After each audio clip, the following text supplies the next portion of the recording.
disappointment. Now the vice president often tell me, since he got a seat as vice president, how many persons have I recommended in this government to serve in the government as presidential appointee? Zero. Every appointment in Nimba County was done by him. He and I would discuss something as a brother. To implement it, you will bypass me and do different things.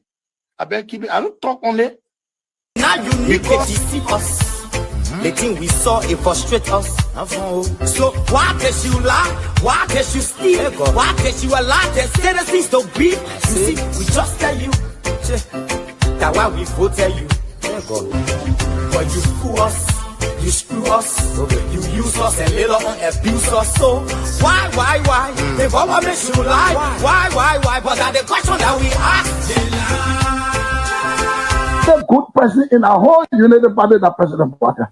You want to say that again? The only person that appreciate good among all the United Party for that President Baka. The rest are ungrateful. The right, they use you and dumb you. But President Baka, if all of them were thinking the President Baka and behaving the President Baka, United Party will have another chance in 2029. Just for now, they do not regard people that help them. I'm not. Of our soldiers were executed on this party ground. 2 at the back and 1 right at the headquarters. The man who shot and killed our people today is a darling boy in the Liberian National Police. They brought him back to shoot more guns. Get ready to shoot. Because we challenge the status quo appropriately. Inform them in the violence or still any student because of their action. It will be the day the entire Brothers administration will cut down. We will massively violate the students in this country and will shut down the Brothers administration. The day that happens, we have the capability to do so.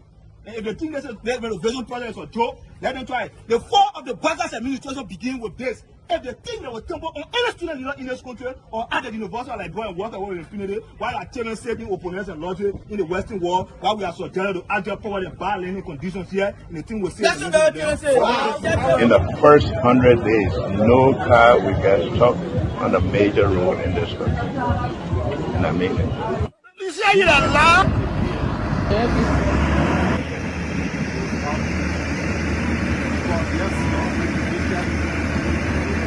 It's going down. First floor. There you have it. That led to decades of war still run deep. But so too does the longing for reconciliation. A reconciliation defined not by political bargaining or by an artificial balance of power by tribe, region, religion, or ethnicity, but by the equality of opportunity and a better future for all Liberians. Bwaga can lie, the government, all the ministers in the government, they can lie. Okay. They put all hustle, they put hustle, they lie. Everything they say, they never say the truth. Today, the supporters of His Excellency Joseph Boakai presents him as a poor man from Lofa and asserts that he will understand the plight of the poor people. Fellow Liberians, do not be fooled. First President Boakai is not poor like you, not even as me. As Vice President, his office received more money from the government budget than any other Vice President has received in Liberia's history. He has enjoyed some of the best and most lucrative government jobs.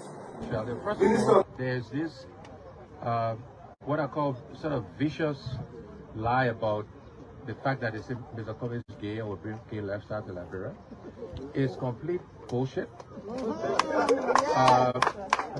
When people can accuse you of stealing people's money, when they can accuse you of being involved in war, anything, people don't make up stuff. They don't make up shit. Excuse my language, right? So it's complete nonsense. I'm married, 8 Teresa, 2 children, 5 grandchildren. I believe in traditional family values, so it's complete bullshit, complete nonsense. Young man, vice president, young man that are vice president, the major stole 500,000. I mean, Jamaica, the major went to, I forget that Jamaica, the majors went to Ghana, the fit, and they may bring it all company in the country. I mean, Kun, they can reach yourself. Kun, man, you know, Kun, but I want to sophisticated, quiet, hardcore rule in Labro. When Labro, when 2029 come and pass, then you finally leave. Mission is completed. Now, what the rules of engagement? When the war ended, the guy said, the captain, the commander said, mission complete. There wounded out first. All men on board. Everywhere there is no school, I'll put school. And everywhere there is school and school in bad condition, I'll renovate it. I told them, towns and villages, everywhere you will have lights in a town for children to play and people to see. I told them every town will have safe drinking water. If Charles Taylor is the problem, he will be out of here in the twinkle of an eye. And I say, let well-meaning Liberians come home. If we respect this constitution, a government formed in Accra is a violation of Article 1 of the Constitution. Let them come home. Let that government be formed in Monrovia. The government that capital Rosemont, B road, all kinds of the place. I think the reason Joseph Baga will not do much because the old man, the papa is suffering. The papa loves the country, but he can't make it. The criminal there around him, they sophisticated than him. They are sophisticated criminals, so they can't make it. Your league Costa, God know how to pay people. It's just simple. Costa that accused everybody but himself. Everybody, Joe, we join, we kill Joe, he killed Joseph Boaga. Boaga still living. Joe, no, you leave better. He made me senator. He almost made Joseph Boaga president until he screwed up. We gave God the glory. Yeah. Well, Boaga, when he screwed, he said, oh, we don't want to make sure we fought for him to be reconciled with the president. And then the people who fought for him. Look, Yoli Costa, you come. And Costa was in a podcast, he said, they don't been calling me? Okay. The time you were calling me for me to kind of Boaga, did I put it on radio? That immaturity to do what you're talking about. And I guarantee you, when we finish, there will not be a winner or the loser. Today, we all wear the jersey of Liberia. And the victory belongs to the people, to the peace, and to our democracy. As we begin to build upon the foundation of this new Liberia, I, George Seleke Kromah, the new president, will first give thanks and praises to the Almighty God for the blessing He has bestowed upon our country. And I say, my people, thank you, We elect on 85 irresponsible men what happened to the country. We elect on 85 irresponsible men to govern this country, not to be very irresponsible.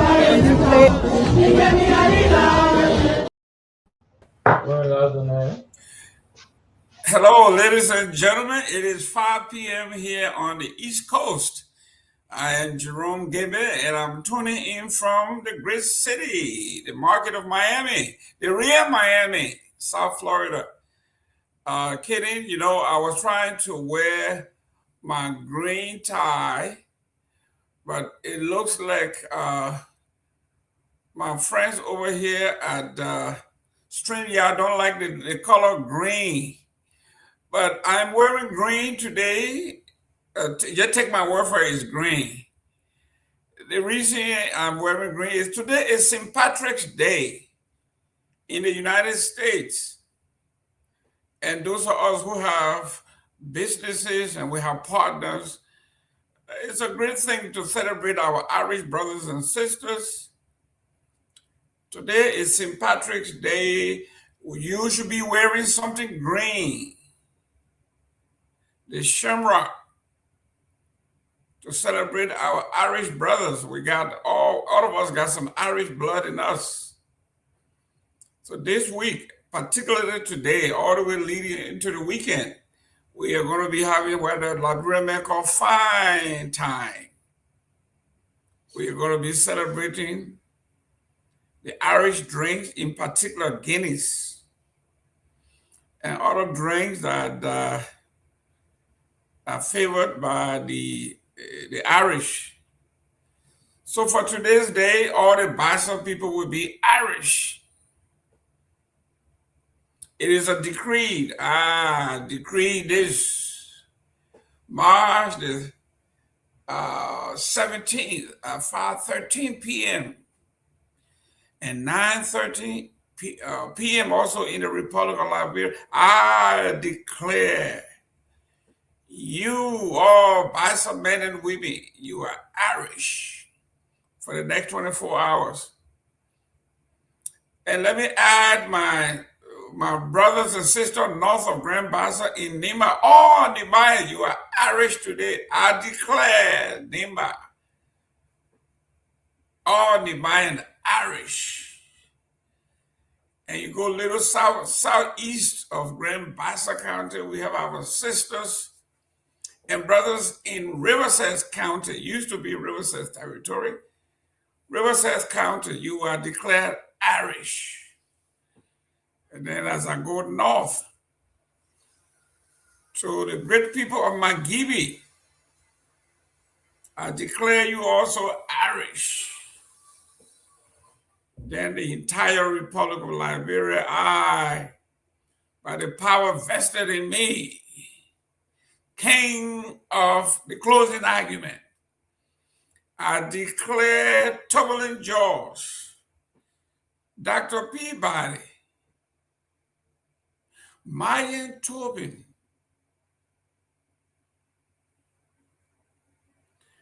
Honorable Pewee, Robert Garguah, Mr. Victor Nagbe. Oh, I declare you Irish.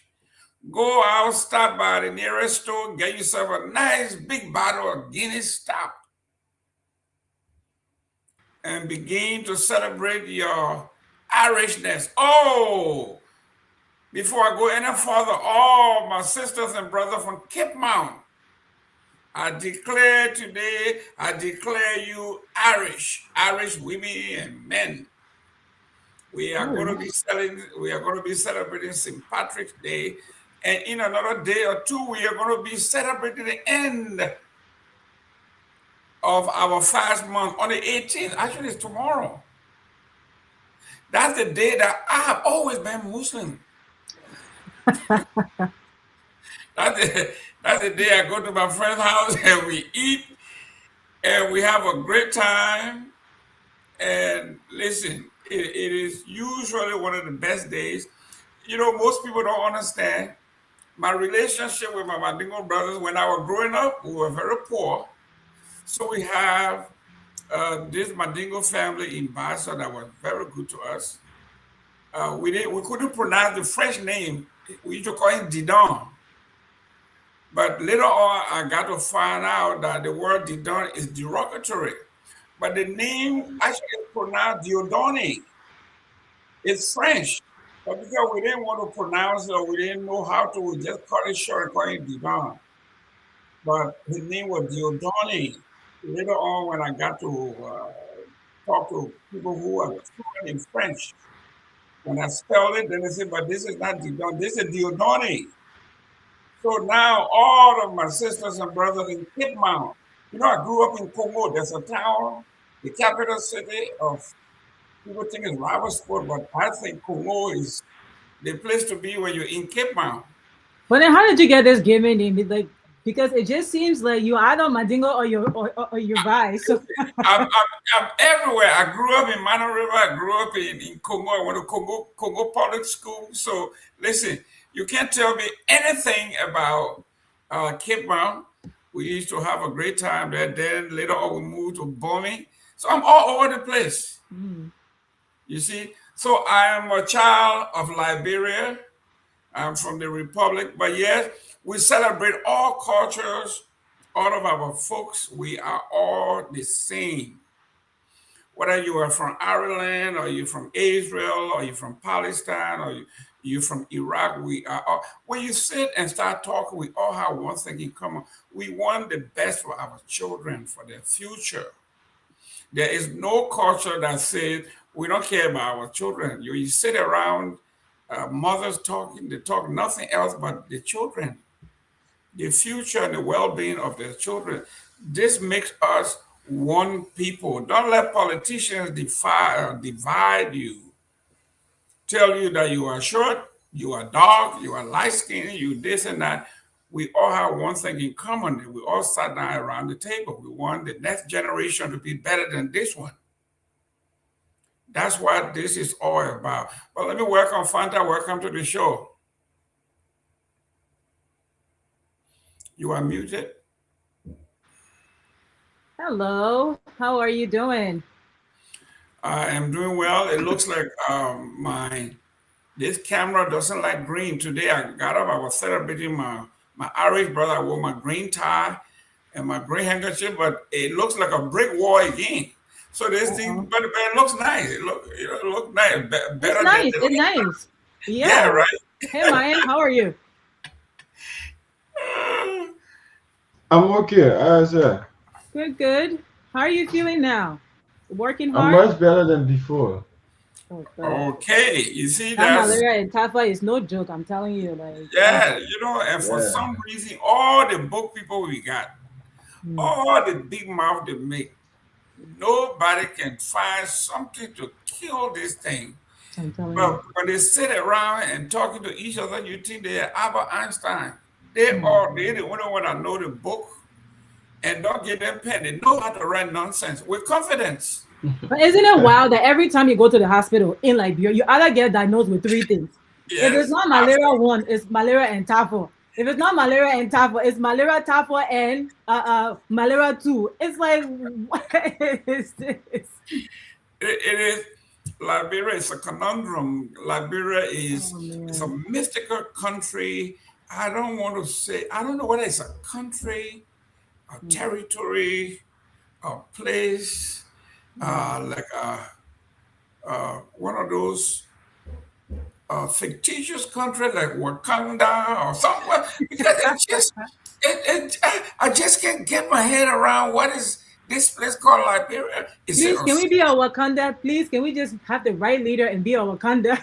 Yeah. Sometimes you wonder, is it you know, why us? But anyway, let's get down to business. This is what happens when after 204 years since the settlers arrived and we have desired to organize ourselves into a state. We have been fighting and fighting, and we cannot fight our way out of a wet paper bag. I'm saying this to say what I have read and what credible historians have told me and people I spoke to today from the Lofa border. We have to think twice before we accuse Guinea of doing anything illegal. As much as I would like to say, do not encroach, do not cross that river, we have to find out why are these people crossing the river?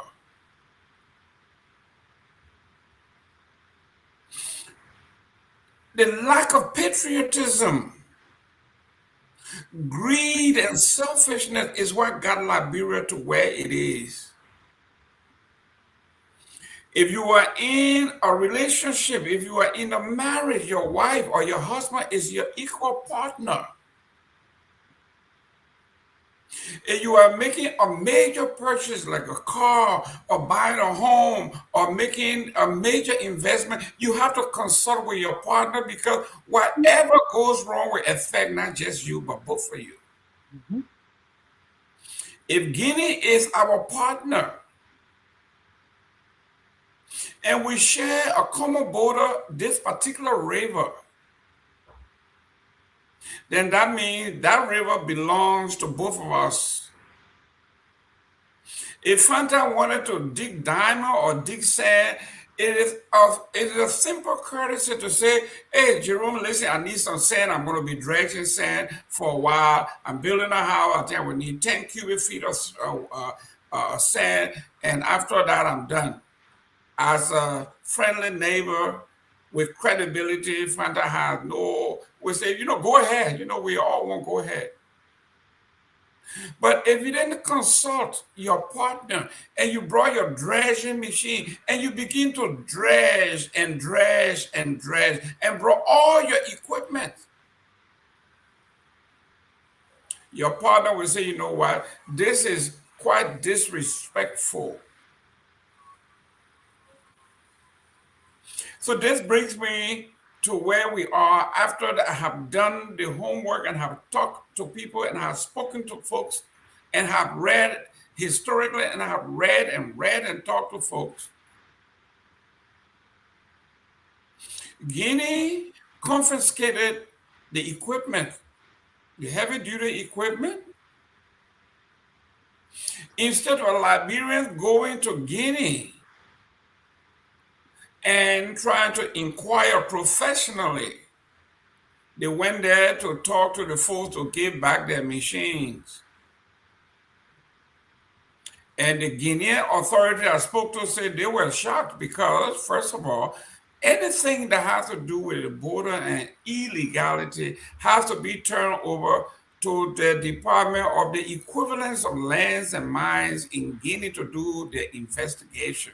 You can't just come over and say, can we get our truck back or get our dredging machine back? That's not how it worked. So here we are, we supposed to be the most educated folks, diplomatically astute. We supposed to have a history. All of these things, when you talk to Liberian diplomat, this is what they will say. So the Guinean had to educate us and say, when something like this happens, we have to turn everything over to our Ministry of Mines, and they will do the investigation. You can't just walk here and you tell the chief or whoever to give you back your equipment. So now that we, on this platform, do due diligence, we read and we consult, and we dig a little deeper. We use our intellectual dredging machine to dredge the information where it is hitting. So it's Tomalin and his likes, the greed that got them to where they are. It is what got us to where we are today.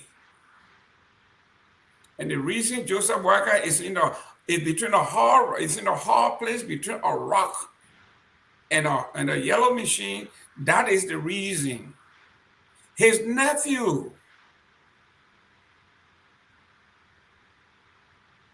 and his collaborators are operating corporations in the Foya area that have gotten beneath the crush of the Guineans, and finally they had to do something.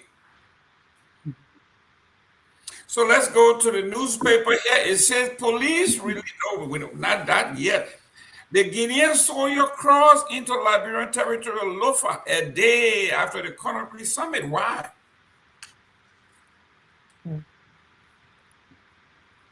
Now, our job here is we talk about issues that you may approve, that you may like.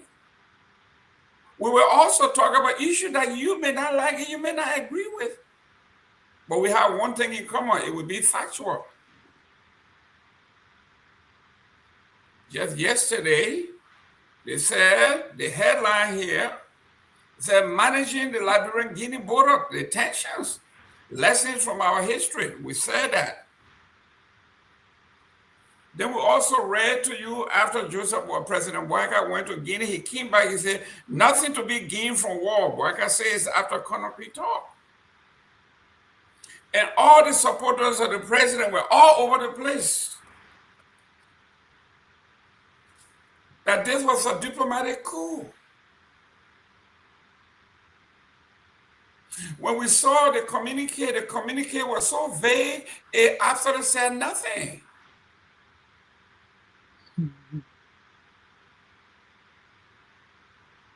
When you go to Conakry, you go to Sierra Leone, the headline that says MRU leaders convene in Conakry.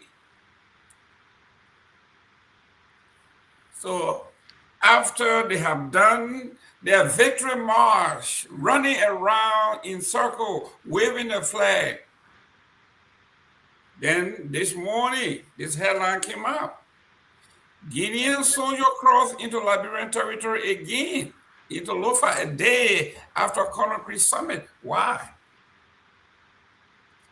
I'm going to go to Fanta. We are looking at photographs here of soldiers. Real quick before I go to Fanta, it says here, Monrovia report emerging from Lofa County indicate that armed Guinean soldiers have allegedly crossed into Liberian territory, raising fresh concern over border tension between the two countries. Live video footage captured Guinean troops at the Solomba crossing point after crossing the Mokona River, which is widely recognized as the official boundary between Liberia and Guinea. The soldiers were reportedly seen on Liberian soil. Local sources say county authorities, including the superintendent of Lofa County, were quickly dispatched to the area to engage the soldiers and seek clarification on their presence. However, the soldiers allegedly instructed officials to direct their concern to a higher authority rather than addressing them on the ground personally. Front Page Africa has not independently verified these reported exchanges between the Guinean soldier and the local officials. The development comes shortly after a high-level emergency meeting and summit in Conakry, Guinea, where regular leaders, regional leaders, including Liberian President Joseph Boakai, Guinea President Mamadou Doumbouya, and Sierra Leone's Julius Maada Bio, signed a communique reaffirming their commitment to respect territorial integrity and resolve border disputes through dialogue rather than confrontation. It remains unclear why the Guinean soldier reportedly crossed the border again, or what the intended mission is in this dispute. Fanta, welcome to the show. We have a lot to talk about. I think we are going to stick with two issues today: the border and then Sam Jackson's case. Welcome. Thank you so much, Mr. Gayman. You know, I mentioned this, I think, sometimes last week. And actually, Johnny, I should give him the credit. Johnny was the first person to break down the story because he suggested that he was in a meeting when the conflict first erupted, where the chiefs and I was trying to understand the source of the conflict, what happened. And so he was present at that meeting, had first-hand information about that meeting, and exactly what they discussed was what you just shared. And so initially, when this news came out, naturally, as a Liberian, you would be you would think you're being taken advantage of, right? Why would Guinea do this? Just come over the border and hoist their flag on Liberian soil? It is a violation. Who do they think they are? We have to show them, and we have to be brave, and all of this, right? So that's your first reaction. But then after sitting back and, as you said, continue to dive into the story, and then with that revelation from Johnny, it just made sense. It clicked. And any sensible person would have then, right, recognized that it makes no sense for Liberia and Guinea have been in existence for like how long, right? Hundreds of years. And these two countries, I want to reemphasize, often people associate only the Mandingos with Guinea. Is like, oh, it's as almost as if Guinea is synonymous with Mandingo people and Fula people. When you say Guinea, so the Mandingo people, the Fula people. But your president even has relatives in Guinea. Guinea shares tribes with Liberia, from the Gisi to Mano, the Gio, the Loma, Mandingo, Fula, the list goes on. So for those Liberians out there who just have mud in their brain and cannot seem to just pick up a book and read and understand their own history, this hate that you continue to propagate towards a particular group of people is going to be your downfall. Let's understand the situation. The situation here, as you rightly just stated finally, is that this issue was aggravated by Liberia. Thomas Fala and the president and that construction company did not secure the appropriate approval from Guinea prior to dredging in a shared resource. As you rightly said, Mr. Gayman, even you and your child share something, right? They say, mommy, like, this is for me and you, right? So when you go use it, you say, hey, sweetie, would you mind, like, if I take some of this? I'm not even talking about then your partner, your husband, your wife, or your employer, or a whole entire sovereign nation that you share something so critical as a waterway. For you to have the audacity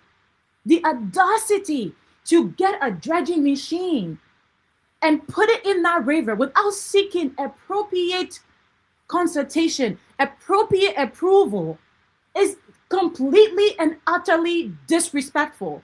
And so when I continue to say that Liberia is a nation uncouth, and some people feel offended by that, I'm glad you feel offended. I want to offend you because I think only then are you going to wake up and smell the coffee, as they say. And it's very sad when you have people, and I wish he was here, when you have people like Pewee and Sitan automatically push back for you just speaking the truth.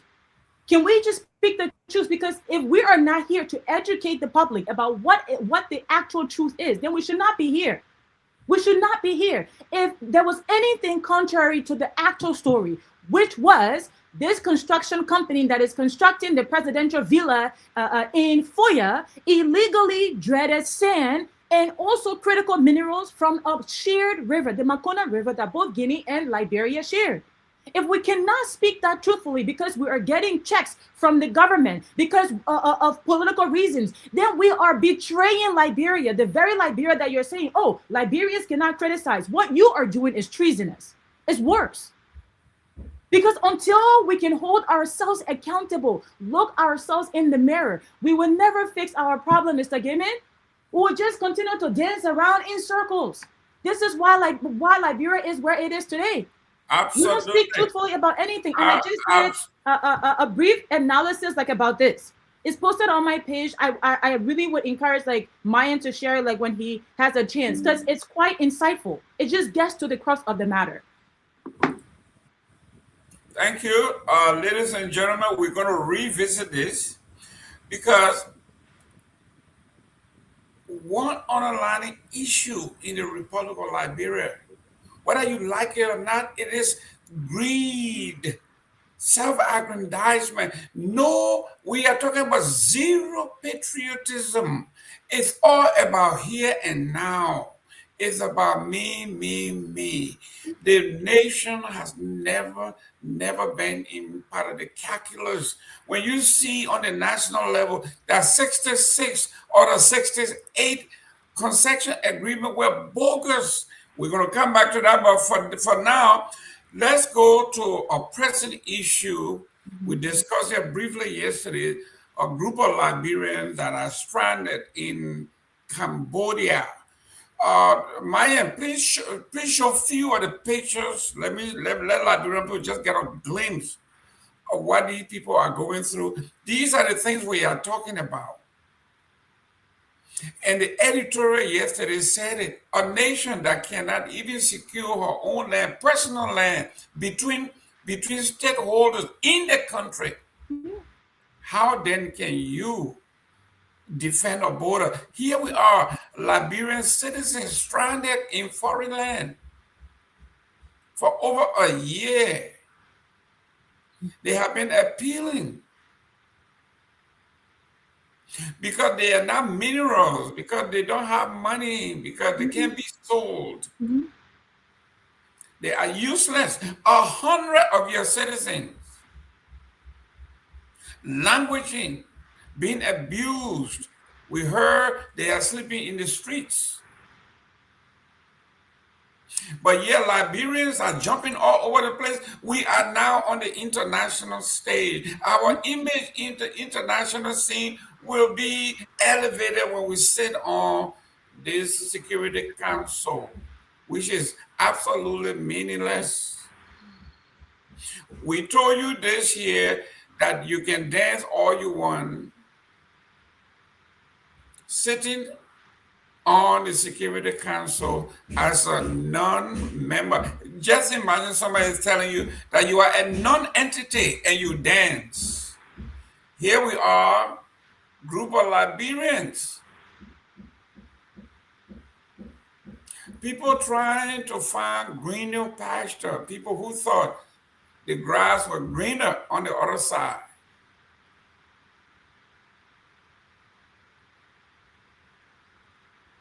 They are at wherever they are working, they have a miner, somebody who mine them, standing over them, make sure they don't do what they are not allowed to do.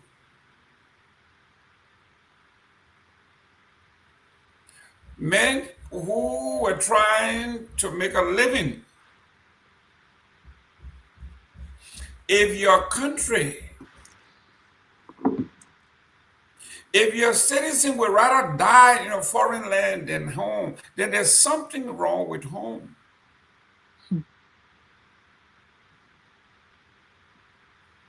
If your best and your brightest mind, these men you are looking at, they are all young, in their 20s and very young. Liberia future. Now they are languishing, sleeping in the streets of Cambodia, way out there, going on a year.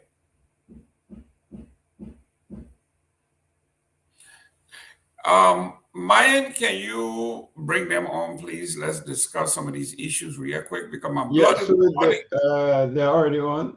If you're in the back, you can just unmute them back. Good evening in Liberia and good morning in Cambodia. I greet everyone on the show. Okay. Welcome. You were here yesterday. Yes, I was there yesterday, and I'm here again today. Okay. We thank you very much. I know the situation, the circumstances are dire. I know it is tough. But that's why we are here, to amplify your plight. I don't care how you got there, because most of us here, we left Liberia to better our lives, and we were lucky to have landed on fertile soil where we bloom. Too many people are not lucky. So I don't care how you got there. What can we do to get you back home? Oh, so okay. Basically, we are here on this line today to seek assistance from anyone, be it the ministry, be it individual, be anyone. There are over 100 Liberians who are stranded over here. Actually, some of us don't have a place to stay. We stay in the public area called a night market. There's a place called the night market. The market is only at night. There is close to the river. You have lights, so guys go there to have access to the public Wi-Fi. So most of them don't have place to stay, and that's one. And secondly, some people want to leave the country, but because of the overstay fine, some of which cannot afford to pay the overstay fine, and also cannot afford to pay their flight ticket home. So our main reason for coming online today is to help us amplify our voice or our voices to reach the government so that they can come to our aid. But after the show yesterday, so we received a call from the ambassador today, accredited to China. I think they are the only embassy that controls the Southeast Asia around here. So they spoke to us, and they said they are still working on things, like I said yesterday on the show. But how speedy, they say we don't know, because Cambodia has given an ultimatum between now and 15th of April. It's supposed to be the end of this month, but I think they are pushing a little farther to 15th of April. If you are still in the country illegally, once you are caught, it's 5 to 10 years in prison or a 250,000 fine. I can send that to Myers right now. Maybe he can post so you guys can view.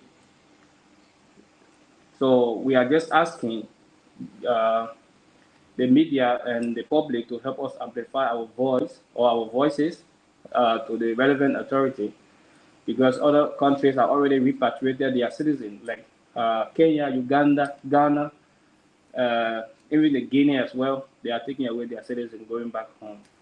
So far, Liberia, we are still stranded over here, over 100 plus. Well, I want to extend my thanks and appreciation to Honorable Pewee, who was able to work on your behalf to get in touch with the ambassador, and rightfully so, the ambassador called you, and he made good on the promise that he was going to get in touch with you guys. So we are grateful to Pewee, and we are grateful to the ambassador for reaching out immediately to you guys. And we, by all means, let me welcome Honorable Pewee. Pewee, welcome, and I want to thank you. You were on the phone yesterday, banging the phone, and the guys just admitted that the ambassador did reach out to them. So, Honorable Pewee, what would be your suggestion? Where do we go from here? Thank you, Mr. Gayman. I think that's the reason why I came out. I was really not coming home today, but I will spend a little time on the show while they're here. Yes, there was some contact, but I thought just wanted, because it's a little bit complicated issue, or what I'm getting from behind the scene. Also, I tried contacting someone I used to be with the ministry before, but the person is now with the International Migration Institution. How do you call it? IMO. Yeah, you guys contacted the IMO. Is that correct? Because I just received. I was just on the phone, and I'm exchanging email with him. He said you guys contacted the IMO in Geneva. Is that correct? Yeah, we did contact the IMO, IOM. They told us that that's the procedure here. If you contact the IOM, and they will ask you to contact your embassy. Yes. They'll ask you to contact your government, and your government have to communicate back to the IOM. Yeah.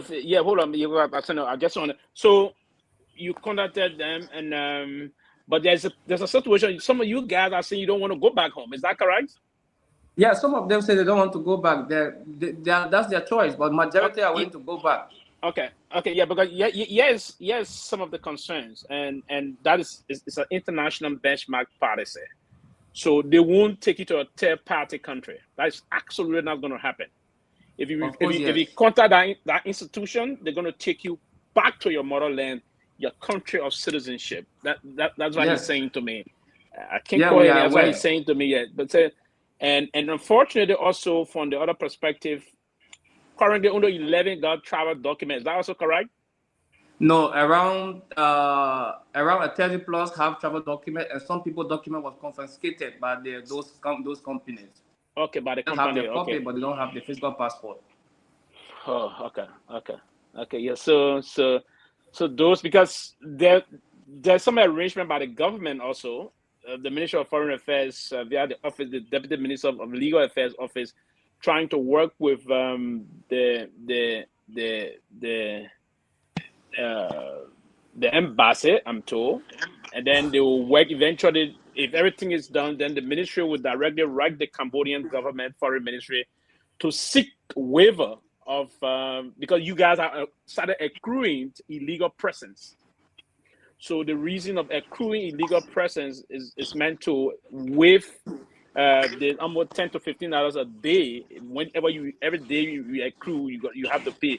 So there's some process being done to that. But the IMO going to procure the ticket for you guys to travel. They're working on that.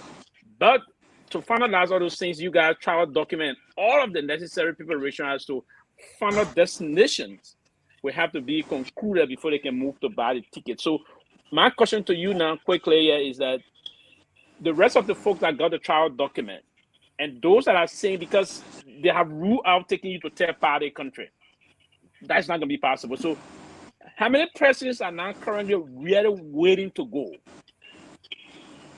Okay, based on the meeting we have in the group today, we have a total of around 35 who have already submitted their documents. No, excuse me. Listen, we don't want to hear around 35. They say how many people are ready. If you had a meeting, you should have a listing of people who are ready. We had a meeting today because you see, people are scattered everywhere in the country. Some people are like in some city called the Piper, some people are in Phenope, some people are in different locations. So those ones are in the capital city where I am. Is that we are around, let's say 35 already. Okay. 35 or what? 35 persons in the capital city right now that have their physical document with them. We few don't have documents. Okay, because for the embassy to do something, they have to deal with numbers. If you say we got 35 people ready to go, then they start working on it. But you can't say around 35 or around 40. If you as a leader, if you have a listing and the names of 30 or 35 men that are ready to go, I think the embassy can do that. Now we know. I wasn't even aware that somebody wants to go to a third. You don't want to go back to the library. Then where do you want to go? Yeah, Mr. Gayman, you know these things sometimes. As I said, sometimes I come in chief. The needs done there. These things can be a little bit complicated sometimes, and you know when as the information unfolds, sometimes it's a little complicated. So that's some of the problem. Most of them are saying they don't want to go back home. I was trying to confirm this from him because I know this fellow wouldn't lie to me. He got somebody that I respect, worked together before. He now work with an international organization and other things. But the point is that, and he said they're not going to do that. So how can we fix this now? The government is working behind the scenes to ensure that the Cambodian government will eventually, with all of the illegal press and their crew, because yes, if you are in Cambodia, the last time I visited there, if you missed, there was some issue because for us, we then traveling a diplomatic passport so they could waive those things. But if you accrue one day, if you get to the airport, they may need to pay the penalty, right? You know, it's kind of each other. So, and he was right yesterday about what he said. That the fear is if you're trying to even exit, they can hold you. If you don't pay, that's if you spend 100 days illegal, you have to pay that amount of money. So that's why we're asking. But the problem here now is most of them seeking to go to third-party country, and I don't know the option will be where. But if they agree to say, okay, I won't go to the place, I won't go here. No, they're not going to do that. So that's the sticky issue now. And they will have to fix that with them in Cambodia, and the government of Liberia will have to be the one out of decide because they're seeking help here. And that's one of the reasons why we're still pushing for. I'm trying to see to have to help them so that they can expedite the intervention so that the note can be written. Right. And because if the government were to push the letter to the foreign minister will immediately going to grant them that. It's going to be through a diplomatic note, and that diplomatic note will help them. But the IMO is expected to purchase the ticket. And to purchase the ticket, you need to have all of the travel documents arranged and everybody wanting to go to one destination, which of course is the home destination, your home country, your country of origin. So that is where the problem is now. So that's why I want you to ask him, where are they on this now? And if all of them 35 in La Pen, the capital, are all willing to go back home, how many of them wanting to go to third? And the third party option is completely ruled out. That's correct. That's ruled out completely. That is not anything that is negotiable. It's not negotiable. So it's ruled out. So they intend for them to be in safe haven, for instance, to be safe because they are all in the street there. Some of them, as he said, in public structures, if you will, and sometimes being as Africans. The Cambodia is a country a little bit not too harsh on Africans, but you may not know. You may just meet some people that's not, the kind of a way of thinking. But it's a migrant land too. But you can find yourself very well in the kind of an area. So it's unfortunate, actually. But I wanted to ask you one question quickly. When these guys are hiring you guys, did they tell you that? I don't know. So on the hiring process, actually, on the hiring process, they don't tell you anything you are going to do, like these kind of things. They just tell you. They'll just tell you that have you done the supermarket job before, or have you done data collect before, or have you done the data entry before? They'll just do an online interview using Zoom. Okay. So once they do the online interview using Zoom, they will now tell you that, okay, they'll add you to a Telegram group. Then the Telegram group, there they'll just be giving you update and tell you, they'll just send you travel documents only. When you get on ground before you sign any contract. And the contract you are going to sign, everything there is in Chinese. You can't read it. Just the only portion that have to do with it. They'll just point there, sign here, sign here, and sign here. Once you sign there, they take everything from you. For you personally, let me put this for you quickly. For you, did you receive any legitimate salary for your work you did for them? Oh, okay. The first month, that was when I came in October, I got 500. Okay. And what did they promise? What did they promise? What did they promise to give you first? They promised me 5,000 salary. They promised me 5,000 salaries as an IT computer system maintenance. I will be maintaining the computers, repairing them, because that's my job from home. So I came as a maintenance person, as an IT. So my salary was 5,000 startup. So when I came, they said this position had been covered already by Chinese. So I have to do something else. So what was the something else?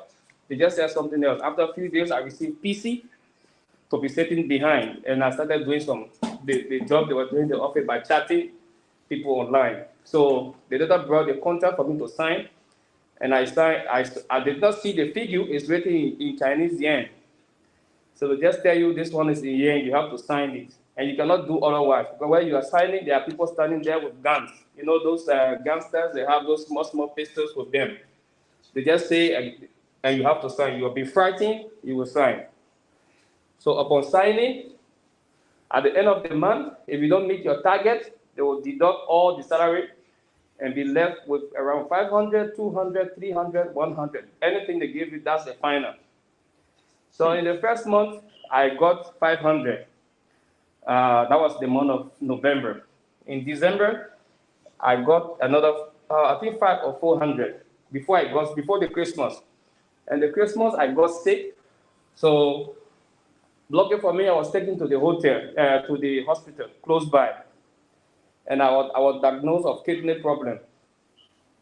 So in that process, I escaped from them because if you are in their compound, there you have a lot of security. At the hospital, there will be only one security. So when I saw the pressure too much, so when I was at the hospital, I managed to run away from the hospital. So I escaped from the hospital and I went to one bush. I know I had a phone, so I met one Cambodian guy who's a keke driver. So I told him I'm going to the bus station. He said, "Do you have the location?" I said, "No." He said, "Do you have any phone?" I said, "No." And he said, "Do you have money?" He was translating from his phone. "Do you have money?" I said, "No." "Yeah, I have some money on me." So if they give me $200, I'll give you one phone. So I immediately gave him the 200. He gave me this phone I'm using. I have some UK SIM card in my pocket. So I hurriedly logged into the phone. I used his Wi-Fi. He dropped into the bus station. Then I contacted somebody on Telegram. There's a lady who has an online shop.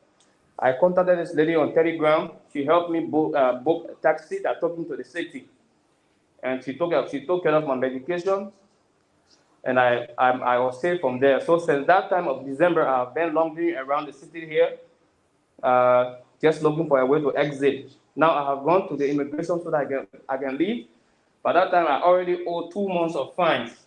So they asked me to pay $10 times around 60-something days. At that time, my ticket was still active. The ticket I came with, I could open it and go. But if I open the ticket, I will not be able to pay the fine. So I reserved the money I had. I've been managing myself small, and eating inside. So until lately, Cambodia decided to get rid of all the scam hubs. And then now, here's our situation. I've gone to contact the Ethiopia Air in Liberia the last 3 days. They are willing to open my flight, so I will pay 540. But if I pay 540, I already owe around 5 months of overstay fine. That's $10 times 5 months. So I can't afford that amount. That's why we all are pushing from the embassy to help us. Yeah, you only afford that. You only just afford that. Yeah, Too much so I don't have that amount to pay. Around 1,800. Mm-hmm. I can afford to pay for my ticket from home, but I can afford to do the 1,800 fine to something. If I had that amount, I would be in Liberia right now. I don't want to spend a day here anymore. So apart from my situation, there are a lot of people who are also suffering. Some people don't even have the food to eat. They have to go to those restaurants, help the people to wash their dishes, eat those remaining meals before they can eat. Some people are not even taking shower for like 4 to 5 days. That's the situation on ground. Well, listen, I would say you are a lucky man by calling the closing argument, and we just happen to have somebody who have worked the system for years. So you are in some kind of luck, but I just can't imagine what you are talking about here. Listen, I will tell you, Honorable Pewee, you are here. What do you think now that they have met with the ambassador? I mean, they have spoken with the ambassador. The embassy is aware of their plight. I would think, young man, what I would suggest though, if you could make a list, if you could send Honorable Pewee the listing of all the guys, their names. I don't know. At this point, there should be nothing about security that scares you. Send your name. Yeah, but he can convey that to Myean. Then Myean can get it to me. Yeah, that's what I'm saying. Yeah, send it to Myean. You can send me a WhatsApp. I was sending the names. And those who are available with their passport, I can send to you with their full names. Please do that. Do it to Myean. Myean coordinate with him. And send everything to Myean. Myean will forward it to him, so we can continue there. But this is a great step. It's a great start. Do it. We don't want to hear anything about around 5 or 10. Just give us exact listing of how many men and women and that would be the best thing for them to do, because if they expedite it, and then it will be a collective intervention from the notebook that will be written to the Cambodian Foreign Ministry, asking for waiver of the illegal presence crew already. So that can be done. That's what they're trying to do now. So if they have to do this, then it will be collective. They don't want to do it piecemeal to do this group, they don't do the other group. Sometimes it doesn't work well for them. So they will have to wait to do it, and they will have to not be because the good thing about it, the government of Liberia is not going to be responsible to buy the tickets for those that already agreed to wait. If all of them for say, so those that don't have the travel document now, and they will have to communicate that's okay. Let's say we have 100%, as he said, we have 30% with travel documents, we have the rest no travel document, then probably the embassy will arrange now for those people to travel via laissez-passer. Right. Yes, to go back home. But then, and that all those arrangements now will be sent to the international travel organization that will get their ticket and they will go back home. I think it's good that we have the Ethiopian Airlines flying all of there. Is that correct? Yeah, Ethiopia and Kenya. Yeah. Good. Now, real quick, when you are in such a dire strait, what would make someone to say, I don't want to go back home? Would you rather live that kind of life than go back home? Okay, most of the guys who doesn't want to go back home, their reason is, recently when the government went to rescue those people from Sierra Leone about the QNet human trafficking, they posted their pictures, they posted their names, they posted everything on their location where they're from in Liberia, like some people from Nimba, some people from Grand Gile.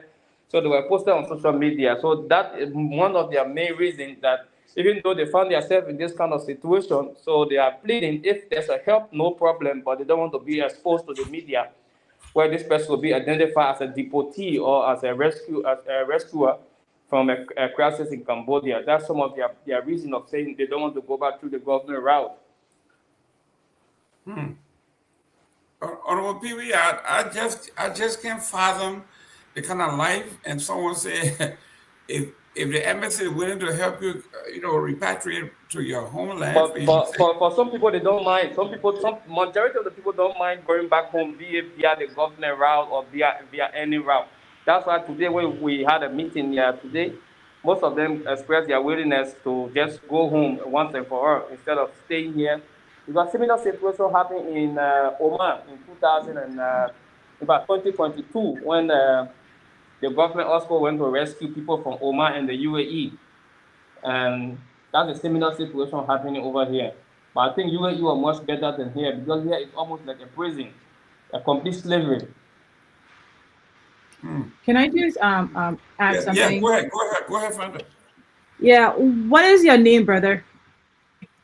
Like yesterday, I said I don't want to expose my name online, please. It's okay. No. It's okay. I actually just thought about for security reasons. Absolutely, I can understand that. Well, we commend your bravery for being able to get in touch and having this conversation because you are, as Mr. Gayman said, the luckiest of thousands. When you see the headlines of African youth being traded in the slave markets, it truly breaks your heart. And Liberia and Liberian youth are no different. So we commend your bravery for wanting to pursue any means or measures to get back home. That is the right thing to do. Any other decisions away from that? Sorry, I'm hearing background noise. Yeah, I'm gonna be very I'm sorry. There's a noise. Okay. Yeah. Any other decision away from that, it's going to be a complete. It's not going to be a smart move. So I would ask you to encourage your other colleagues who are also Liberian to really put pride aside. Right? It's not the time to say, oh, like I don't want to be considered a deportee or what have you. Your safety is of the most concern at the moment. Getting back home is of the most concern. So whatever it is that you guys have to do in working with the right entities to make sure you get back home and get back home as fast as possible. That's the other thing. It should not be delayed. Converge in one place so that you're easily accessible. Get back home. There is nowhere like home. It might be absolutely deteriorated, but it's home, and it belongs to us all. One thing I want to add is that this exodus of the youth in seeking of greener pasture, this economic migration that we're seeing, where you go online and you see a post of a better opportunity in a foreign country, without fully doing diligence or understanding what those entities are about, you subscribe to them, you share your information, right? And you actually go through with the process of traveling outside of the country. I want to use this moment to caution those youth out there, because I know every day Liberian youth are online looking for cheap way to get to America or get out of Liberia. There is this urge to leave Liberia, and I don't blame you because this country has failed you. So I don't blame you for that. But running away is not the option. Staying here where we can all push for accountability and have the right leadership in place where all Liberians can benefit from is how we create better economic situations, not by leaving the country, because they're depending on us to do just that. And once you do, then there's no one left to hold anybody accountable, and they can squander the country's resources as they see fit. There's a very important message, because we've seen the African youth in the slave markets in Libya, in Morocco, in Algeria, in Tunisia. It doesn't end with Cambodia, even in the UAE, in Saudi Arabia, in Oman. People are selling African youth as slaves. They're cutting them up for organs. So not only do you have the slave market, you have the organ trading, where they buy you online. They tell you, okay, come and apply for this job, and they're willing to pay that $1,000 for your ticket. Maybe they pay you your first salary of a few $100s, and your third month they're selling you to a new owner, and that owner is going to decide if he's going to keep you as a house slave, not even a houseboy, as a house slave, or he's going to chop your body up and sell you for organ parts. I don't want to mince words about this. The life of Liberian youth, of African youth, are too important. I'm pleading for you guys to really listen to me. Greener pastures is not out there. It's not out there. It's right at home. We hear this story so often. So I commend your bravery, but I really want to take this opportunity to caution our youth as well. I really do. This is when you're talking about heart-wrenching. Your chance of the probability of you getting salvation online.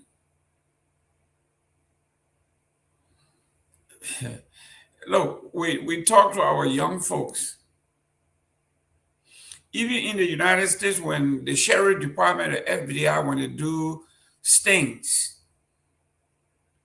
you will find these young girls or young boys talking to somebody. The thing is somebody that is in their age range, and they're in love, and they're talking, only to find out, let's meet at XYZ place, and let's meet, and you go find out that you've been kidnapped, that these people are not who they say they are.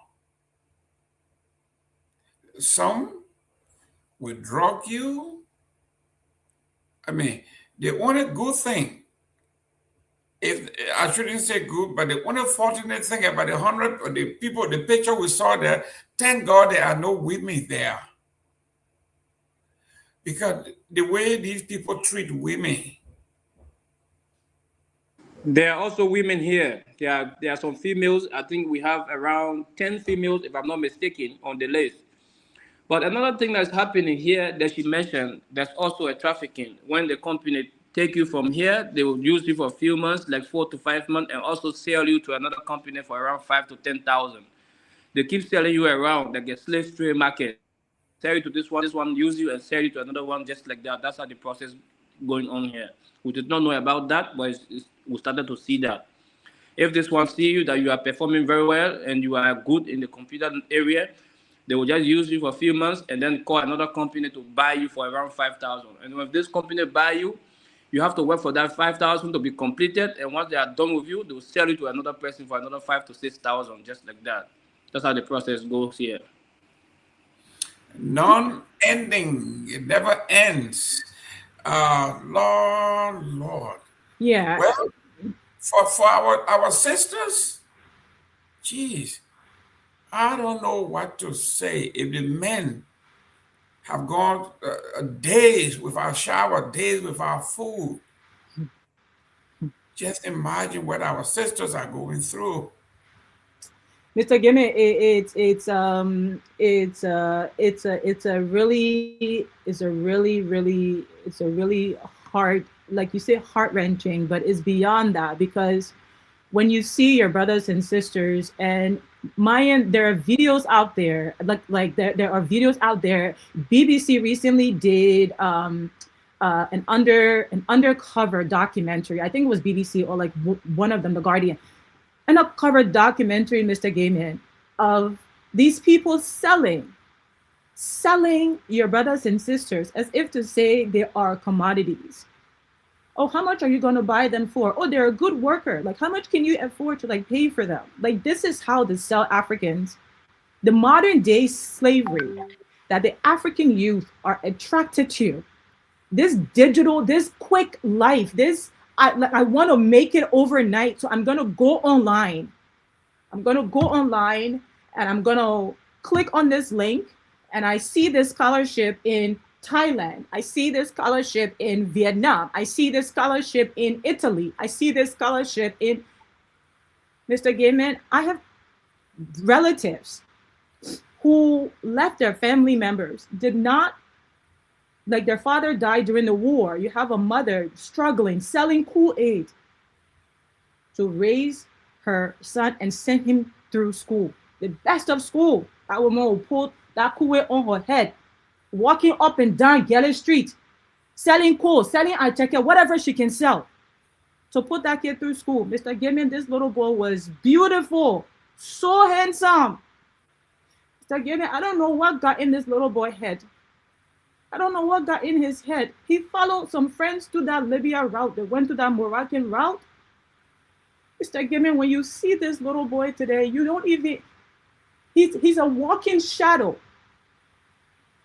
What he experienced on that path, it was so treacherous. Not only did it sell him multiple times, but you see these gashes, these marks on his skin, as if to say he's been involved in like, war is even too nice. You see gashes on his skin, like he's a hard criminal fighting with machetes. He's been sodomized by so many different men. So many different men. And the only resolve is to resort to drugs, like hard drugs, Mr. Gayman. I'm telling you. The first time I saw this little boy, the life in my body left my body. Your future is not online. Whatever WhatsApp groups you're in, whatever Facebook pages, whatever messages that is being shared, all these social engineering efforts, what is our NSA doing with the $22+ million budget that they have? Where is the cybersecurity force to hunt these slave markets down and shut them down? Where are they? How are you protecting the people? The most vulnerable. This young man is very lucky. There are Liberians who did not survive, who could not withstand the abuse. You know, you wake up in the morning, you eat dry rice with real oil. You think that struggle, but then you get on that Moroccan road to Libya. Then you get on that Algeria road. You get on that Tunisia road. Mr. Gayman, the life that you see is like even a dog in Liberia, even the stray dog, the keke dog in Warasa has a better life. Now, please don't put yourself through this. Like I'm begging the youth, please. My own brother said to me one day, "Oh, I'm thinking about going," and I said, if I ever hear that from you, I will disown you. Because you're not going to break my parents' heart. That's exactly what you're going to do. Because they're going to die of grief over you. That is the reality of the situation. Now, I hope that Myean can find that video and share it. Undercover BBC. Yes. Young man, I'm even more saddened that you're telling me you got 10 women among you guys. Honorable Pewee and the embassy, they're going to do the best they can to make sure the first 10 people that leave that country, by God's help, will be those women. Because the photograph that you showed, there were no women among them. So I thought, well, these are men, they will tough it up. But to have 3 daughters, 10. Pewee, I don't know what to say. Just imagine what our girls go through in their own country, Liberia. Just imagine in a foreign land, not regular foreign land, but way out there. Yeah.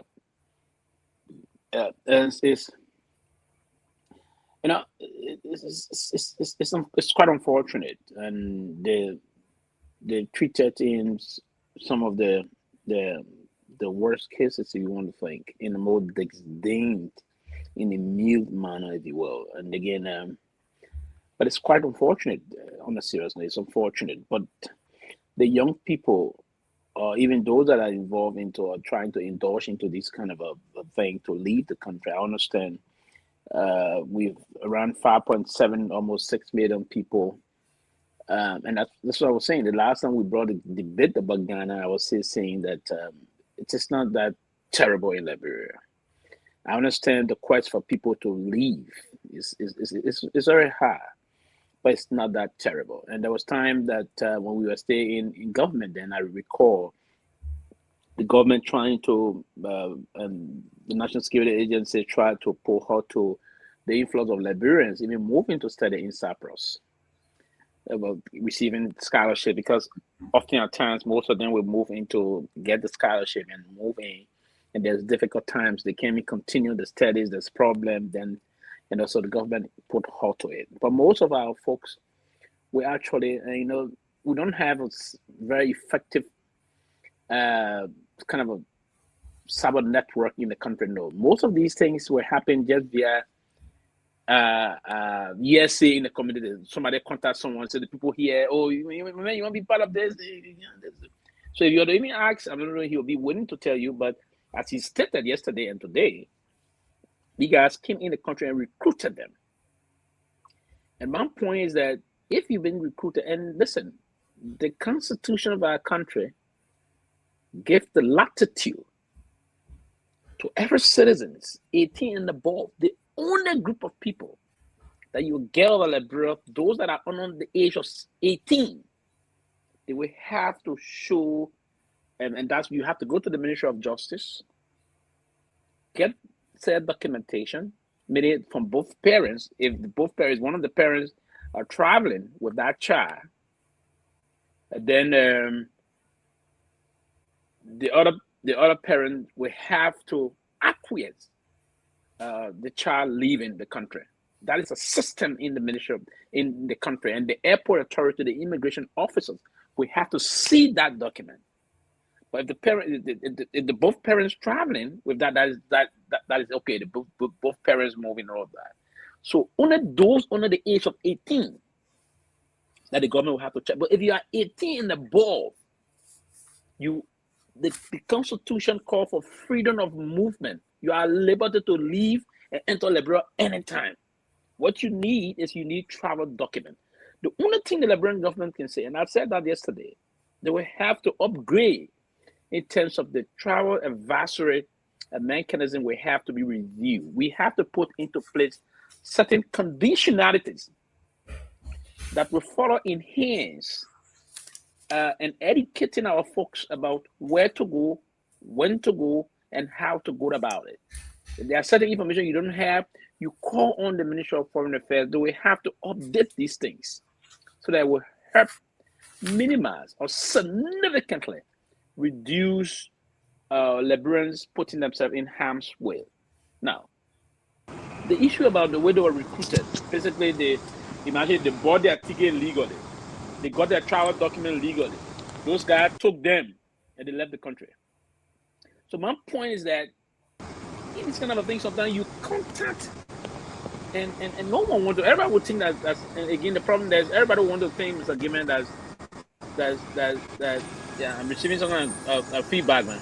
Yeah, that's the gentleman from Cambodia. Yeah. I think he called him from the street. Everybody, yeah, I can understand. Everybody will want to, because they think that there's some opportunity for them. So I want to say this. I mean, it's across the entire Africa. I mean, the number from our country, Mr. Gayman, is okay. Some African countries, they're moving in the thousands. But it's not, I mean, if you're going somewhere to do appropriate hustle, that will be, you think is better than Liberia, I mean, it is fair enough, good, it's okay. It's okay. My dear brother, but next time, I will hope those of our brothers that are tuned to us should also begin to be a little circumspect in terms of how they engage into embarking on this kind of a voyage. Because there are certain voyage, you have to be very strategic in trying to more deeper to understand the intent of the voyage and where are you going. Who are the folks that are behind her? For instance, for someone to say to you, you're going to make $5,000 in places like Cambodia, that should have been a red flag to you. That should have been a red flag to you. To make 5,000 a month to just sit behind the computer, that should have been a red flag. That alone should have been a red flag. So, I mean, we just have to do things. We'll talk behind the scene and see how we can help our fellow compatriots so that they can have a safe even back home.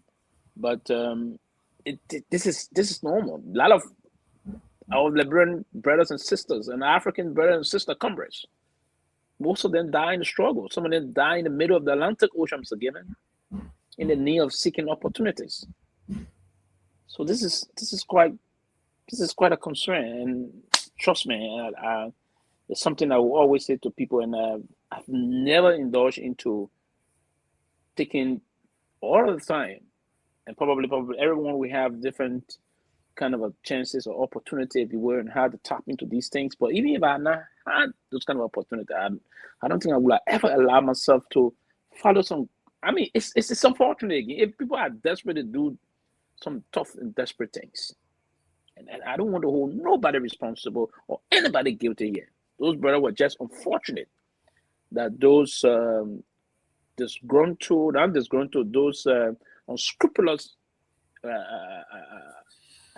traffickers had to lure them into this kind of a very unfortunate condition they found themselves. So we just have to take care of him. We'll keep in touch, and we will do what we can, and I will do some pressing again today and to ensure that they come to the finalization of it. But they will have to now meet as a group and communicate that. But I will encourage them to continually engage with the ambassador, because the ambassador is making some efforts to contact the country. Monrovia also is making some frantic efforts to ensure that they are all back home. The government is actually engaged through the Ministry of Foreign Affairs, and I let me commend the Deputy Minister for Legal Office is doing some spectacular job in terms of that, and they're trying to engage. So I think they're going to get those that want to get out, and I will hope all of them should be.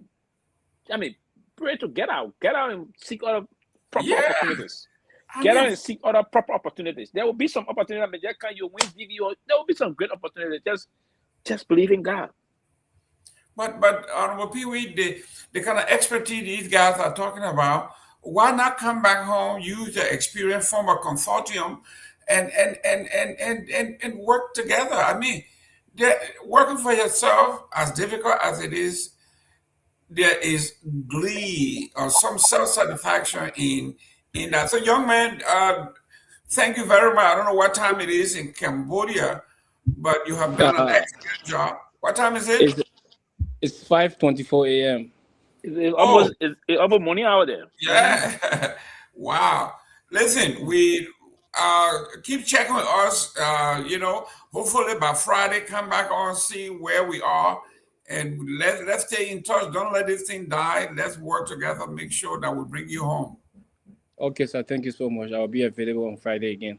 But I always follow the show, though. Thank you very much. Thank you very much. And please convey our message and our sincere regret to the sisters out there that we keep pushing for you all. Okay, sir. Thank you so much. I will pass the message in the morning. Thank you very much. Thank you. Make that list. Make sure you got a solid list when you call the embassy. Tell the ambassador, we are 35. We are ready. We got our papers. We got 15 got papers. 10 don't have papers. And then they will start working on your laissez-passer. So those who can get out can get out. We want to make sure those women get out as fast as they can. Thank you very much for calling. Let's hear from you on Friday. Okay, sir. Thank you so much. I'll be available on Friday. Thank you. Thank you very much. Let me welcome Honorable. I forgot your name there. The people from the South, you got all kind of names. Which one of the Nagbe is this? Is it the vice president or the speaker? Because all of you got Nagbe in your name. Yeah, this is the ordinary guy. Oh, the ordinary guy. Okay. Who is trying to make out Sylvester Pewee. He's down there in the fog. I can't even see him. No, the man cooking, my man. The man cooking. His wife going to work. He got to cook. No, I'm not in the. I'm in my basement. I'm not even in the kitchen. That the lights, that the reflection of the lights. Yeah, your lighting there is so foggy. But let me thank you all for granting that young fellow and the people he represents the opportunity to to come out here, and put their message, their plight in there out so that our people can hear. I heard some of what you said to him, especially Ms. Kamara, admonishing our people that, their pipe dream about, pie in the sky out there, is all green and honey and waiting for you to harvest. That information that people are peddling out there, is dangerous, is misleading, is false, and people have to be careful. I know our people are very gullible, but you gotta do your little due diligence. You gotta research some of these people. These days, almost every young person I know active in Liberia has a smartphone. So just make sure you do your little digging before you sign on with such people. But thank you again, and thanks to Sylvester for hopefully connecting them with the foreign ministry here. I hope when he gets back on Friday, he would have had that list, and something untoward would have developed. So I want to wish him all the best, and thank you again for the opportunity for him to do that. Let me welcome our audience. Thanks for joining us. Please don't forget to invite a friend. Let's have a good show. Great. Ladies and gentlemen, we had two issues that I think, well, we got a lot of issues, but two that will take out of our day, like I said. The border dispute is back on the front pages of the newspapers.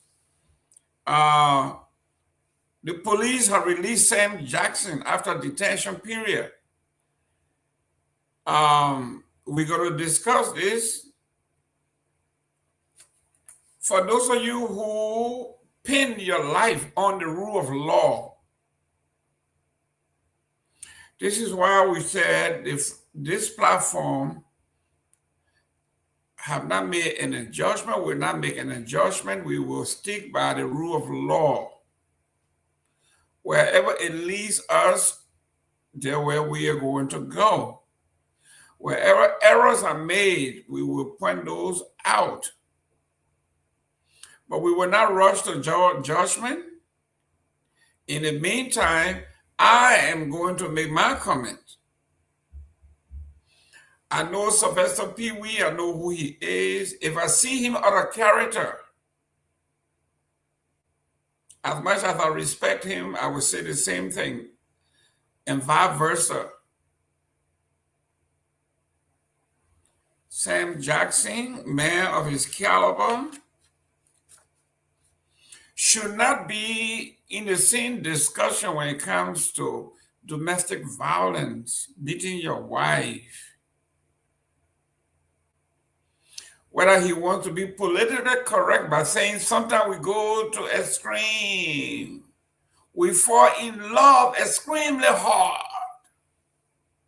And then we fall out of love extremely hard. That we bang each other's head and bash our heads against the wall. That the kind of love that kills, what the man need, that a lot of people say that what the man need, the people say that love that give bingo. That ain't there. We in love so hard that we are rolling on the ground, we're banging our head, then we get fed again, then we bang our head on the other side, we bang each other's head on the other side. Jesus Christ. That kind of bingo love that one will really kill you. So yes, Sam Jackson, somebody that I admire, somebody that I know personally.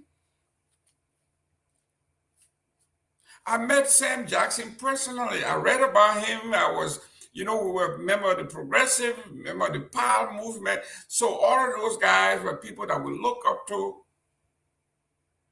And then I met Sam Jackson in 1983, personally, for the first time. And I remember vividly, it was 2016, Nostrand Avenue, Brooklyn, New York. There was a club in New York they called 2016. They named the club after the address The address was 2016 North Strand Avenue, where all the young people, middle-aged people, everybody met. It was the place to be, just like they have this club in Calabash in Liberia. 2016 was the Calabash of New York. Our Secretary General to, our Secretary to my Uncle Tom Wowoyu at the time, he was very active in EULA. And we went to this club, and it was so funny. We stayed at the club. It was like in a basement type kind of club. And when you are in there, Pewee, you can't tell whether they have broken or not. So that morning was Saturday, they went to the club. Sunday morning, we got up about 9 o'clock, daylight break. When we got out of the basement, we had this American woman running towards the club and screaming. She said some African had sold her a fake jewelry that he said was from Africa. And Tom, we all ran towards the car. It was Sam Jackson. So I know Sam Jackson very well. This is why I was very skeptical when they were talking about Mr. Salif that was murdered 1985. Sam Jackson had fallen out with Doe, and he had run out of the country. He was not even in Liberia. So these are people who like to make themselves bigger than they are. If he found his way back into Doe's bosom to kill somebody, that I will find to be very, very, very, very disturbing. Unbelievable. Never happened. I'm saying this to say there are a lot of people who love to brag, to make themselves bigger than who they are.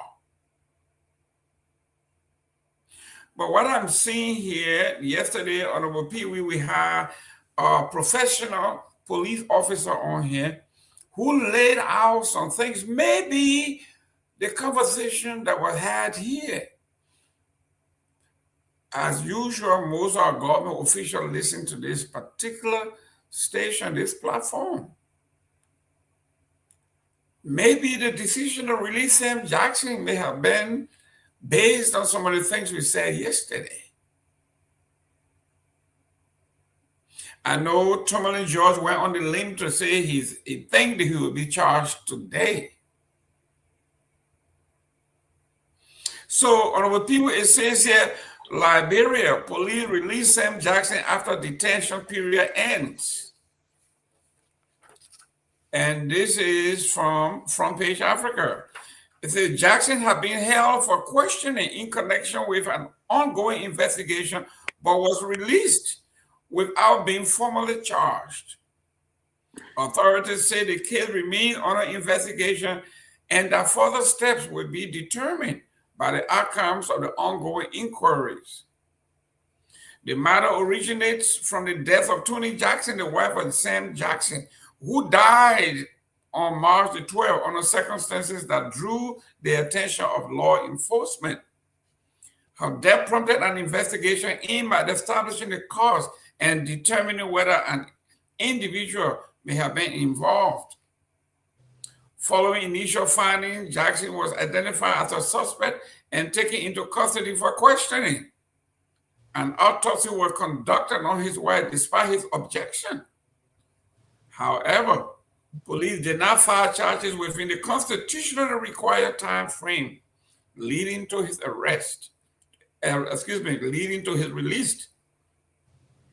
The LMP has not yet disclosed the results of the autopsy and the cause of Tony Jackson's death, or confirmed whether foul play was suspected.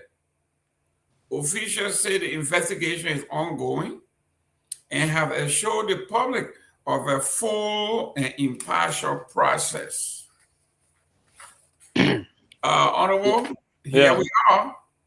Yeah, and part of what we all said yesterday, I'm one of those that was also thinking that the police may come out with a charge today if the results, if they perform the autopsy on the remains of the fallen wife of Mr. Jackson. but they didn't perform the autopsy. So it is just. Oh, they didn't. No, they didn't perform it. Okay. They didn't perform the autopsy. It's the reason why the police did not move with the charges, and then the police released him because the statutory 48 hours period elapsed today. So the police had no option, because if the police had not released him today, his lawyer would have filed a bill of habeas corpus to release the living body of their client, if you will. So the police did the needful, releasing to his lawyer today, with the caveat that the investigation is still active and ongoing. So he still remains a suspect in this case. He's not out of the hook yet. So the police is actively reviewing the case now, pending. And my suspicion is that they hopeful that but also there are other technicalities. So with these technicalities unfolding, led to the police releasing him.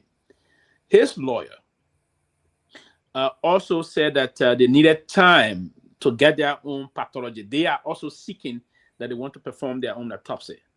So his lawyer is going to do it. The government going to do one, and he also called his lawyers, calling for them to perform theirs also. So, and they said they require time to write. I think I saw a letter today signed by his lead lawyer now, Councillor Simon Serena Cephas, inviting to a particular pathology to come in to seek him, contracting him, hire his service to do that. So these things may have delayed the police in further taking this, because listen, Mr. Gayman, this is a very serious matter, and the major problem the police, the major issue here now is the basis of the intent of the charges. How would the police move about to do this? Is it going to be conspiracy to murder? Is it going to be manslaughter? This way, that way? To even do any of the, or to say murder, to do that, you may have had some very cogent prima facie to move in. So that's one of the reasons why the police delayed that today. So, and I knew without an autopsy, the police would have never moved on to charge. So the police, in my thinking, I think that's the best thing to do. Yeah, he will go around. He's a free man for now, and then they will look into the case and they will further investigate it further. After the autopsy is performed, hopefully sometime, probably this week or next week, and then we will also, the governor of Liberia, the police will also allow Mr. Jackson's own the pathology to come in the country and perform his side of it. So we're going to have the two reports, and we're going to see where the two. So if the two report correlates, then the police will now move to the. I hope one of them can say this, the other one can say this. Then we in the red season battle now, all of things. But yeah, from that perspective, I anticipated when I learned yesterday, to this morning, that there will be no autopsy done because of the time and the technicality the lawyer brought in. I knew he would have been released this morning. Okay, so I don't know whether this is maybe before, but what we are getting from Front Page Africa is the government conducts autopsy on Jackson's wife. Like you say, it may have been written before. Yeah, but before you continue, is that all this newspaper that view from you and myself, somebody that will write, so that they can get it? Most often, the newspaper can not tell the real story, and I don't like to go by newspaper story. They didn't perform this autopsy. No, they didn't do it. Okay, great. Well, if and Jackson lawyer, through his lawyer, now also asking to perform their own autopsy also. So we are anticipating two now. Okay, so we have to get back to Selma Lomax. He's the guy who wrote this story. Yeah. Like we say always, there are times that news break after newspaper articles have written the papers. There are times we get to press before news come out and you correct the one we do, so that's fine.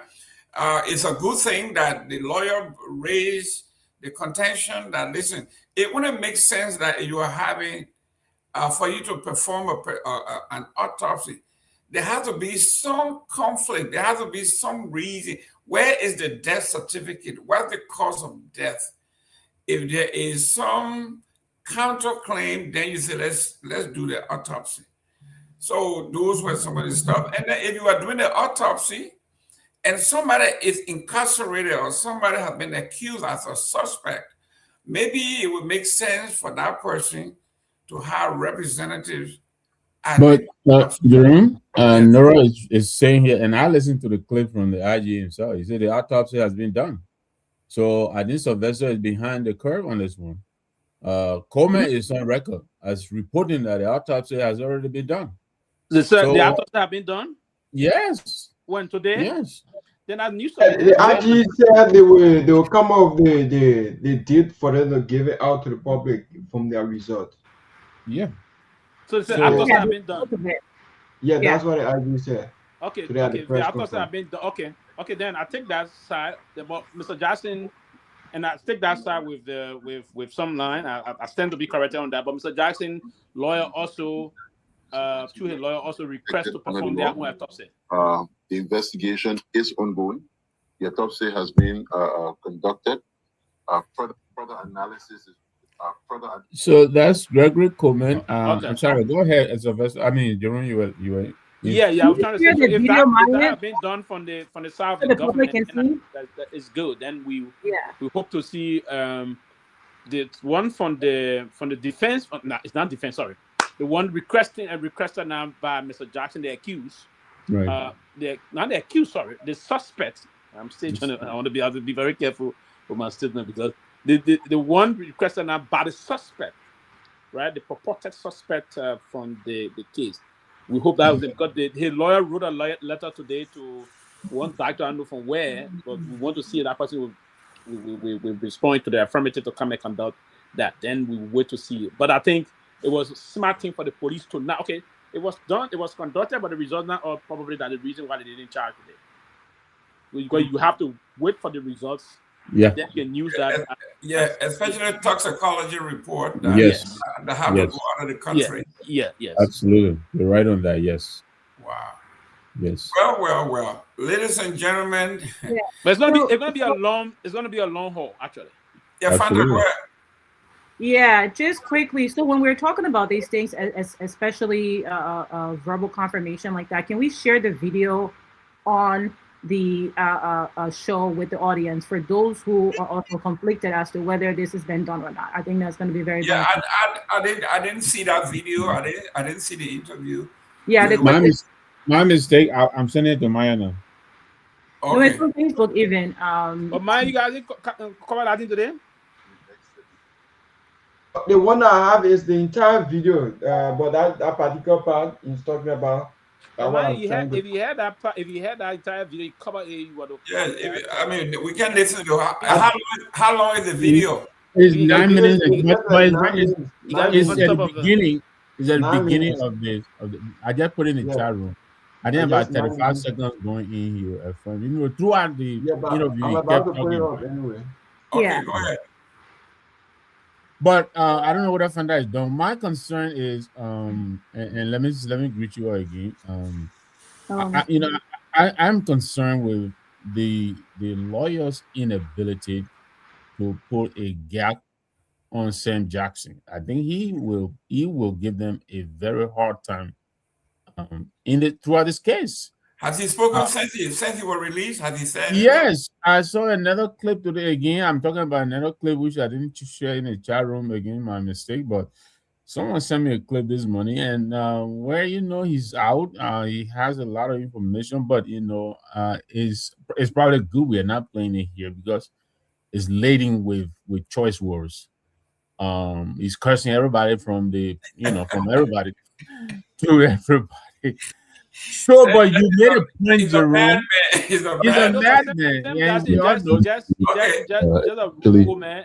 with the release of Mr. Jackson to his lawyers, we promise that Mr. Jackson's rights will be protected under the law. The investigation is ongoing. The autopsy has been conducted. Further analysis is being done. So hopefully, in the next 72 hours. We should have all of the results to inform the action that will be taken as it relates to the findings of this investigation. So that's where we are at the moment. If there's anything specific that anybody would like to know, you can ask the question and I'll be willing to answer. Here, I have with me DIG. Fair enough. So yeah, so but like you said, Sylvester, it may have been conducted, but the reports are not. They Yeah, still you need started writing yeah, up the report, including the toxicology report and all that. But you I need was to gonna say, fund it. But yeah, that Jerome, woman is your roommate, Mr. Nagbe. I have a friend, you know him. He's very unhinged, very rude. He's that very Jerome hanging out, buddy. Now the same how we just he's a we measure roommate. up briefly. There's some people that But look, they this can is you a can stop man. it from doing that. This is a man who is on. First of all, Jerome alluded to the fact. I don't believe Sam Jackson was anywhere in Liberia in 1985 when this Amadou Valley Soli fellow was reported missing. But he is a man who loves to be in the fries. Let the general would say. He loves to be in things. Why he said what he said, and I'm sure Jerome has. I have gone back to my friends from the PL days to the PVP days who knew Sam. Nobody believes Sam was because Sam left Liberia around the early 80s. He fell off with. And again, Sam Jackson, he said he impregnated those girlfriend and also in Western side chick. I mean, this is a man who enjoys putting his foot in his mouth and putting himself in the situation he can handle. So he comes out. He spent the weekend in the mosquito den in the heat. You think Sam Jackson will take some lessons from this, but no, it's not Sam Jackson. He comes out. He is cursing from the doorman to the IG to everybody he can remember, and now he's gonna teach everybody his sense. He has the resources to. So I'm worried that because I know Silver is bombastic. Sam Jackson is bombastic. So the two of them, you put them together, is an explosion. So they're gonna make this thing a spectacle, and at the end of the day, I think Sam might end up injuring himself because he doesn't know when to climb up. So I really worry that the lawyers. I am sure they are trying to get Sam, to stop the talk. I believe he has information, additional information to what we've seen, and I think he may have a lot of other stuff. And I think he's very confident. He's feeling confident, but that is good. But again, there is always the right time for the right, information to come out. So I'm just really cautioning. I'm happy he's out, because guy, all of us of a certain age, all of these things they take a toll on your body. So I'm happy he's out, but he needs to now pedal back and let the lawyers take the front and do the talking for him. But I agree with what you guys were saying. I think the police may have realized that there's some procedural error. And again, thanks to the gentleman who was on yesterday, Alfred Johnson. I think he really provided a lot of education. For us, I'm not going to say for the police before they come and get me, like Sylvester was saying. They come and get me. But I think he provided a lot of information, and I think IG men may have watched the show and went back to go over his notes, like he said, like Johnson said, and probably realized that there were some gaps in what they were doing. And so now they are trying to patch up those holes. So Sam now needs, again, like I said, he needs to let the lawyers do the work. He needs to stay out of the public eye, because he could win this thing legally and lose it in the court of public opinion. And he's a public figure, same as a politician. I'm sure he Okay. has. Okay. 1 minute, real quick. We have a caller here that has some information. Your name and where you calling from? Your name and where you calling from? Hello, your name. Hold on, your name and where you calling from? My name is Pastor Jerome Gayman, and I'm calling from Minnesota. Go ahead. Okay, so here is one issue. I kind of a little bit differ. I heard my brother Sylvester Pewee saying something earlier on. Now, if you go back to Article 21F of the Liberian Constitution, you can't keep anybody for more than 48 hours. You can't. I'm not a science lawyer. I'm a journalist by profession and a pastor. But I think what the police, this 48-hour issue, they have to be very, very careful how they detain people. And by law, once you detain a suspect or an individual or any citizen for that matter, when you release them or you arrest them based on a probable cause, and if you are releasing that person, they should be going to court. If you take the person over to their lawyer and say, oh, we're going to hold your passport or traveling documents, by law, it is a professional way of detaining somebody or holding them in detention in a professional manner, but you're still holding them. So Sam's lawyer could pick up the case. Even I don't know why they never filed haters couples. I don't know why, but maybe the lender council and other decided to just let it go because they're waiting for means to get a better pathologist to go and do the forensic investigation over or do the autopsy over. Because when the police said they were reconstructing the crime scene and they took him for the second time, I said, this is almost like we dancing around the late Angel Mader's Tuba case. It's like we're dancing around Keith Juba case. So I don't know why is it that every time our people have these kind of sensitive case or issues, they always go in a manner like professionalism is lacking. That's why I just wanted to weigh in, because if you go this again when you find time, just look at Article 21F of the Liberian Constitution. But that means Sam was not arrested based on a probable cause, and he was held in detention for more than 48 hours. So you said more than 48 hours? So that because Sam would help, and the police can hold you. The police can hold you for just any suspicion for 48 hours. He was called on Saturday, so weekend. Sunday was official holiday, so I don't think he was held beyond the statutory 48 hours. He was released today. He was released. Sylvester, if you keep somebody for 2 days, then you 2 days, meaning you arrest them based on the probable cause, right? If you release them, you must release them to a court. You must charge them and release them to a court. No. Here's the point. Here's the point. That's the point. Here's the point.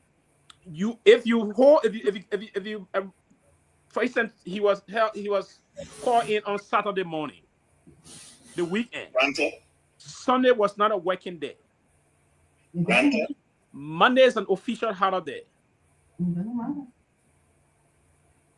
Because I want to go back to the legal aspect, and the legal business time in Liberia is from Monday to Saturday. Sunday is a non-working day in Liberia. The court will open in Liberia from the morning hours to 1 p.m. The court will shut down. On Saturday, Sunday was the birthday of our first president, but there was a presidential proclamation celebrating that day on Monday, considering Monday a non-working day. So then when you release me, if you arrest me not based on a probable cause, what do you do in terms of releasing me? Do you send me home on restraining order, or you sending me to a court? So you sending him now. The reason why you should release him, because the reason the police got 48 hours is the police to carry on a determination if there's probable cause to go to court. Law, Sylvester, is illegal. Look at the Constitution. Where's the Constitution saying on that? Where's it saying? 21F. Look at it. Where's the Read the Constitution. I'm not a lawyer, but I'm a journalist who will do research, and every time I see a real current of a case, I want to the legal ramification. Let's understand the legal ramification. If I arrest Mr. Gilman, arrests me. If it's for a probable cause, when he investigates me, the next thing he does is that he's going to charge me. All he's going to do is to charge me and follow me. Yeah, but you that's have not to charging you. If there's no court that would release you to your lawyer to go home, is that necessary to court? No, it is not unconstitutional. It's not. We're not. No. We're not saying whether it's unconstitutional, but let's look at the legal ramification, the process that leads to court. That's what we're talking about, Sylvester. Yeah, but Reverend, let me ask you this. the portion that you're reading, it said the president must be charged and presented before a court Yes. within 48 hours. Why, if there's no court open? A court must be open to present them before a court, and this is a legal technicality that they have used in Liberia from time immemorial. You know that. If they release him this evening or this afternoon to his lawyer with all his traveling documents, the traveling document in the possession of the lawyers, are you sending him to court? Not to court yet. Not to court yet. He's not to court. The reason why they released him to his lawyer, because they didn't want to violate the same Article 21, because the police got the responsibility to hold him for 2 days with no answer whatsoever. 2 days, the police got a reasonable suspicion. The police can operate on reasonable suspicion to hold him for 2 days. No, but they elevated him not based on suspicion. No? Yeah, but when you are the evidence as a suspect, not just a suspect. And that's the reasonable suspicion. You are a suspect. You are suspected of this, not necessarily. So in that time, Reverend, you have 48 hours to adjudicate the technicality involved in that. You either send him to court or you release him to his lawyer. Now, the case is still actively open. It's not closed. No, the case is not closed. We're not it's saying... not closed. So he's released to his lawyer for now while the investigation... You know, Mr. Gilman, one way we can alleviate the speculation is when somebody who's legal minded, right? And Mr. Gilman, the panelist, if you have the time, let's go to that article and call a legal person who understands. So here's the article. Here's the article again, Larry. Here's the article again. It says, Constitution. Even if you look at F of that Constitution, you will understand that the same lawyer who argue from a different perspective, whether the police is in the right to do it, to keep somebody for 2 days, and after those 2 days, they're not charging them to forward them to a court. That's Sam got one of the not only the outspoken lawyer in the bureau, but one of the lawyers that understand the business of criminal law. Sam got one of those representing him in person of Serenus Cephas. He was a former Solicitor General. Yeah, he's not only a very, very talkative lawyer, but he understands the law very effectively. And yeah, so he's one of those persons. So he would have been loud to say, "Oh, he knows that he didn't violate the right of his client." Yeah, but yes, what they say Article 21. Article 21 is saying here, no person shall be made subject to any law or punishment which was not in effect at the time of the commission of an offense. Nor shall the legislature enact any bill of a tender extra facto law. No person. Okay, we come to B. So your point was what? C or F? F. Okay, let me just go to F. Okay, it's not because they put our whole writing in the country there. Come to F. And F is saying every person arrested or detained shall be formally charged and presented before a court of competent jurisdiction within 48 hours. Now you see that okay. Now, Reverend, I see them, Mr. Nagbe and myself saying. So they said this person shall be charged. Just a minute, please. Just a minute, sir. Yeah. The person shall be charged within 48 hours. Yeah. Right? 48 hours in a competent court of jurisdiction. Right? And in a competent court. So if the 48 hours, if you cannot charge him to competent court of jurisdiction in the 48 hours, release him. That's what the Constitution is saying here. Release him out. Because you are not charged to court about the releasing today. let me add this piece. Reverend, I hope you can hear me. Yeah. And this is according to Liberia criminal law. Reverend, can you hear me? Look at the Kehleboe case, and then look at the 17 young men who were killed and the body, the wasted acid water on them in Lower Magidi. That was some almost 30 or 20 some years ago. Then we come to the case involving Hans Willen and Maggie Kweku. Then let's look at the case with Lower Musu's cat case. This is my first time in all of my professional practice as a journalist This is my first time seeing it. That's why I went looking for the Constitution. And I said, of course, on legal mind. Then just in that time, I heard you talking. I said, you know, Brother Pewee and Mr. Gayman, what is hurting our country is this. And that's why sometimes I query some of the lawyers I know. I said, when we were actively in the media, we'll have some of you legal people come to explain. Because in Liberia, everybody understands the Constitution. But whether we understand the legal ramification of the Constitution or know what the framers were saying or understanding the spirit of the law, that's what giving us hard time. And so as a result of that, in a court of public opinion, people will speculate from now to tomorrow morning. But I know Serena very well. If Serena, they wanted to create a noise, they were going to fight. Gregory, I think he plays smart because they were going to fight in a hidden couples law, and they were going to get the government. And then, Sam was going to walk in court and beat them in another sense. But we all hope and pray. Reverend, let me ask you this before you leave. Nagbe here. Are you aware of this? According to Liberian criminal law here, it says here, Sundays and official holidays are not counted. Are you aware of that? Oh, I know. Once the flag come down. For the 48 hours. So Monday was a holiday. It was J.J. Rao's birthday. That doesn't count. Sunday. Who was J.J. Rao anyway? Your first president. I think it was a Basil Metu. It's a probable cause. They didn't establish anything. Now, let's just look at the phrase now. If you want all by you, let's look at it now. Who is less small? Yeah. So I just wanted you to know that. So they say the 48 hours. If they fall within 10-day period, official holidays and weekends, weekdays, and Sundays are not counted. And to the other point that you made, I don't think when you release a suspect, they must be kept taken to court immediately. You said that from the beginning of your statement. I don't think that's necessarily so.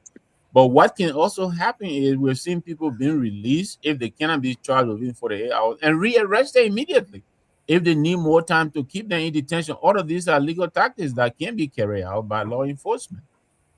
Yeah, but let me ask this question: What if they didn't say what day? They just say within 48 hours. Does it matter? Does it matter whether it's a weekend or not? Does it matter whether it's weekend or not? Mr. Gayman. Yes. So I contacted. We have one of our counselor, one landed counselor, and I thought what our own journalist, Reverend Brother, is saying. He's making some sense also. So the lawyer is on the line, and good, please. The lawyer is going to talk to us on that. So I have Councillor Gu on the line. Counselor, you live with us. Which one of the Gu? Clarify this for us. Orisha Kun? Orisha, go ahead, Chief. No, it's Councillor Lafayette Gu. Lafayette. So thank you for the opportunity. Yes. Well, I know the issue surrounds Article 21F. Yes. And it reads, every person arrested or detained shall be formally charged and presented before a court of competent jurisdiction within 48 hours shall be formally charged and presented before a court. So it's a mandatory word, shall.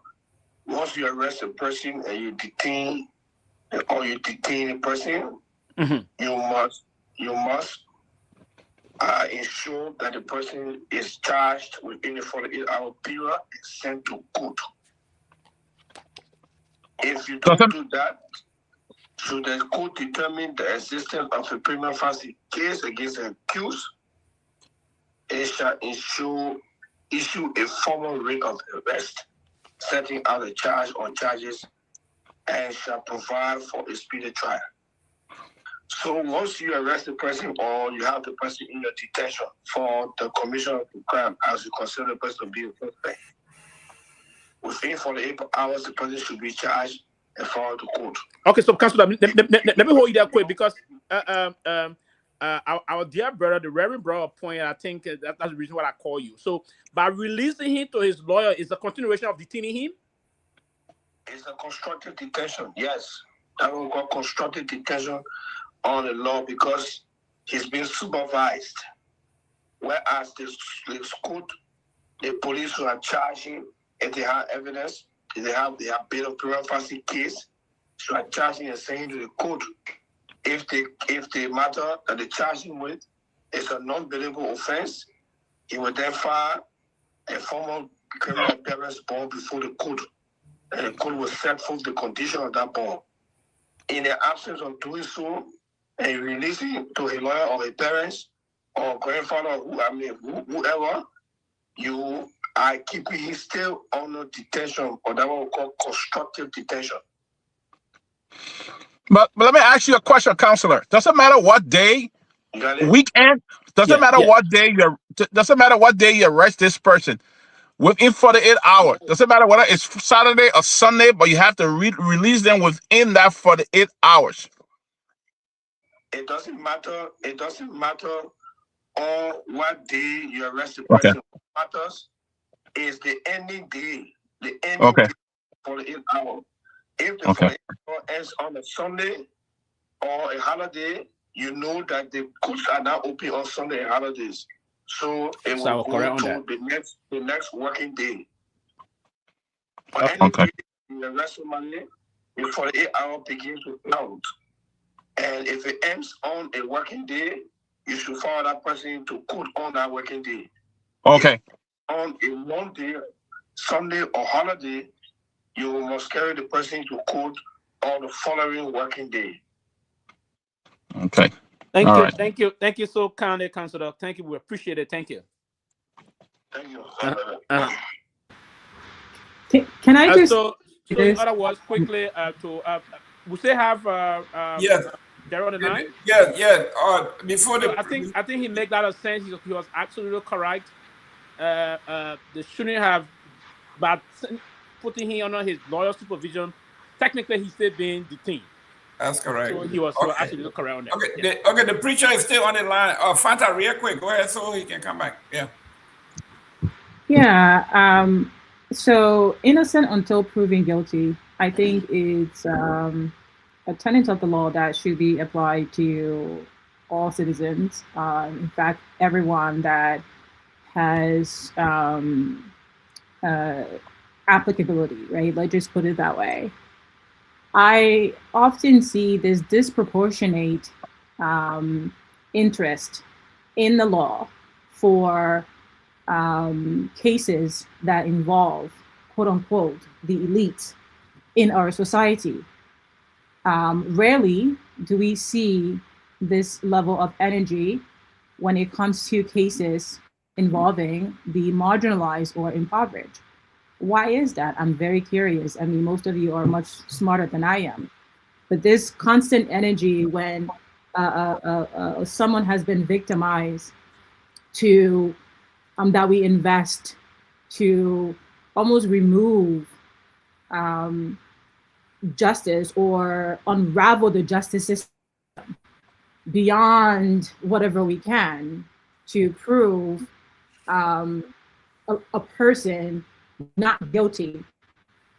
I wish we could sort of balance it with people who do not have, who you do not have their phone numbers and who do not know your names. Can we apply that level of energy to all Liberians, to all people equally? Because there's so many cases that go unheard. Nobody advocate for those victims. Nobody advocate for people accused of committing crimes that they did not commit. I get this is top of the media right now, but it would just be nice. It would just be fair, right? As active participants in our judicial discourse, as Liberians, we should cascade that across the board and not just for the elites. Just wanted to say that.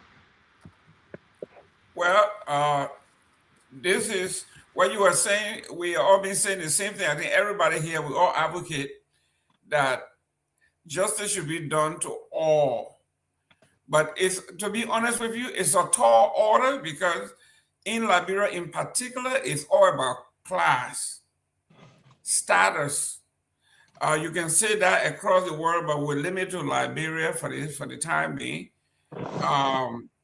When it comes to class, when it comes to fame, when it comes to those things, and we discussed this yesterday when I got very, very upset. I'll show you the photos of women. All of a sudden, printed black T-shirt with logos and emblems on it, and now they are protesting. And I'm saying to myself, the last time we saw this was during the Musu Scott, Gloria Scott, what her name? Yeah, Gloria Scott's case, where the senator from Grand Bassa County led a group of women in black, in blossom, with stuff going to her to support her.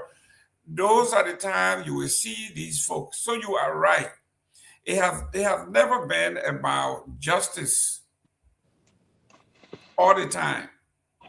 They have always have personality attached. But the Reverend is on the phone. Reverend, real quick before you go, we were talking, you got cut off. Okay. Let me say to my sister, Fanta, thank you so much. You know, I'll say this, and I want to invite all of you to follow RAMAH TV. You know, when my father was arrested by UNIMBO, and they said my father was keeping rebels, armed and ammunition in his swimming pool, and they stripped him naked and beat him beyond recognition, and from that beating he took sick and died, I decided that I would be a journalist, and my journalism work will not be biased, will be at an equilibrium. So says Fanta, you know what God did for me? He gave me the opportunity to work for some of the big names. The big names, people who were founding fathers of the so-called revolution to emancipate Liberians. If I'm not wrong, I'm the only journalist that got all the TRC 200 tapes. What I decided to do was to air those tapes. Currently, we're working on something to put them in different vernaculars so people can have the opportunity to not only see the perpetrators, but the victims as well. And in our country, like Mr. Gilbert said, it's been this processing, this issue of class. If you are not part of a particular class, nobody come to your rescue. The other day, the group were talking about the repatriation of Liberians from Ghana to Liberia. Mr. Gilman, I was privileged to be the journalist who broke the story on the Saudi priest $5 million. That money was intended to build a mini estate unit for returning Liberians from the diaspora in the different displaced camp in a place called Mambas Town. And some portion of that money was also intended to go to Sabano Printing Price to print textbooks for Liberia. But if you ask today, where is that money? Nobody can give an account. Nobody can give an account. I was also privileged to break a story on $3.4 million on water pump during Chairman Judah Bryant time. You know what they did to me, Mr. Gilman? They said that I should apologize to this man. If I don't do so, I don't have a job in Liberia. And I said, I would rather don't have a job, but I will carry the story. And I did carry the story. As compared to today, this Fanta, the reason why some of these things don't surface and the level of education is not there, to the best of my knowledge, 99% of the radio stations in our country, if not all, are owned by somebody who has an attachment to a political leader. How do we educate our people? How do we disseminate the right information? When in fact, the political parties themselves, their offices are only open when there is an election season. Civil society group in the country remain proactive only when there is a particular situation in our country. I'll give you one simple story before I leave. When I broke the situation with the late Angel Maida Toba, I was told that it is their fraternity brethren. And if I continue, I will never own a job I will never have a job in Liberia. So my prayer was, people will stand up. Let's only for us, for Angel Medetuba, our mothers from Whitmet and all the different places. Took Judge Blamo Dixon, they went to the Temple of Justice, they sat down, they said, if you don't give us justice, we all will die here today. And I was so happy in my office, sitting in my office in tears. I said, Angel will get justice. But guess what? At the end of the day, where is Hans Willen? Where is Madi Kwiku? They were here in America with you and myself. Who freed them? Madam Salih. That is to say that what you and myself talk about, classism or the elite, it's not about elite, my sister. It's about fraternity organizations. If you go back to 1963, there was a lady who was beheaded, a Michael woman by the name of, her name was Kudo.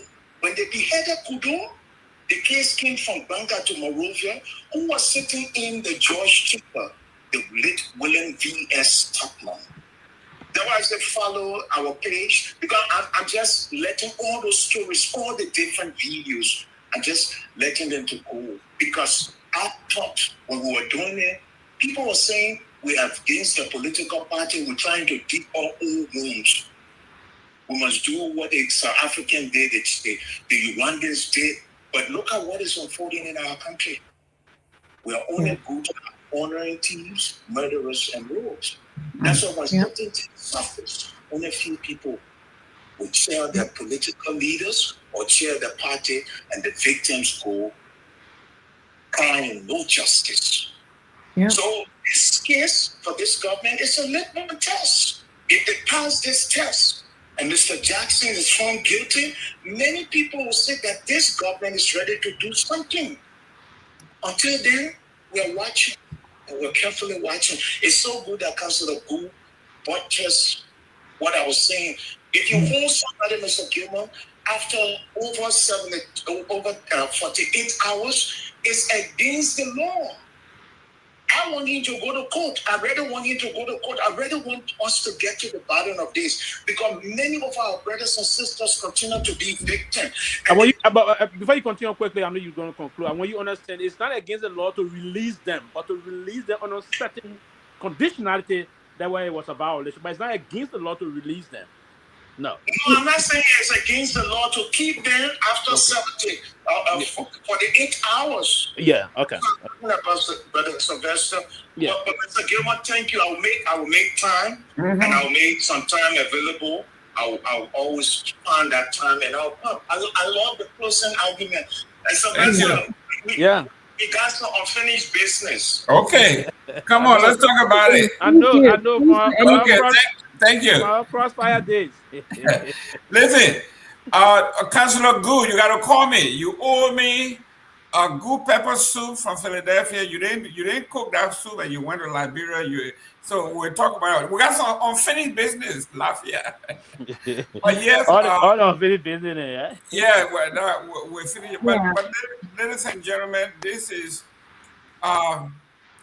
serious. Someone just texted me. I told them to come on. They said no, they don't want to come on, but they're taking me and Victor to task. They say we should take ownership of Sam Jackson because he was one of our progressives, and now we try to throw him under the bus. No, we're not throwing Sam Jackson under the bus. We're just being fair that if he did it. But again, I don't know the way. And I was listening to my brother, and he said something I didn't know. He said if the government find he guilty, you can find somebody guilty. I'm trying. Yeah, so it's not an issue that saying God. The hope is that if Sam Jackson is guilty, I mean, he should be if he did it. Yes. The proof, then he should be found guilty. And you see that one thing we have not tried to distinguish ourselves from. The mindset we had is something that will happen today. We just definitively conclude that we have to collect the evidence and other things. Evidence gathering is very important. That will link the point to it, but it's not you see, and that's one of the things sometimes we have serious perception problem. And what happened there, Fanta, is the same thing. If you went to my village, and I will say the same thing about your village in Cape Mount. Sometimes the man Water or the man Gayman will say, you know what? I have dealt with those people. Those people, they know good. I don't even want to deal with that anymore. I just leave mine with God. That is no confidence in the system. Your take on this, because I know you experienced that too. Yeah, I mean, it is such that we have almost two justice systems, one for the marginalized and one for the elite. When you find where the elite, or as the gentleman rightly put, these secret societies, and I mentioned this the last time, and that's the topic I know is taboo for you guys. You don't like to talk about it, but Liberia is run by secret societies. Liberia is run by these fraternities, right? And he said that rightfully. That's who our government, our politics, our governance is influenced by. So when anyone from such societies, when their brothers or their sisters in the same society engage in a crime, they do everything. There is a lot of cohesion happening to eradicate that crime or eradicate them from that crime, to remove that responsibility from them. When a crime happens to a common man, or a common man commits a crime, they get prosecuted to the full extent expeditiously. There's 72 hours, 48 hours that we are talking about. The common man is there's so many people rotten in, quote unquote, South Beach that have not seen the inside of a courtroom since they were accused of doing something. Where is the law for them? Where is the justification to apply the law equally to them? Their justice system is number two. They're not part of the elite or the secret societies or the fraternity justice system. They have their own justice system. When they commit a crime, they work together collaboratively until that person is free from that crime. When they are the one that crimes are being committed to, they work also collaboratively to make sure that that person is prosecuted to the full extent of the law. But when they commit, when the common man commits a crime, either to or against, the law is unfair to them. The law is unfair to them. How are we supposed to be a nationalist and patriotic only when it comes to buffing up our shoulders, our chicken muscles, like against countries we cannot even dare to go against? But our big mouth and our showboating is all we know how to exercise. Why can't we be fair as a society? Why can't we practice doing the right thing always? Doesn't matter if which class you are from, whether you are poor or you are rich or you're from Lofa or you're from Bapalu or you're from Cape Mount. Why can't we practice that? When are we going to arrive at a society where every Liberian can say, yes, I am so proud of being a Liberian today because I get fair access to the same justice that so-called the baby boy do? What is this? Why are we such liars and just cannot speak openly and honestly to ourselves? How do we expect to change? Where is the transformation going to come from if that change is so uncomfortable for us? It's so uncomfortable. The minute somebody talk about something otherwise, it becomes no. Like this deviation from the truth. We will never prosper as a society as long as we remain a society of secret, a society who functions of a secret societies, who are influenced by fraternities and brotherhoods and sisterhoods. Where is the Liberianhood? Where is the citizenhood? Where is that? Well, ladies and gentlemen, I just if you have not heard, we should call this segment Straight Talk. Please, like I was actually going to suggest to the team. I think we should have a hot seat or definitely something like that. In fact, we need to have that. Look, I'm just gonna say this lastly, with the topics that we've discussed today, because I do have to run. Yeah, sure. The way the Liberian leadership have handled this situation with Guinea is just so wrong. We just need to put up our big ball pants and just own up to to our part in all of this, which Liberia once again is very wrong in this, and just do the right thing and protect our citizens. Now you are seeing citizens packing their loads on their head. Can't you think about that as a leader? Your people have such fear. They're going through such fearful times right now. all you needed to do was just put on your big boy pants and just take full accountability and just accept that you were wrong in this.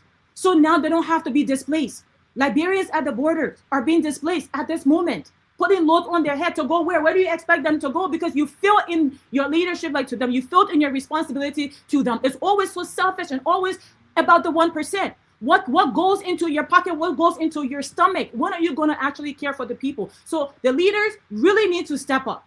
They really need to step up and do the right thing in the situation. And I will caution the youth, those youth who want to pump your chest and think you can pick up machetes against AK-47s, you're fooling yourselves. Do not fool yourself. Do not get involved into a conflict that you have no idea about. For people who are corrupt and do not serve your interests, stand down. Stand down. When it comes to the justice system, let's apply it fairly and equally to all Liberians. Good night, and thank you for the time. Thank you very much. Victor Nagbe, we are talking about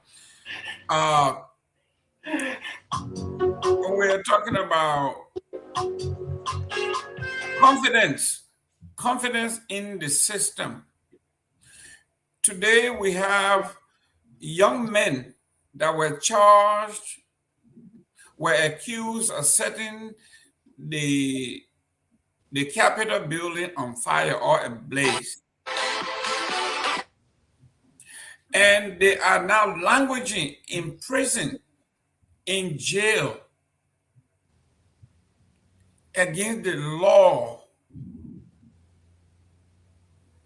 They were charged, they were abused, there were private investigation confirmed that they were abused and tortured.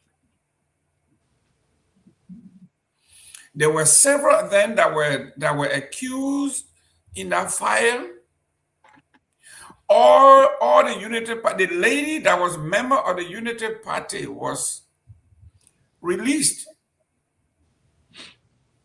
And everybody else that is called the opposition are still languishing in jail, even though the evidence shows that they should be released on bond. This is what we are talking about when people do not have confidence in the system. And you heard the journalist call the name of a particular judge, and that judge's name has been in almost everything that Liberia should not be proud of. Confidence in the system. Let me welcome Robert Garguah. Robert Garguah, welcome to the show. Thank you, boss. Let me welcome the chief himself. Chief, welcome to the show. Thank you. And again, to all my Irish brothers out there, today is St. Patrick's Day. I'm wearing my green top. Every time I wear my green, I look like Firestone brick wall. I wore my green tie and my green handkerchief to say. You need to wear the Eagles green. Then okay, that special kind of green. So it gotta be. Listen, today's St. Patrick's Day. Robert Garguah, you should be celebrating Robert Garguah when you're on the show. I want you to celebrate today. You sell too much liquor today in your hotel. You should be celebrating St. Patrick's Day with me. All my Irish brothers and sisters, St. Patrick's Day is a good day. I've been drinking a lot of stout. I'm going to drink some more when I leave from here. All the drink from the pubs. They call it the pubs. Why depending on? Oh, but man, leave me alone. I'm a Bassa Irishman. So today we are celebrating. I am celebrating with all my Irish people. When I leave from here tonight, it's on again. We're gonna celebrate this day here.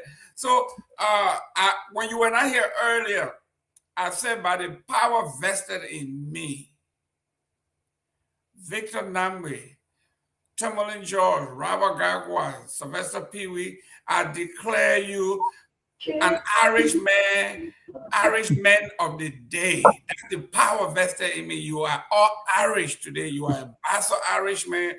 You are a Lofa Irishman. You are a Gribble Irishman. But today we are all Irish. There you go. We are all Ari. I'm not drunk, so you can't take me to court on this one. But Victor, I think what we are talking about here is confidence in our judicial system. Yeah. If the justice system is not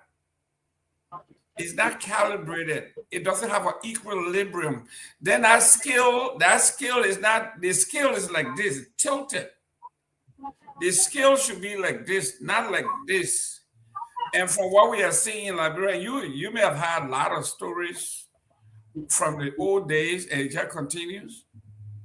I would bring about 1979. This young man called Joseph Pewee. Joseph Pewee was a store boy. He was working in a Lebanese store, and he got murdered. The Lebanese man said the boss stole a candy, and they choked him. They choked him with a candy, a Liberian citizen dying for one piece of candy, toffee. They caught him eating the toffee, they choked him, he swallowed the toffee, and they choked him, they told him to vomit the toffee, and he died. And while the Pewee family were crying for justice, the Chief Justice of the Republic of Liberia and the Speaker of the House, Rachel Henry, they made way for the Lebanese man to escape the country overnight. That is the justice we are talking about. No confidence in our judicial system. Yeah. I mean, and you're right. The Berry case. I mean, we were just coming up, but it was a flashpoint, and it was one of several such cases. But I would say, guys, somebody playing music in the background. It probably hastening the coming into being of such pressure groups as the Progressive Alliance of Liberia, or the Movement for Justice in Africa, Moja, PAL. I think those are some of the, I believe, some of the instances of justice miscarried that precipitated the formation of these groups.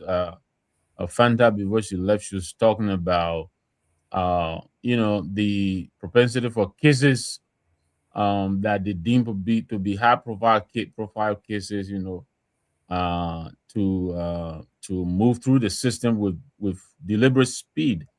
When other such cases, are left to languish only because those are cases of little consequence.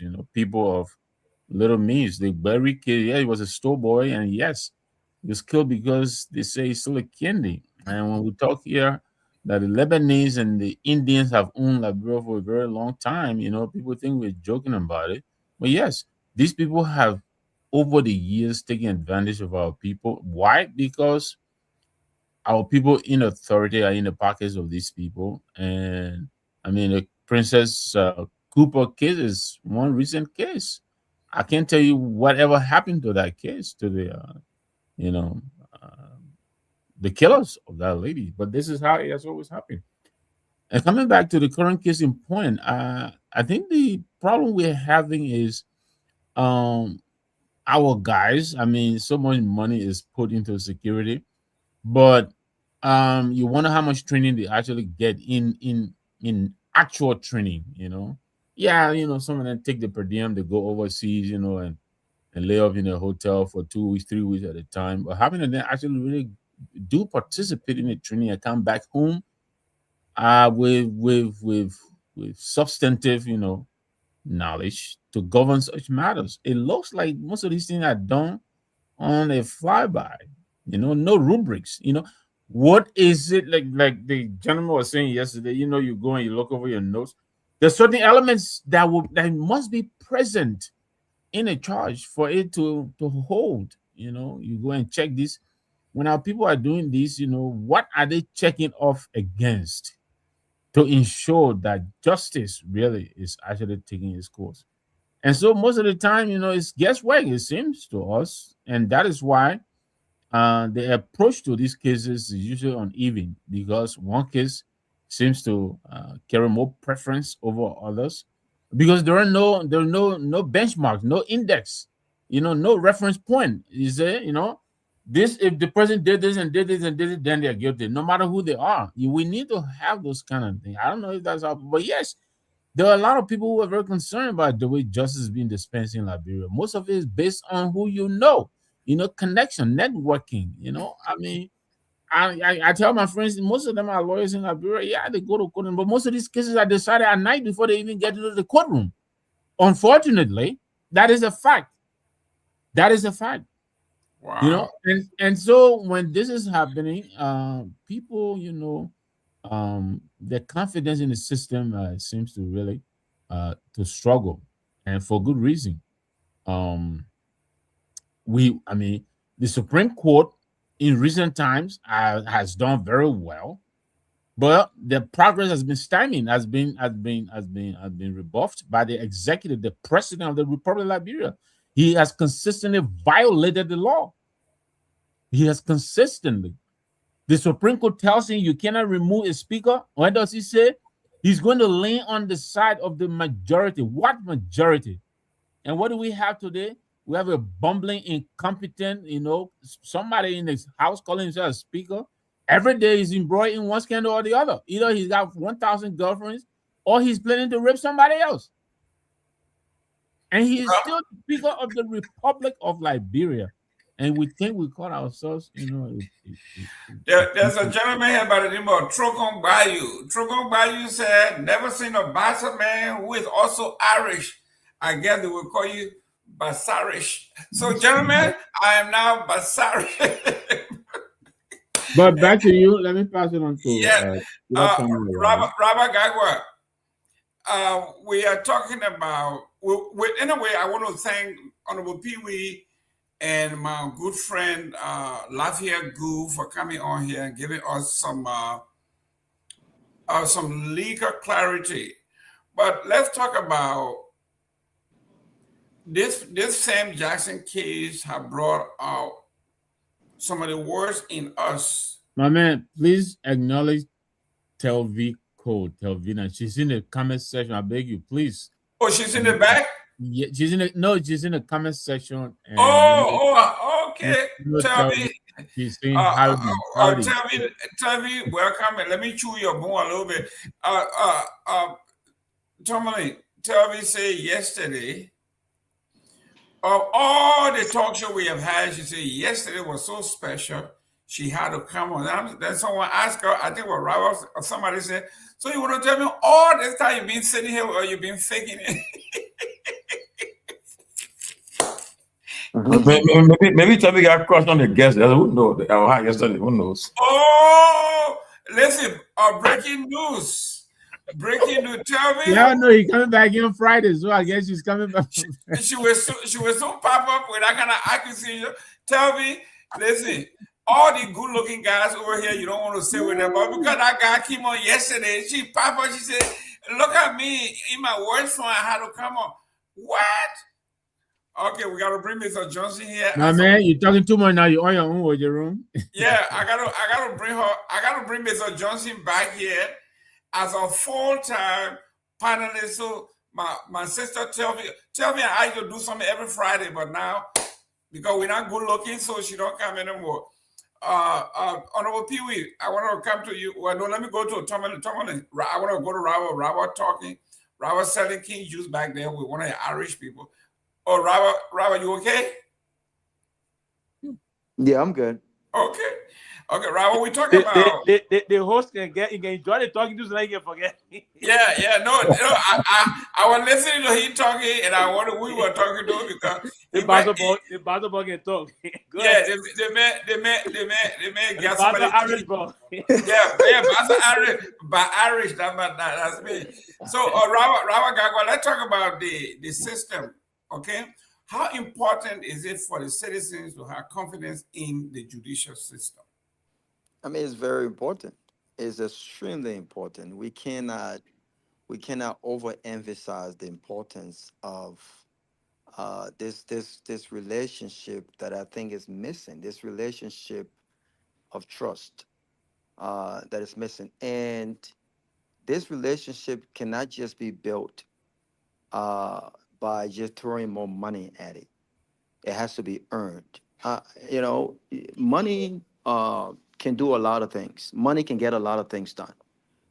Some question the corruption of the judicial system based on the lack of adequate funding, based on the fact that most professionals in the law enforcement field in Liberia makes little to nothing. Like when police officers are making $150. Some of them are even taking home less because they're inconsistently paid. Uh, and so all of these things breed, corruption, right? So when you add that to the lack of training, right? When it comes to how we conduct our investigations, those are good. But even if we were to pump money and put more resources into the police, not just the police, but the entire security apparatus. Look at our army. And we had this question the last time.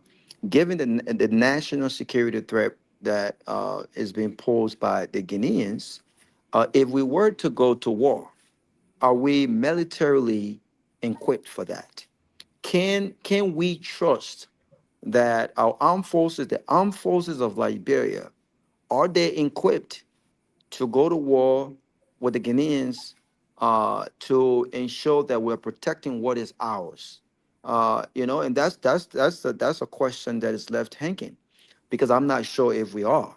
I mean, I saw the military drive into Lofa days after the Guineans have intrude on our land, right?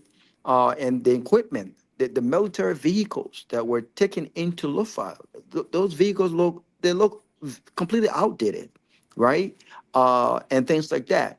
But even if we were to invest in these areas and close these loopholes, the police still have an uphill battle when it comes to creating a relationship with the community where trust is earned. And I think that we got to create our security apparatus in the country that are apolitical. The security, the police don't work for a particular government.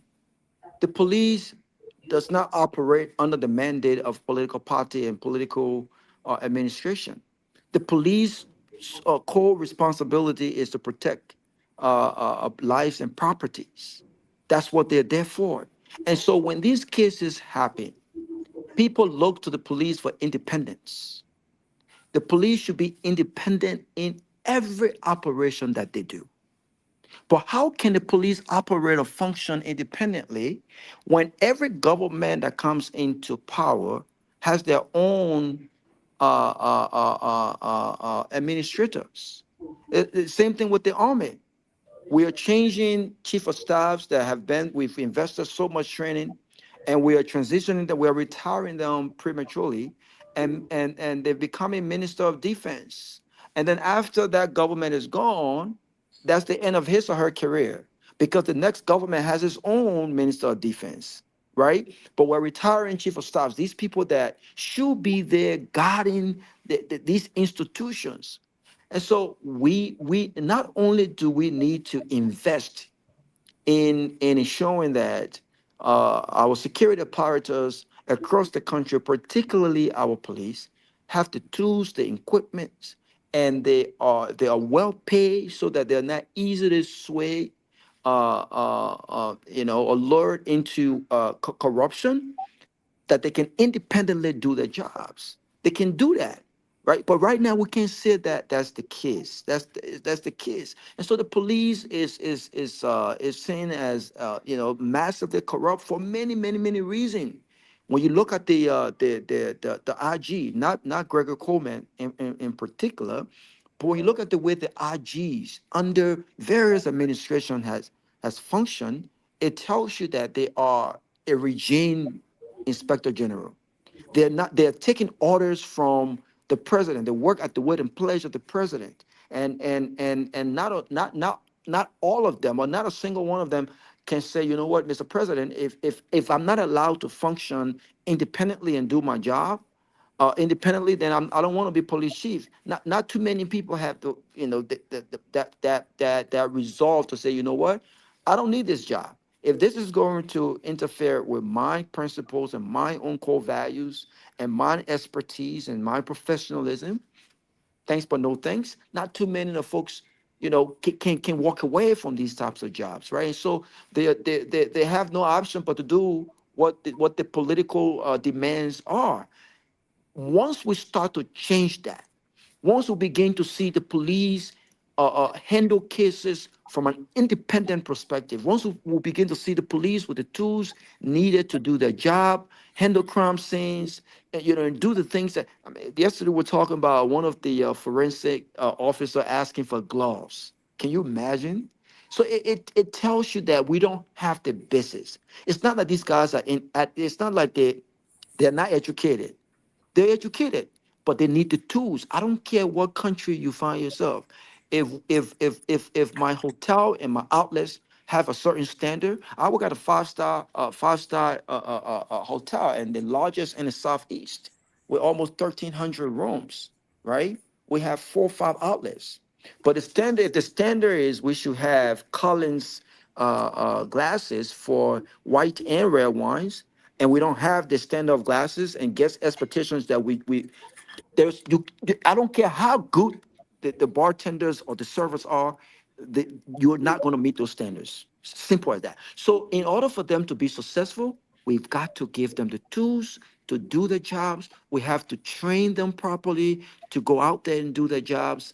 And we have to ensure that they're well paid so that they can independently do their jobs. Right now, we can, I think a lot of pieces are missing. And until we close those loopholes, we will continue to experience what we're experiencing. And so trust will never be given. It must be earned. It must be earned across the political aisle. It must be earned across the Liberians that don't care about politics. They just want the right thing done. If something happened, they want to trust that they can call the police and the police will carry out a thorough, independent investigation. And if the facts point to where the facts point, they can get justice. That's all they care about. Right now, we can't say that's what's happening. Thank you. Tomalin, let me go back. I mean, you were not here, so we went over some else. But let's go back. Let me take you back to the border here. Because yesterday you were very, very optimistic about the border. The president had taken care of business. They were showing all this communique and everything else. And then this morning, the people came right back. And what's getting to me is somebody like Pewee who understands the protocol and everything else will say the right thing. But then when you go on the ground, the folks went to talk, the soldiers came back across the border. And the chiefs and other folks there went to talk to the soldiers, and the soldiers said, no, this is not a procedure. I'm only here. I was deployed. You need to talk to somebody in Conakry. I can't do anything. You need to talk to chain of command. You need to talk to higher authority. How is this? How are we bungling this kind of stuff? Tomalin, you are mayor of diplomacy. What's going on here? How are we handling this? Is badly being handled, man. Mr. Gayman, you know, it's about time that the president addressed the nation. You know, I mean, I understand they have sent the Minister of Internal Affairs, then he sent the Chief of Staff. And yesterday they had a mini managerial summit with President Mada Bio and Dumuya, or whatever the case are. And then he came back to the country, took one question from the press. I mean, you know, I always tell people, I miss, it brings me back to the time of President Taylor and President Doe. You were presidents who they were frequent addressing the nation. And then issues that happened, they would come to the microphone, go to the Palace of Executive Mansion or the Centennial Pavilion and address the nation about what's happening in the country. But I don't know why the president nowadays, they just go through their meerkat and it does not hold. It's important that you go before the Liberian people and tell them what's happening. You see, I've been in America, even when anything happen here, the president will go to the Oval Office or stand there and address the nation, tell them what's happening. Only except your man right now, Sunday Washington, he has not addressed the nation, but we're still trying to find out when he will address the nation, maybe when the Strait of Hormuz open. But besides that, the president, I mean, when I saw this, I was on the phone today with Akara's Gray, and Akara was telling me some things that I was surprised, shocked, and I really tried to I've been trying to find out what's happening. I've been reaching out to my sources around to see what I will hear from them. And I've not gotten no information yet. But if it is true that after the summit in Guinea, in Conakry, and this morning the Guinean army went, I saw a video where the cars were moving towards, they said the border, and they said that they will not move until the year from, until the year from the authorities. That's concerning. It's concerning that what the MRE meeting was all about. So they just went there to play fun or what? Just to waste our time and waste resources. Because such a meeting it comes with a lot of resources that the government spend.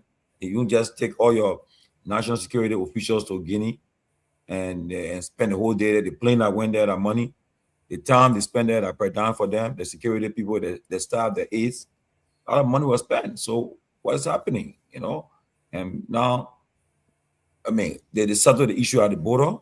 If it was settled, then why were we informed that Guinean medical helicopters are flying at the northern border? What's going on there? So President Bugger needs to just come to the Liberian people and address the nation, tell them what's going on. Instead of MICAD and the foreign ministry and this, I don't think it's holding. And then I saw another video to the people are almost like brought a member of the past where people are trying to leave the area. And when you see such a thing, you if you went through the war in Liberia, you start to think. And tell us what's happening. Liberia is a member of the Security Council. If you're concerned with Guinea, you can take that completely to the Security Council. If not to the AU or ECOWAS, whatever you want to do. I think you leverage your position in the world and see what's happening. But I just hope and pray that the Guineans they are not occupying any inch of Liberian soil or territory. I mean, if that's the case, then the president have almost like he have given Liberian territory to the Guineans or what? So that's why people have these assumptions, and until you can address the nation and tell them what's happening, people will make their own assumption. People come and that's when you hear people say, "Oh, Guinea now take the percentage of Liberian territory." And you can't blame the people from having these kind of assumptions or making this kind of information if you're not speaking to the people. It's about time that we really come and tell us what's happening at our northern border. It's important. So for now, we're all just confused and trying to find out what's really happening. After the MRE summit, next day we see Guinean armed forces going to our northern border, heavily armed. It's concerning. But Robert, I'm coming to you because you came on late. These are the photographs from the border. It says here, local sources, the county authorities, including the superintendent of Lofa County, were quickly dispatched to the area to engage the soldiers and seek clarification on their presence on our soil. However, the soldiers allegedly instructed officials to direct their concern to higher authority, most likely in Conakry, rather than addressing them to them on the ground. Robert Garguah, this is so elementary that I'm surprised that Liberian officials are going to engage soldiers that have been deployed instead of going at the authority level. People are talking about chain of command. Why are you coming to us here? We are just the local folks. Go to the top brasses that made the decision. This doesn't look good for us, Robert. Yeah, it doesn't. It doesn't look good, and it also sent the signal here is misleading. And you know what? I woke up this morning after pictures circulated about the meeting yesterday. I took a look at those pictures, and I also listened to the one question asked to the president. And his response was, we don't want war, and we agreed that we don't want war and we want peace. And that was it. But I think that question requires more explanation. I think the president needs to respond more, because if they had an agreement, which from all indications seems to have been they reached a conclusion and an agreement. What was that agreement? If the agreement was, listen, withdraw troops from the Liberian border, we will keep our territory as we've been doing for all of these years. You keep your territory, and let's proceed. What was the agreement?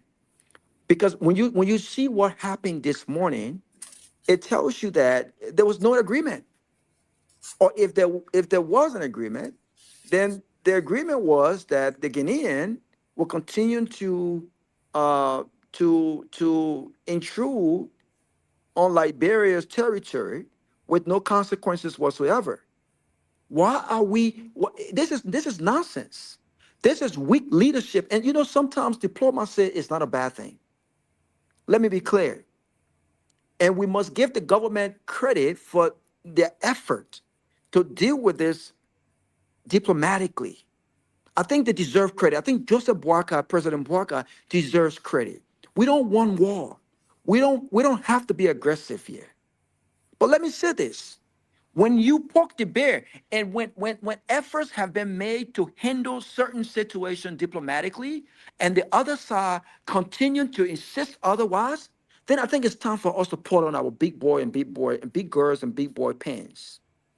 We cannot allow the Guineans to bully us. The Guineans are currently bullying Liberia. They are bullying us diplomatically, because I'm not sure what the conversation or the tone of the engagement was yesterday. Or I'm not sure what's going on. But it seemed like they are having their cake and they're eating it too. They're having their way. They seem like they are the loudest in the room. They are more demanding. And we are just sitting back. Okay, do whatever the heck you want to do. Because if the tone in that meeting was very clear, this is Liberia's territory. It has been established for many years that this is our territory, and we were not. And as much as we want peace, in as much as we're not out for war, we want to develop our country. We had enough of war. This is not our interest. But we would not tolerate any other country in the Mono River Union or in Africa or anywhere else to come into our land like the way the Guineans have done. We would not tolerate that. I'm not sure what the tune is, but at some point we need to stand up. And if the president and this government has agreed to allow the Guinean government to take whatever they think belongs to them, then the government needs to communicate with us. But as a stand, we don't know what's happening. All we know is the Guineans have gone back and they have continued to do what they've been doing even after the meeting. So what was the outcome of the meeting? What was the outcome of the meeting? Let me close on this note. No one is pushing for war. We're done with that. But the difference between war, between Liberians and Liberians, internal conflict is different from war between Liberia and other people. I'll just be very clear. Because when people start to play with us, I think we all come together and say, you're not going to play with us. This is not about Unity Party. It's not about CDC. It's not about ANC or any other political party. It's about protecting our sovereignty. And this is when we all come together under one voice. We want peace, but we would not tolerate nonsense.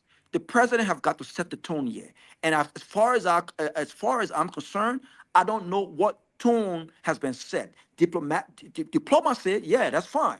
But why are they still in our territory? Why are they still on our territory? What are we going to do about that? But can I push back a little bit? Because let's go to the genesis of this issue. Okay? We have to be honest here.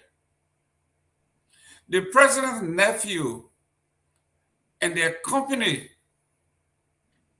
were illegally doing business. Listen, if you have a partnership, when that river belongs to Liberia and Guinea, and if as a partner, if you wanted to dredge or you want to dig or whatever it is you want to take from the river, you have to at least consult me and say, listen, Jerome, I want some sand from here. I'll be doing it for a while, and then later on I'm going to leave. That's what it's supposed to be. But if you don't consult the Guinean government and you start dredging, bring your barge, bring your equipment, after a while, they're going to come and say, you know what? You've been disrespectful, and we're going to stand our ground. And from what I gather from the information, they confiscated all the equipment, took them to Guinea. And guess what? They said our Mr. Francis Tomalin and few people went across the border and go ask the people to return their equipment. And the Guinean told me, he said, it was very, very infantile of that delegation. What he told me, he said, those equipment were turned over to our Ministry of Lands and Mines for investigation. They should have known that.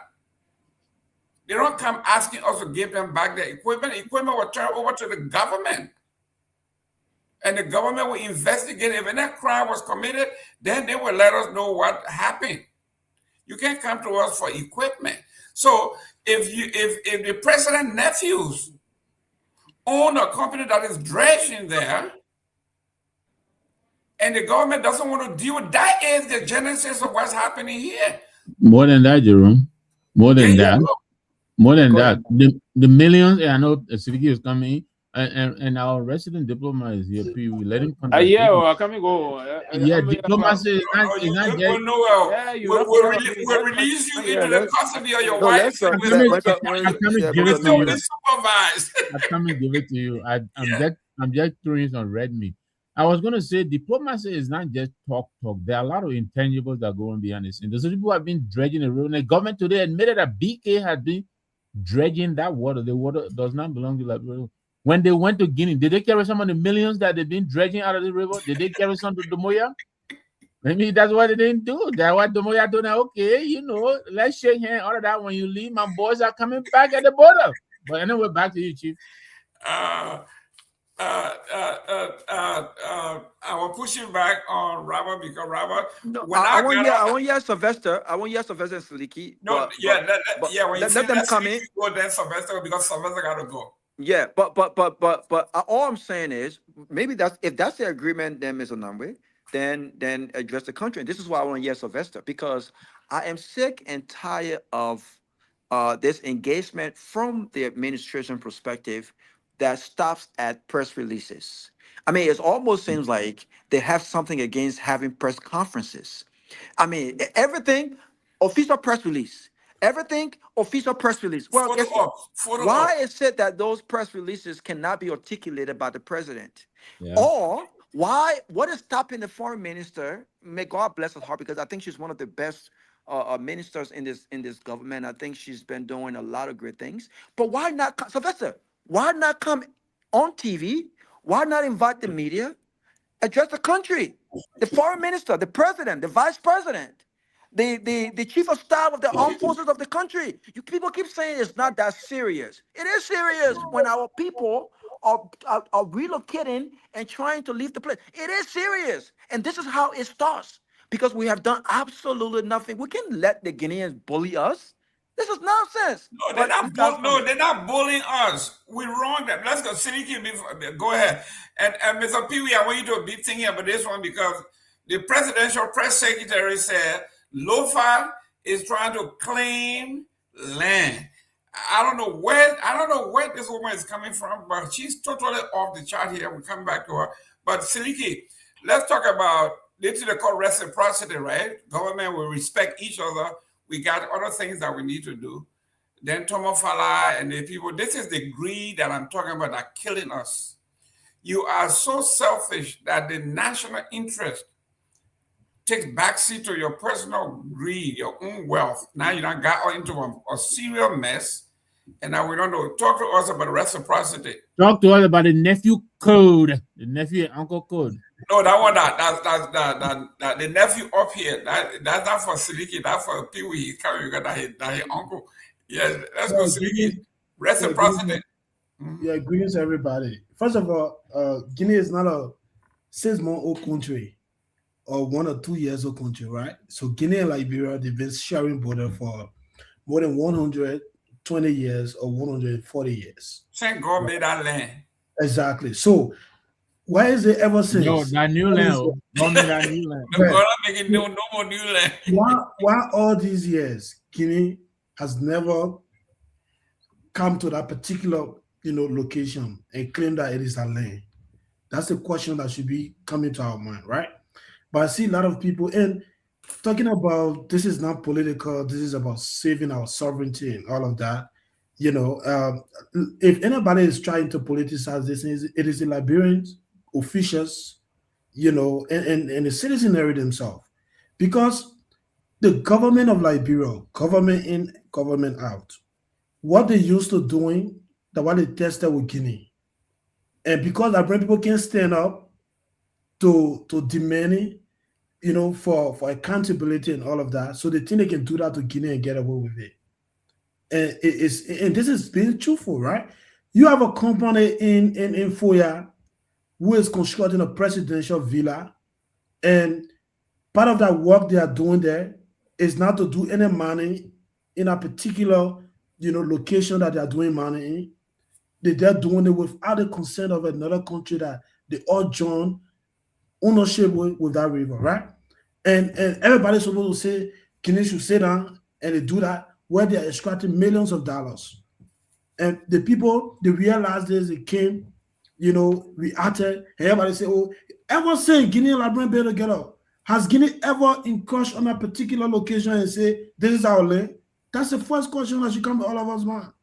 But again, I applaud President Bouaka, by the way. People who are saying the president is not showing strength. You can't have two angry people at the same time. Even though the government should take the responsibility, but you can't have Guinean government. You see, you're not talking the right. They're not like Liberia that Rwanda. No, that the NSA all the way in Rwanda. That the ANC's lightning struck him. Yeah, that the ANC. Listen, Africa, yeah. That's right. Honorable Pewee. Honorable Pewee, let's talk about the. You can address it because you and I have been here a long time. We gotta go.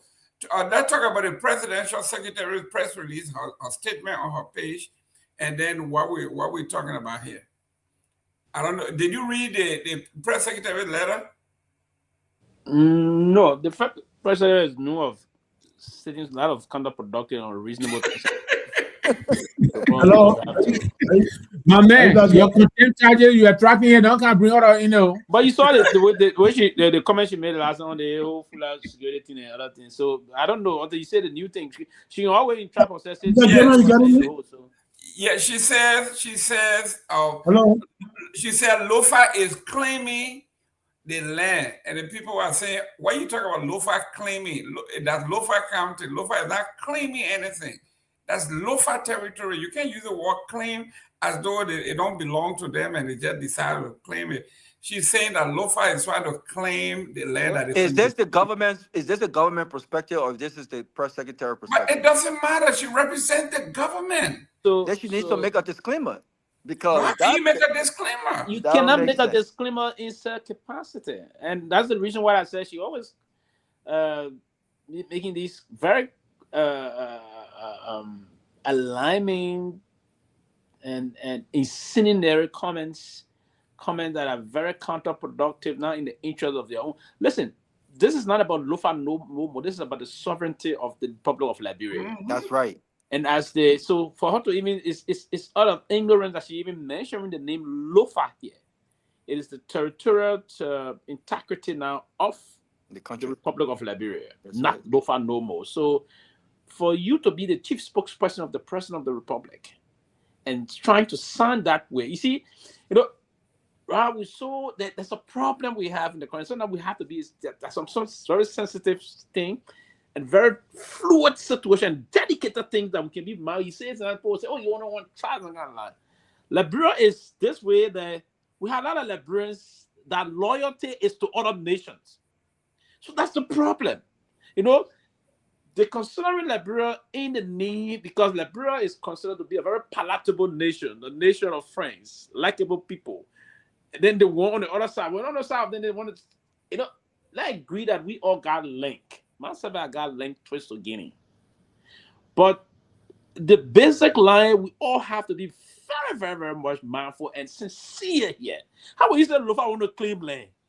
Lofa want to claim land? No, Lofa don't want to claim no land. If Lofa want to claim land, then your president, the unfortunate thing, that's the home of your president. That's the home of your president. But beyond that, it's just like, and I agree, why yesterday we all sounded, and I will continuously sound that way, to be patriotic, to be ideological in terms of the belief of our country. But I think the president will have to take charge of the country and take charge of leadership. And if it is true, actually, that Mr. Fada and I don't want to call him honorable here, Mr. Fada and the rest of the group of people are indulged into certain things that pushing the Guineans to react in this manner, we have to move quickly and investigate and get back to our Guinean counterpart and say to them, hey, there was some error here and this is unfolding. So you think that's the reason why the government are not being transparent with us on what's going on? Because we don't know the details.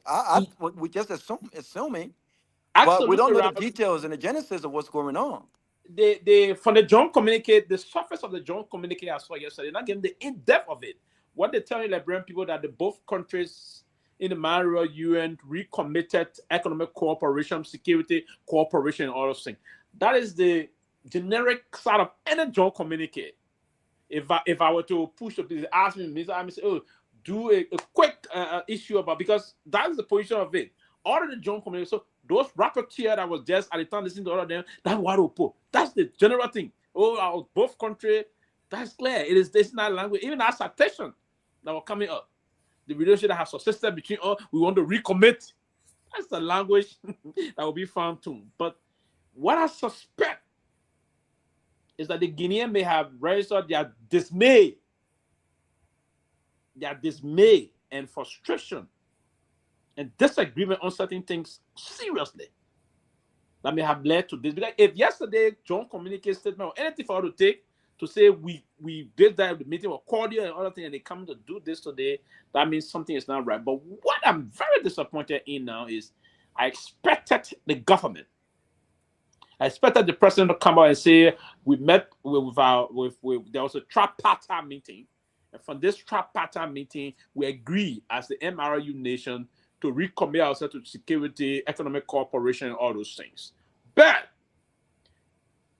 our Guinean counterpart raised some serious issue, and that our government did something, and I'm not instructed.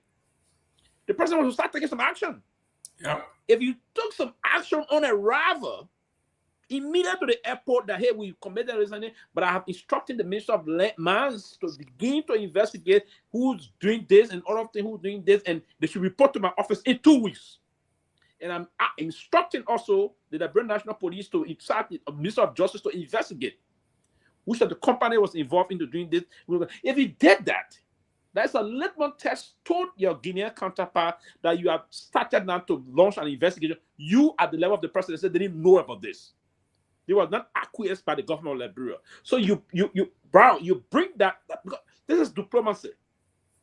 If you bring the proposition or that you are disassociating yourself with those that are on the border doing that trigger the Guinean government to do what they are doing now, is send message to the Guinean government. I think these people pushing peace, and they offer peace and land, and you say, okay, we will even withdraw the military, but we will just deploy the immigration to put halt to illegal money on our borders. That would have sent some message back. But the fact that the president is doing this, not leadership. He started on a very good note, to be very frank, by trying to calm the situation, not to escalate, because those kind of escalatory things we have plunged the country into, you see, and the powerful country after we go do something and start holding heavy. You see what happened now? I know in Atlanta, they buying gas expensive now, right? So, it's 365. Yeah, so sometimes it is good to really go back to diplomacy. Diplomacy is very, our Henry Kissinger is very mindful as to how his discussion about diplomacy. But I will believe that and he was one of those very skillful, tactical American diplomats ever that existed after being Secretary of State of this country. So most of his theory that people want to deploy is very important. And I will warn that the president should move swiftly, the foreign minister herself is keeping the republic incommunicado. You cannot consistently keep us incommunicado on a very brainy national security issue. It's not a good sign for the country. In diplomacy, it's terrible. In national security line, it's terrible also. You allow the people to begin to speculate. They are even beginning to desert the area, trying to relocate. That is not a good sign for your sovereignty as a country. So I will believe that the president, from his perspective, leader, the commander-in-chief of the country, will sit down and come up with a very serious caveat beginning tomorrow. We stay in the week and try to rekindle the line and reassert his authority as the president of the country. Or in that, people will speculate from here, speculate from there. Then you see other people come. And the more the people come and show strength to your border and you do nothing, you demoralize your citizenry. That's right. You demoralize them. And you see, to the extent that Rabbi is waiting now to get mobilized to move in the country the way he's sunny. So, it's serious. If Rabbi can be waiting to get mobilized to move in the country. Oh, I'm ready. Yeah, I'm ready. Serious note, the president will have to do something, because you don't do that to demoralize your citizens. If you did that and you demoralize them in terms of that is not a good sign for the country. So I would think that. Pewee, real quick, address this for me. This one just blew my mind. How can Francis Yimele and his entourage go meet with these folks and tell them that they needed equipment back? And the people have to educate them. This is not how it works. When we arrest the equipment, we have to send it to the ministry that is equivalent to the lands and mines, and they have to investigate. Then today again, they did the same thing. The superintendent and the entourage went to the soldiers, telling the soldiers, and people said, "No, you're not supposed to be talking to us. You should be talking to higher command." I mean, after these things are common things that we're supposed to know. No, but I think that kind of a public diplomacy of local sheltering diplomacy they are engaged with is not going to be meaningful action.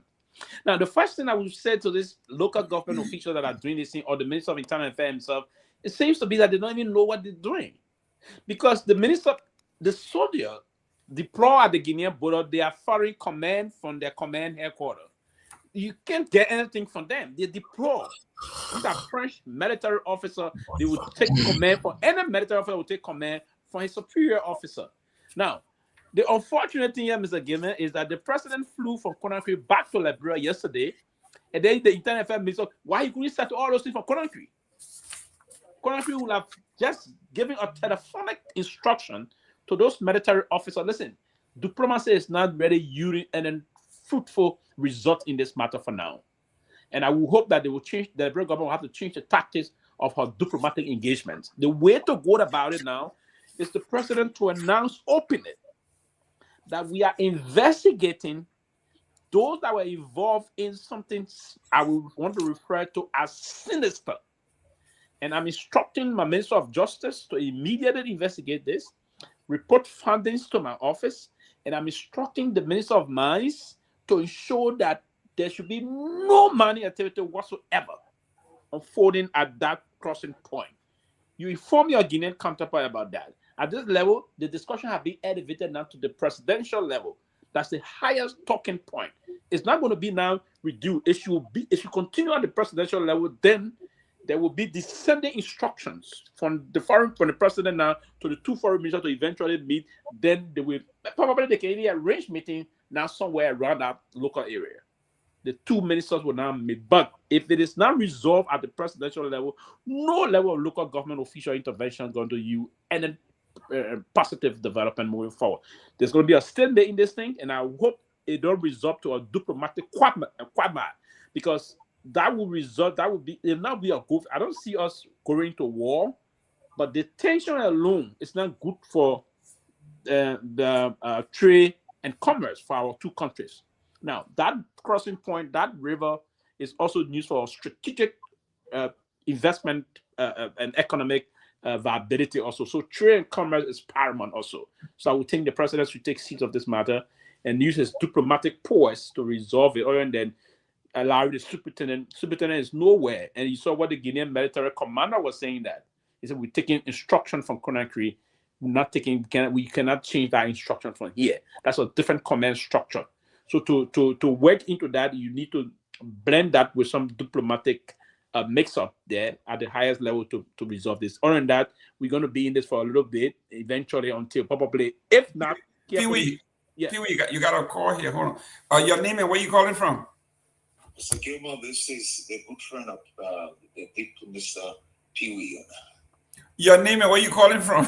This is Pastor Cummings. Okay, Pastor Cummings, go ahead. You know, Pewee, this was going to be easy because let's go back. Let me refresh your memory a little bit.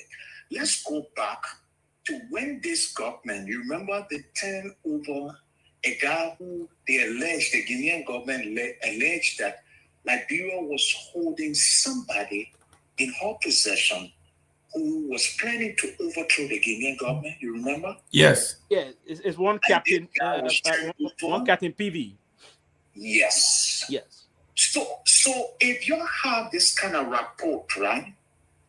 This kind of agreement, then it will be easier if I come to Guinea with the Sierra Leonean president and we all find ourselves within the Mano River Union or the Mano River Basin, then it's easier for us to settle this issue and don't come back today with the situation we're discussing. I will take you back again, Brother Pewee. When Chasteda, the inaugural program was going on, we sitting in the hall. Few national security officers were laying one side and talking. So I asked them, I said, gentlemen, what's going on? I said, Jerome, do you know that we have rebel right now in Guinea? I said, no, gentlemen, you're joking. I said, no.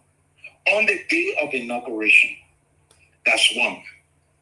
Do you also know, Sylvester, at the porous nature of our border in that end, that it was this same place Unimo K, Unimo J, Lerd came from?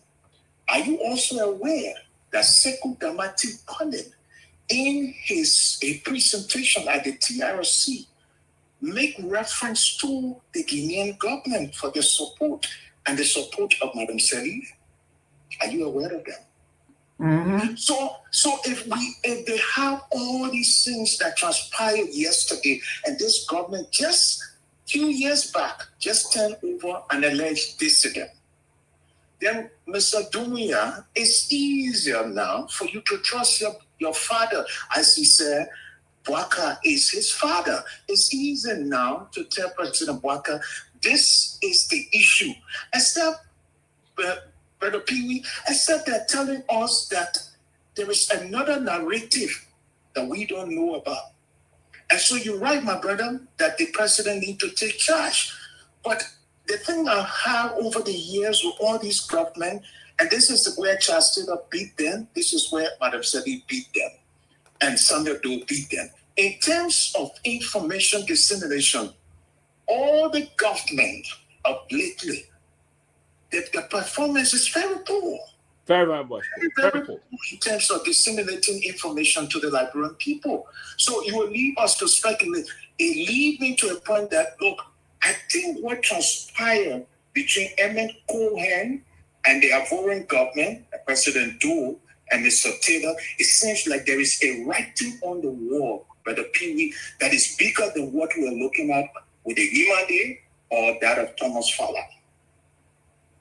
Absolutely, and I wouldn't more agree with you, particularly in terms of this level of serious insensitive nature of the way the current government approach communication to her citizenry. Listen, Mr. Taylor was one of the most effective president I ever communicated to the Liberian people. Next to Mr. Taylor will be Madam Eden Johnson Sirleaf. Then will Samuel Kayan Do if you in the stage of ranking. But for them to, and secondly, Mr. Taylor always shows strength as a leader. And because if you always prove to be weak, people will say, okay, that's the unfortunate nature as to how we're taking this approach now. It's not about going to battle with Guinea, but if you always want to prove, you ought to communicate and communicate effectively. That's a very classic point also, the PV situation. We cooperated, we do have an extradition treaty with Guinea, and that is part of the security pact we have. And in the security pact that we have is part of the extradition treaty that if one person from this country is into our country to create any level of insurrection in the other country, the Liberian government or that country will cooperate. There's a security pact in the NRU that we have that is very consistent with our 3 countries or 2 countries in terms of our relationship that have been very well. And Liberia have always played to that. And the Guinean also did the same because, and that's why the reason why Mr. Taylor didn't launch the revolution for Guinea. Because the Guinean government at the time rejected Mr. Taylor using the Guinean land to attack Liberia. That's one of the reasons. But unfortunately, the Guinean budged and they allowed Mr. Seleke Kromah and the other group of people, our Lord Secretary, to use that. But the reason why the Guineans did that at the time was because they felt Mr. Taylor was a threat to them. And there were other superpower, I don't want to call names. You know, the story is such that the Guinean government received a very huge package at the time, almost $35 to $40 million military package and other things. And that's one of the reasons why they supported Lur. And Lur had to do this to move and Taylor got out eventually. But Guinea respected that. And recently they came in and got Pewee. Pewee phone. Because Pewee was one of those guys feared. He was the most, according to them, brave. And he was one of those that pushed this for the whole thing to unfold. Then doing as them plead to him, needed to get him to say, okay, the man left. He's in Liberia doing business. He was there doing business. He felt like he was leaving to not create. He was not ready up to do anything. But the fact that he was still alive and into another country, that's why they came, they got him. The information is such that I don't want to predict what happened to him, but they took him. Since they took him, no one heard from him. But the fact that the Liberian government can cooperate, and you called the old man,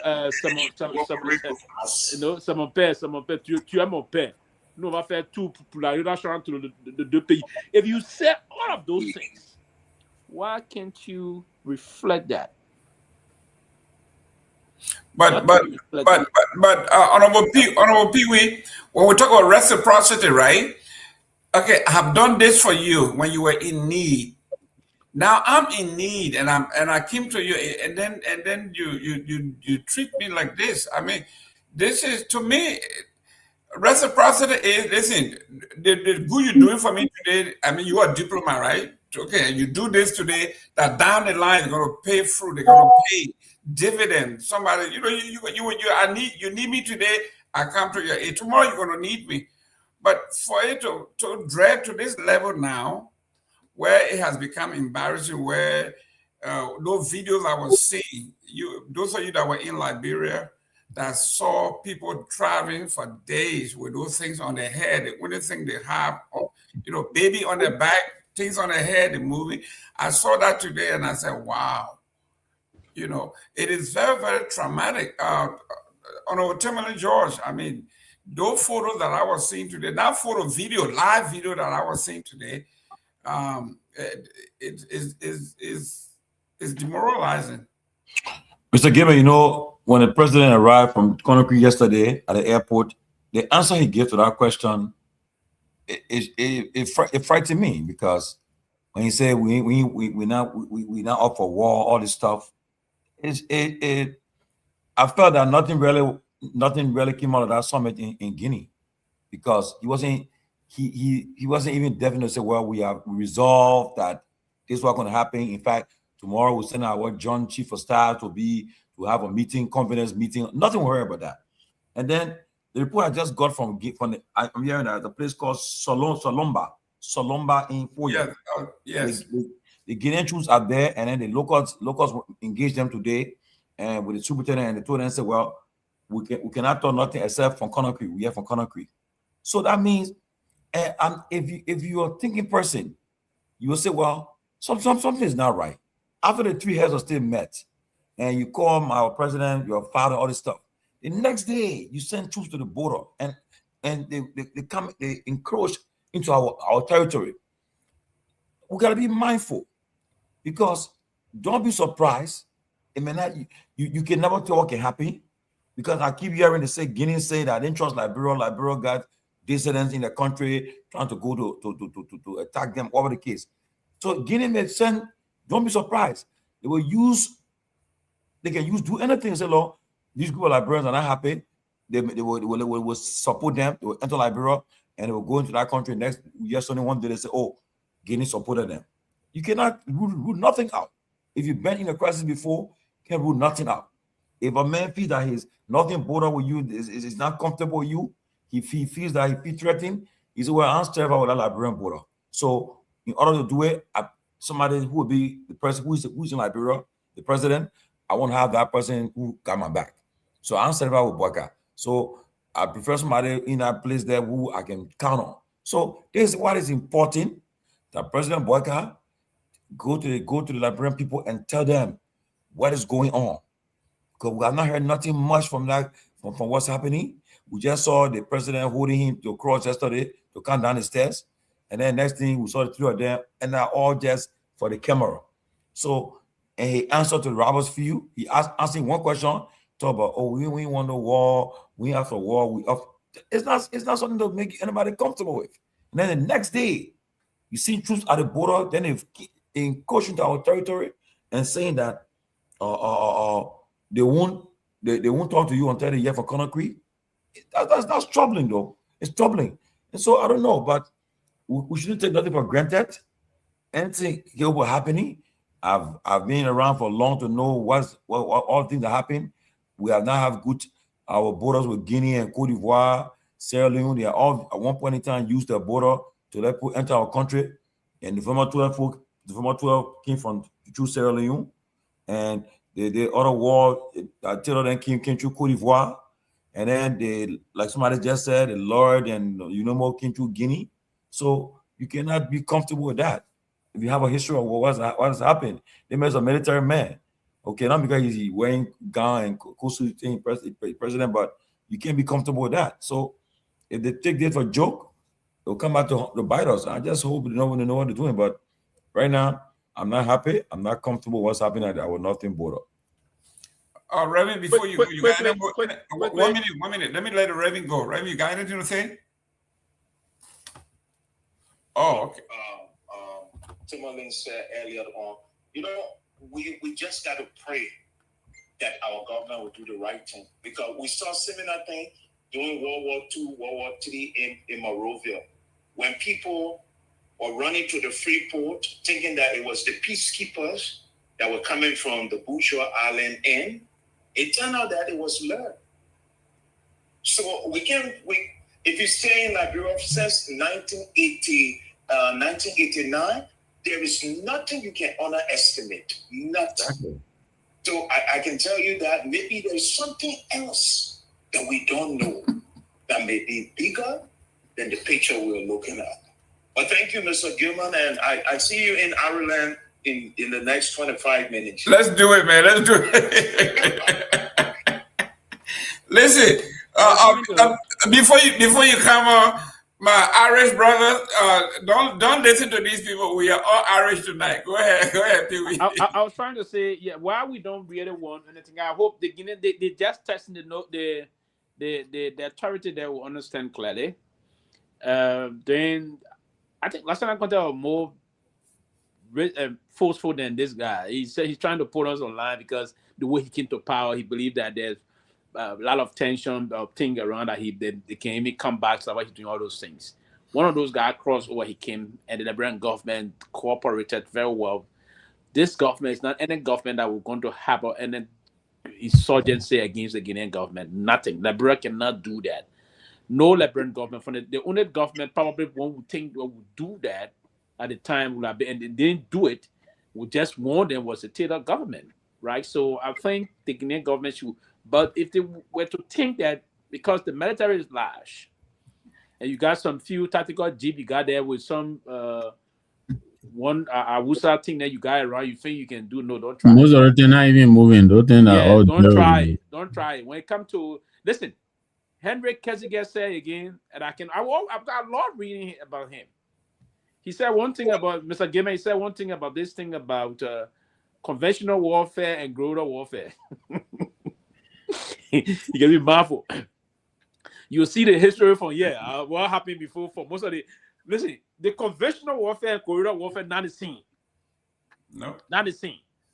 Not the same. So I want.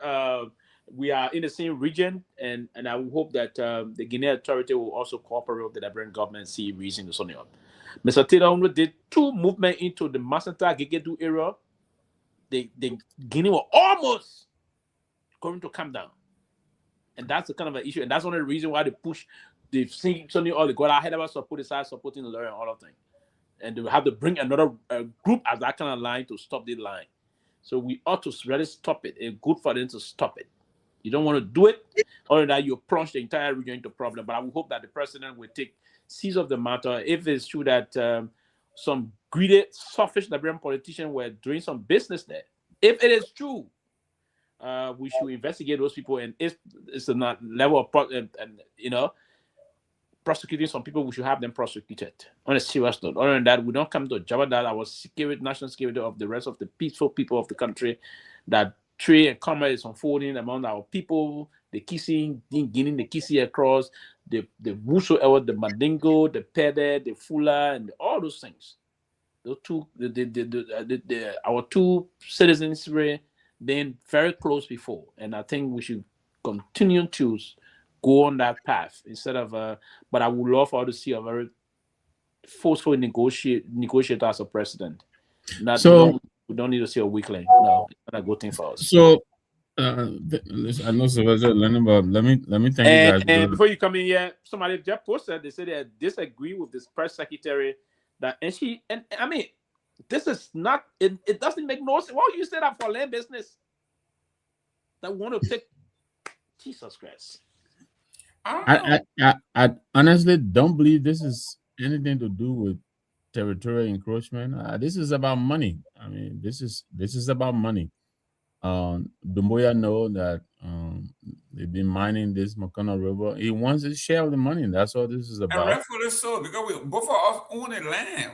Exactly. So when the president went there and they all look, you saw the people on the trail. They were sharing scrapbook. They know this is not a serious business. They know what the issue is. They know the man wants money. So they probably went to negotiate a lesser amount into them. No, he want more than that. You know, you saw the foreign ministers on the table, they sharing scrapbook, showing each other the scrapbook. They know this is not an issue about war. You should have money business. That money business, Sylvester, they put one day part of the sand. You build a $10 million complex around the place there, you mining the place, and they know where all you getting from under the river. It's not just about sand. And that money come over and that money keep on Nagbe. All right. Let your uncle one money of you sleeping, you find one Guinean man standing over his pillow. You say, Papi, what is it? Papi, get up. Let's go. Get up. Yes, get up. What is lift one? What is it? Anyway, look. Hey guys, Pewee, you've been here long enough. You're closing your party comment. No, I'm closing. Let me wait for me. I'm closing already. Yeah. Now we're close. Okay. Yeah. Remember, somebody accused you. You try to disassociate yourself from Sam Jackson. You and Sam Jackson go all the way back. So I'm not going to call any name. They texted to me and said, don't call my name, but that's what you and he do. You're trying to disown Sam Jackson now. Sam, that you and I friends. So if they put him in the power with him, they'll put in the power with him too. Yeah. Because I'm not calling any name. I didn't say name or Kehleboe Gongloe. I didn't call his name. I'm just saying. But I was going to say, I hope Sam, I don't know. These are difficult times. It's hard to this is a very difficult because there is a life involved here. And, sympathies again to the Jackson family. And my wife keeps reminding me, sympathy to the Shirley family as well again, who were re-traumatized, I think, by Sam's, inability to control himself. But again, he just reopened these people's womb, after 40-something years. So sympathies with them as well. I hope somehow they find closure to this. But coming back to this, look, we in Guinea, right? They about 15-something million. We're about 5.8 million. It's almost 3 times our size. Yeah. I understand the military, we have about 2,000 people or 2,100. They have around 15,000 people. There's a big army. And then they have all the old Russian thing, you know, some of them, they're wheelbarrow, they're not really moving, but you saw that they line up. How many you got? No, we have a couple of what the U.S. government gave us. My man, what you saw on Football Day, you saw the paper riding pickup truck, they put but no, but we were not showing show of strength that we have few of them anyway. All right, I meant that my closing time. Please don't be interrupting me. Let me close. Sorry. All right. So, but the point is, Jerome, the people, and they call out, the Reverend made a point. The people came in and see Sheriff, this guy who they say were trying to plot the coup, Shirley or Sherry, who were trying to plot the coup against Dopoh. Dopoh came in and demanded the man, and we gave him over. I think Kofi Woods was in Guinea or whatever it was. They ended up giving him a few pickup trucks, you know, and we clap our hand, we walked away. So Dopoh know he can always pressurize her, and you know, well, we will. You know. So what we need to do is to be strategic and be like Sylvester say, you know, guerrilla warfare. That's what we must adopt. Guinea's pressure point is France. We know President Weah has a good relationship with Emmanuel Macron. You know, if we can't fight the man that we know we can't, when we send Tomalin, because Tomalin said he went out of Kehleboe and they still made Minister of Internal Affairs. So we think he's a diplomat, he's a top-notch diplomat. He went to Guinea to do what? You saw in the whole meeting where you were doing it, you only a stick, a staff, and sitting down there.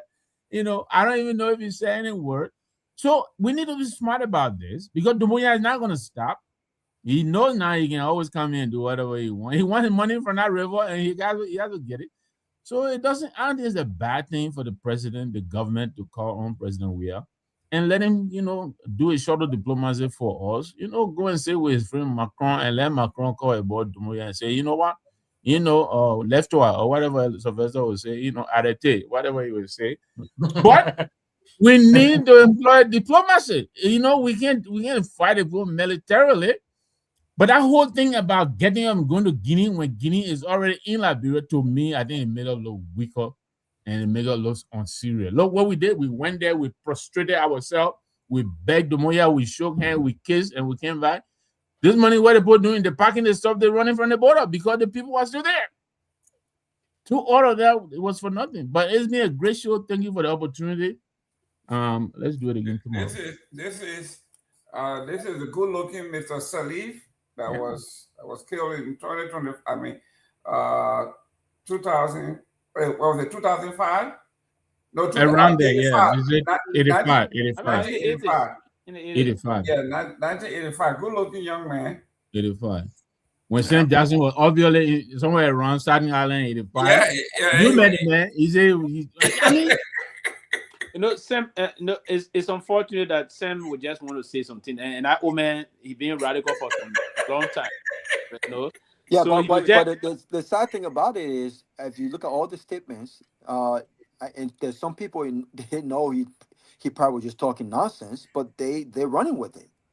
Oh, yeah, no, because he said it, right? Unfortunately, that's it. He said it, but I was with him. I was with him, so I know how you were in Liberia. Yeah, but you know you didn't do it. You know you didn't do it. So why even mention that kind of stuff? Yeah, exactly. A lot of things because he can add some other as somebody suffer from autism. So I don't know. But listen, Pewee, before you close, I've been knowing this guy from the 80s, right? Sam Jackson have never shown Nyenwolo you or anybody that I know one photo of him being U.S. Marine. But everywhere he go, he lied to the people, say he was in a retired U.S. Marine. Never saw Sam Jackson, not one photo. Not with uniform, or not one photo. But he's going around telling people, I'm a former Marine. Yeah, but Philip Brown, sorry, Sylvester, Philip Brown is writing and calling him. Philip Brown is, I mean, he would just wrote trash. But you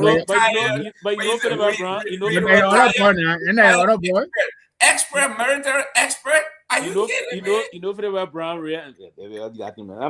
but even we can't say all. Sometimes we let things to their play out. Making to all. Even the linking profile Sam built for his late wife. She's not a lawyer. You know that she's not a lawyer. Oh, she's not. Well, he profiled her to be a lawyer. She's not a lawyer. Wait, has it been confirmed that she's not a lawyer? Bro, she's not. That man was just, he's trying to elevate your profile. He's elevating her. She's not a lawyer. She's never close to a lawyer. Never. Go see the LinkedIn thing, and she was actually bought into it because the people were doing it. I mean, I don't know what he profile. He just built that LinkedIn. She's not. And he was the venture was like, she's not a lawyer. I mean, that man a hustling Jew in SA. Hey man, Jerome, how your friend there can be as well? Right, she's not a lawyer. She's not even close to one. Yeah, but the thing that the one that got to me was why would a lawyer come to Liberia? She's not gonna be a lawyer. Then look at how he look at the LinkedIn. Go back. I think maybe it's not lost. Go and see how it was built. You know the whole thing. Look. Listen, man, I hate more people and other things. It's that unfortunate thing happened to him, right? Happened to her. Go back to him. I've been saying on time to the regular, the public building on the go back. She's not. Well, why would a lawyer, according to him, on the pay his bill, got her own law firm in powerful countries of Africa? Then she in the bureau there sometime. Let leave the rest of it. It's just unfortunate she's no more, but. And she bought into that when he profiled her that way because she was benefiting from the largesse coming there. What about a model? Was she a model? That I don't know of. But the issue of the lawyer thing, that's a makeup for him. He did that. Introduced, he's a sensational. He introduced another angle. He said people have been questioning the homosexuality. You read that part? Look at that. All the kind of last for he can talk something that he just but Brown, you know what I'm saying? The man if you go to country and tell me, call me and you say investigate. She's not a lawyer. Yeah, but Pewee, the man said he web died and the first thing that people want to look at her coochie. That same Jazzy said something like that. How can you say that about your wife? And what the picture that you see, the picture TV that you see there is that he's very connected, so he knows how to do a thing. The University of Liberia graduation. He talked to them at the time they pour in that gun. He did that. That thing. Let's see. I don't want to go there. It's okay. There'll be another day for that. That thing. He saw in gun. There was a graduation. The faculty senate will vote sometime to say, okay, those are every faculty senate member will have to go back and work besides being the guy, right? What have you during graduation? Every faculty senate. So if he are introduced as a visiting faculty senate person, and the faculty senate agree. I mean, they are. Listen, there's not what we're gonna say here today, but anything. But unfortunately, that's the real reality here. That's the reality. It's just so sad, and I will close on the note. It's just so sad that my own friend cousin. So now we got to be managing. I would handle those things. So, but it's sad. But I'm going to see what note.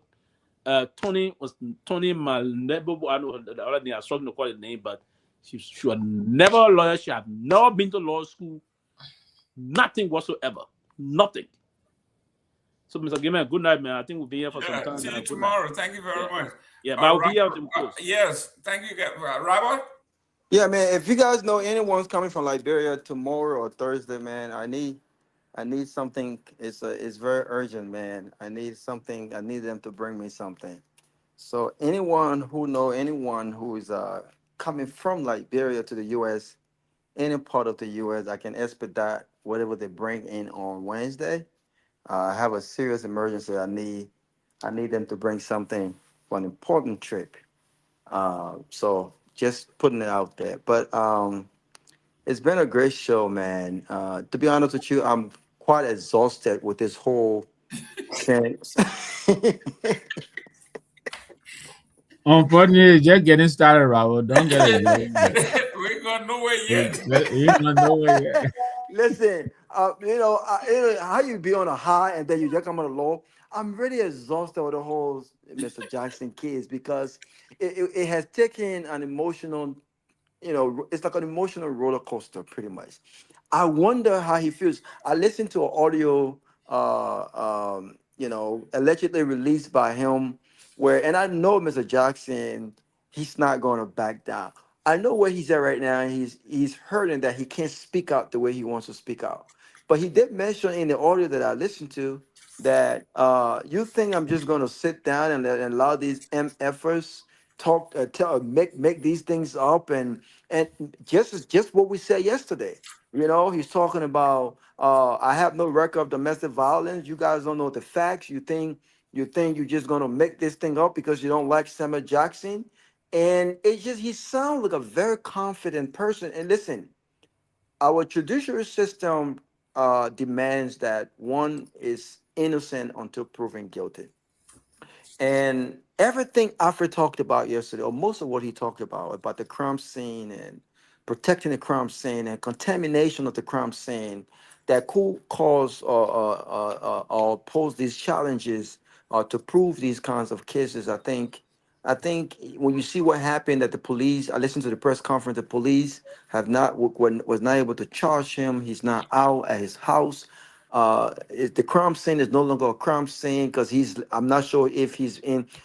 Quick question, real quick. Has anyone gotten any confirmation that he was allowed to return back to the house, or is he turned over to his lawyers to stay somewhere else? Is the house still considered a crime scene? I don't know what's going on.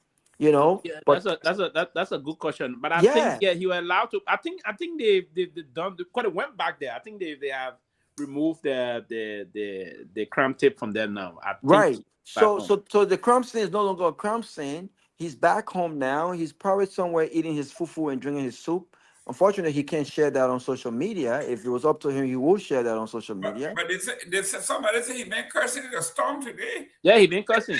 Yeah. Well, the only thing I think they're waiting for now is the results from the pathology Right. report. But based on the preliminaries, what I'm hearing, I'm hearing that the police, I think things are the narrative will change. But let's wait for the final pathology because according to the IG, they need to complete that over abroad. But it just when you listen to Sam Jackson, it just sounds like he got so much of the evidences that he believes can set him free in court, and he didn't do this to his wife. But regardless of what happened, again, I will continue to express my condolences to the family. May Tunin's soul rest in peace. It's just crazy. But again, if foul play was done here, that woman's family needs justice. If the pape have to prove that he didn't beat his wife and all of this was just noise and made up and all that stuff, let the facts fall what they may. But always a great show. And hopefully by Friday we will figure all of this out. But great to see you guys, man. Thank you.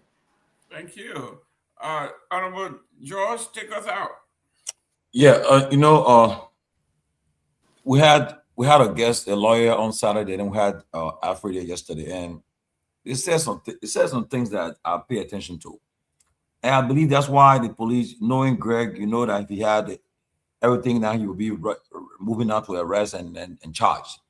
And there's a case that the court of public opinion is playing into the court of public opinion because of who Mr. Jackson is, the way how he conduct himself. So people already form a decision and opinion on him. But if they're trying to get a charge, they're being very mindful.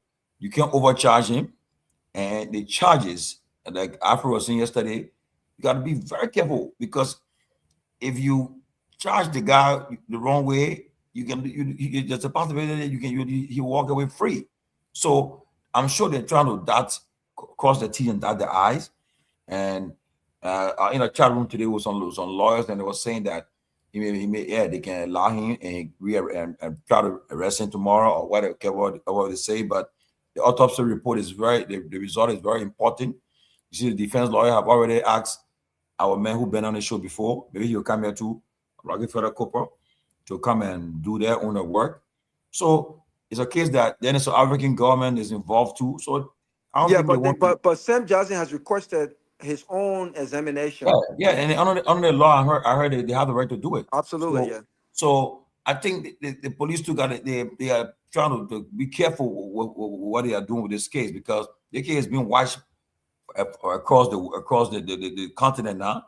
Is taking a high profile. So you can't just, and Greg too got to be careful, because he has 2 cases now. That one case that they're trying to prosecute, the arson case, and to the extent where they keep on asking for a transfer of the case, because I thought they had enough evidence to prosecute, but then apparently they're struggling in that area. So let's watch what happened. Like I just read what Torgbean said. She said that I didn't listen to the press conference, but she said that we should hold our mind for the next 72 hours, according to the IG, and let's see what happens. So let us watch it. Let us wait and see what happens, because I'm sure that they want to make sure they get it correct before they make any move. So for me, I think that way I will stop it there.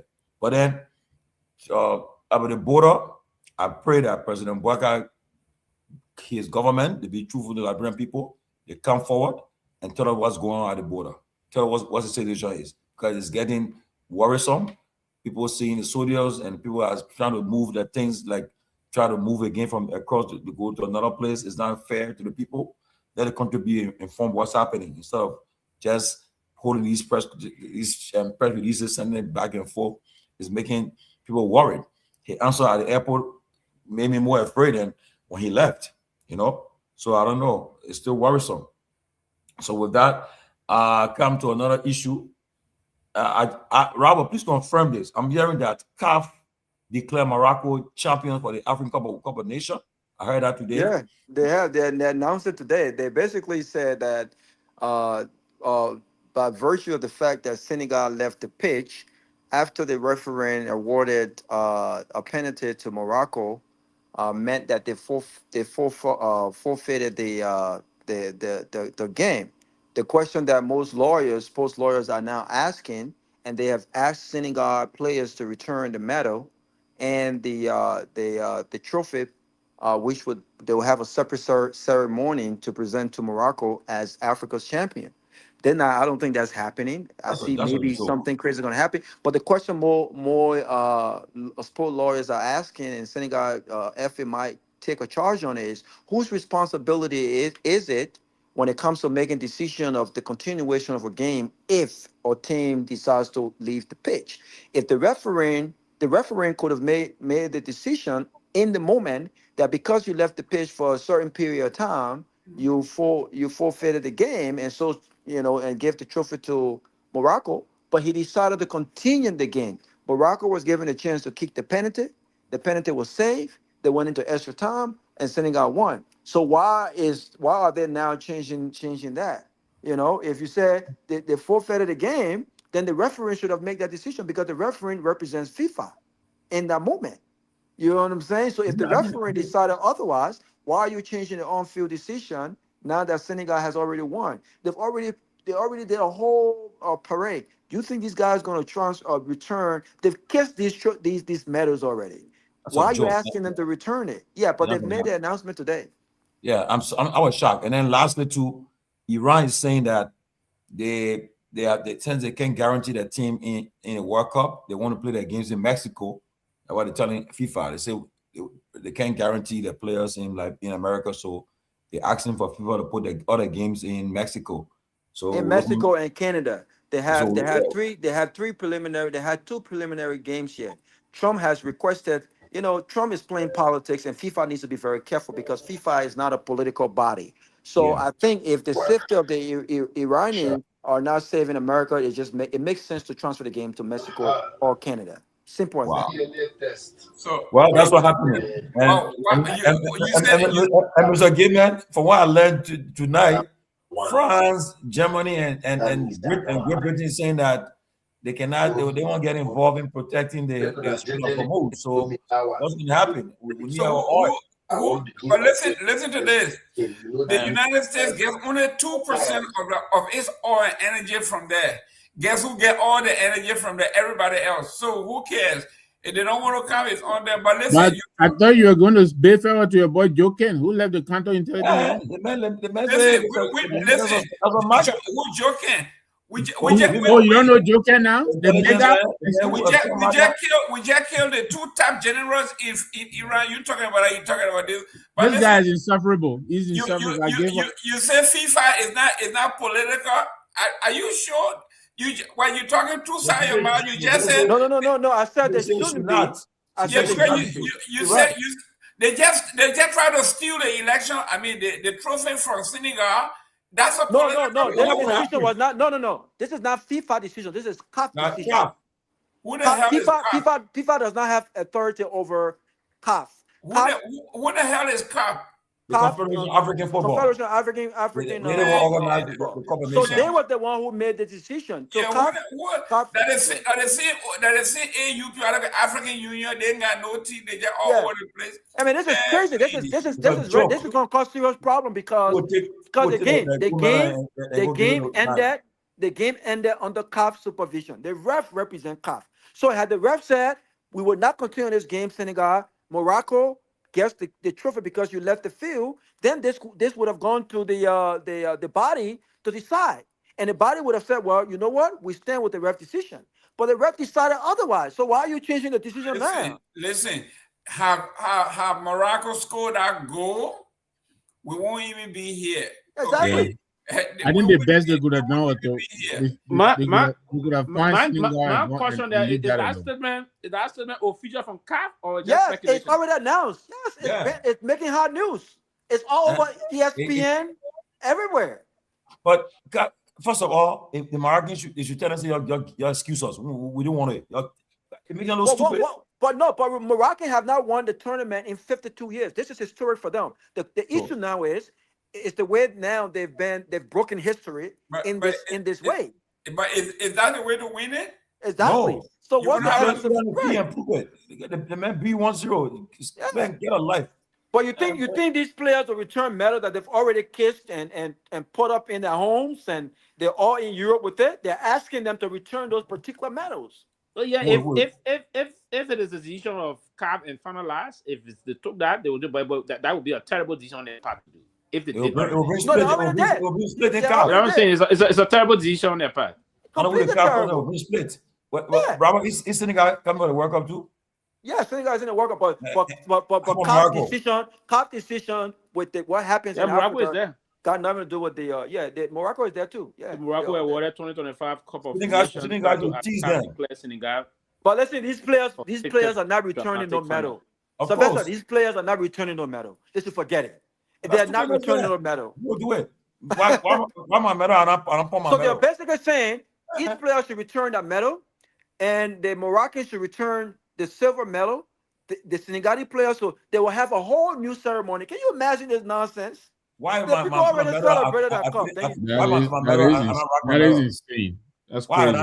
Very insane. Absurdity. Yeah, but that's what's happening. Oh, it's taking over the whole sports war right now. Everyone's talking about it. And mind you, they already fined Senegal over $2 million in the first ruling. And exactly. If they already fined them, they get the points to Morocco. They should not play the game. Yeah, they get double punishment. You can't find them and then take the cup again. And meanwhile, a court in Morocco took some of the Senegalese fans. They went to court. There's quick stuff they did, whatever they did, and they've locked these people up for disorderly conduct against their people in Morocco. The Senegalese are going back and forth trying to get their citizens out of there free. They took those citizens, both of these guys, and this is supposed to be a CAF investigation, right? But the Moroccan took them to court in less than 1 week. The court found them guilty of attacking Moroccan fans, even though those Moroccan fans were attacking them first. And they've locked them up in jail right now. And Senegal taking appeal to FIFA, right? Yeah. Well, they're trying, but they're talking about laws that they're saying that those people broke the laws. They had, but my thing is, it was under CAF jurisdiction. It's a sports game. Yes, but CAF is also responsible and under the auspices of FIFA. I'm on CAF website here, but I think they got some point too, though, because the Moroccans, and that's one of the reasons why discipline is not good also.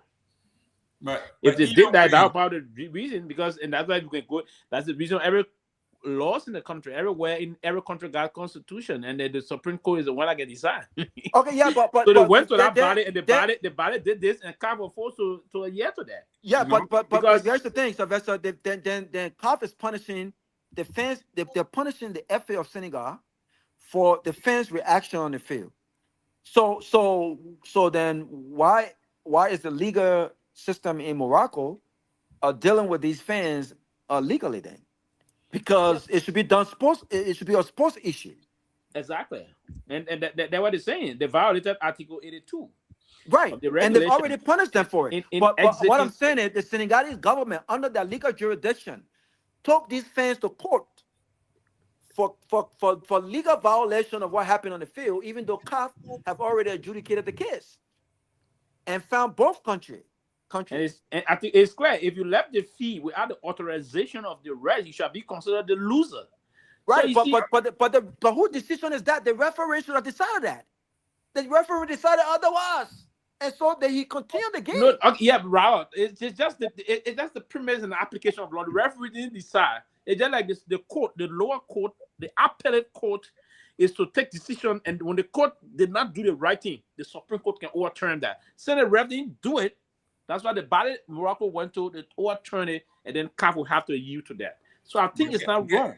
You know, but guess what? That's why. Yeah, Raul, it's clear. That's why the refs were deemed then the loser. Yeah, but that's 14 minutes they stay out of the game. 14 minutes. But this is why the refs are declared. This is why Senegal is going to the Supreme Court, FIFA.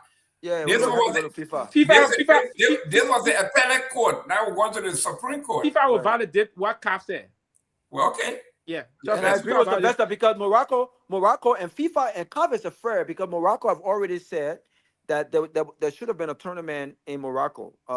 Recently, they opted against hosting that tournament, and Morocco has played an integral part in sports development in Africa, including the very Liberia. Matter of fact, right now they're renovating the ATS Post Stadium. There's a full renovation going at the ATS Post Stadium. So a lot of countries have benefited from Morocco. So CAF is afraid that any decision against Morocco could possibly affect them as well. So it's not necessarily that, but a lot of things happening for FIFA yet.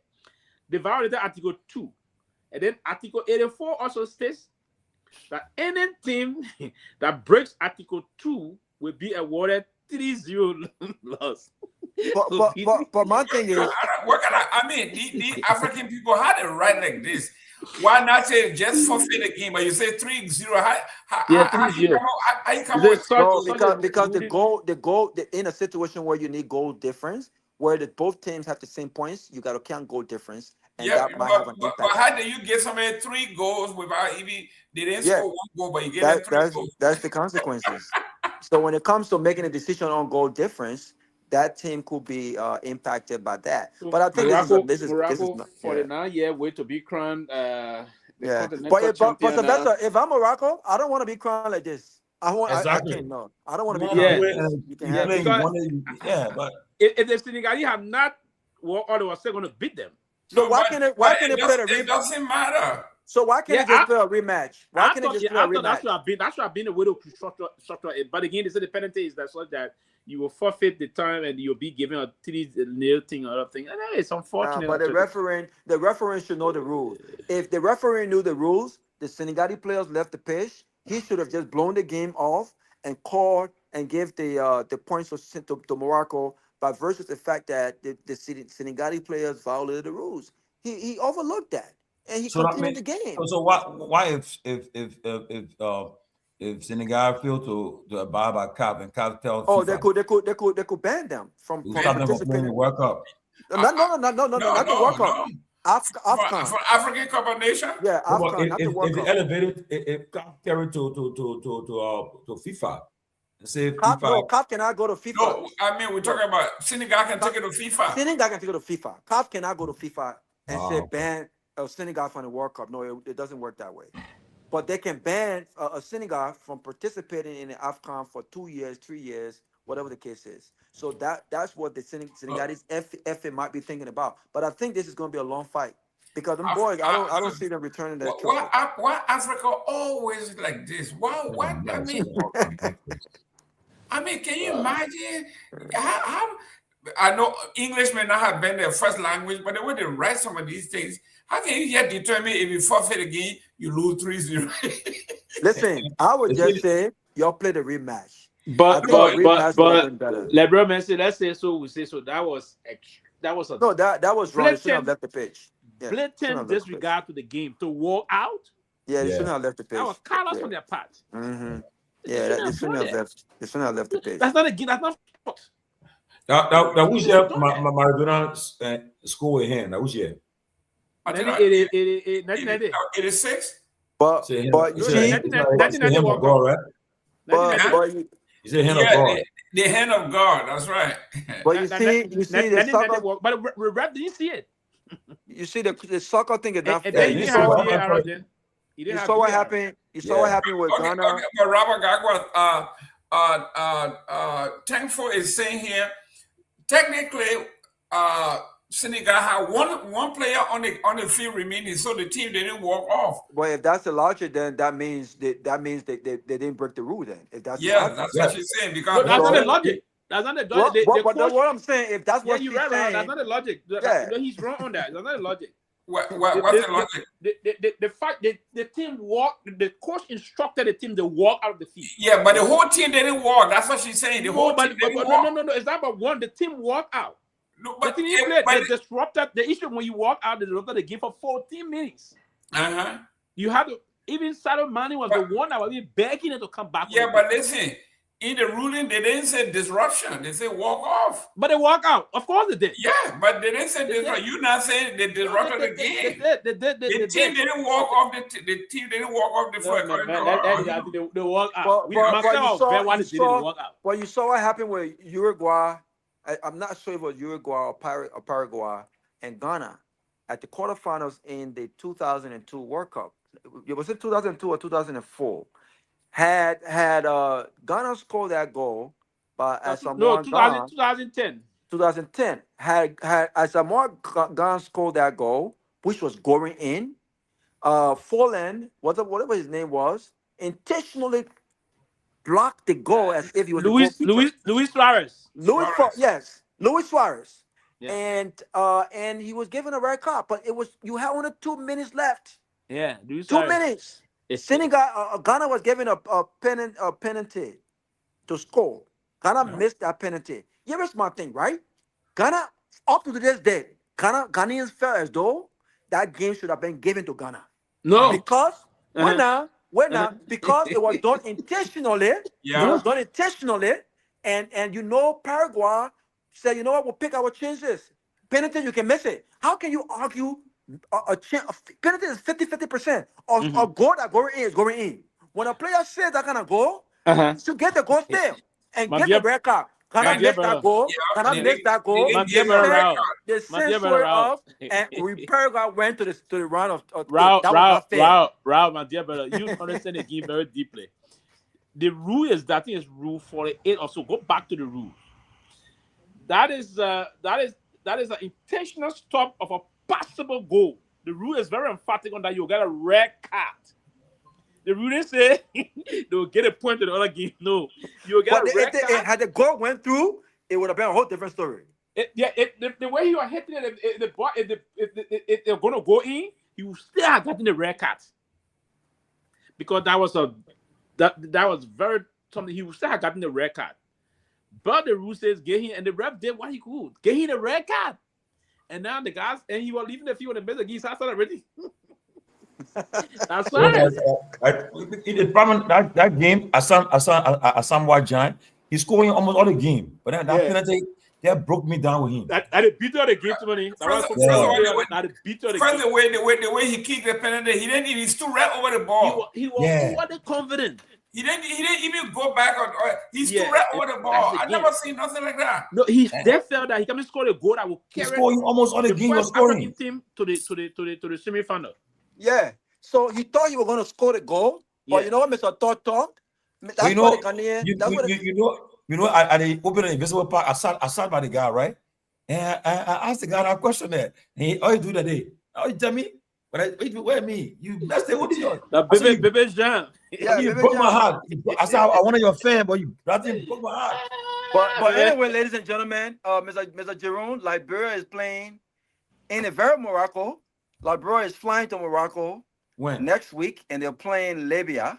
Libya is coached by the former Senegalese head coach. Sissé, yeah. Sissé. All right, and then we also play Mauritania. So so I hope Joseph Boaga, and I hope you're ready. They already called the player. I hope you're giving the people the money. Let them go play out. Let them go play our game. This is the beginning of the preparation for the AFCON qualification that starts in August or September, I think. So Libya got a strong team. Libya got a strong. Libya just trying to beat the team. You know, Libya being at war. So Libya got money. They got money. A lot of money. They've been a little bit, but they're trying to come back again. So we're sending for our professionals then? Of course, they're all professional. 18-year-old sensational Prince Mentor from the Turkish league. The beginning is the highest goal scorer in the under-19 Turkish league with 18 goals. And he just recently got signed, I think 6-7 months ago, straight from Liberia. And so he got called. He went to Liberia straight? He went from Liberia straight. The two 18-year-old from what they say, Ali from the Sudanese Giants. They also got called up to the team. So you got a lot of young players. Any player from the can't meet on the national team now? I mean, we're talking about professors that can't meet. The continent beginning is still developing.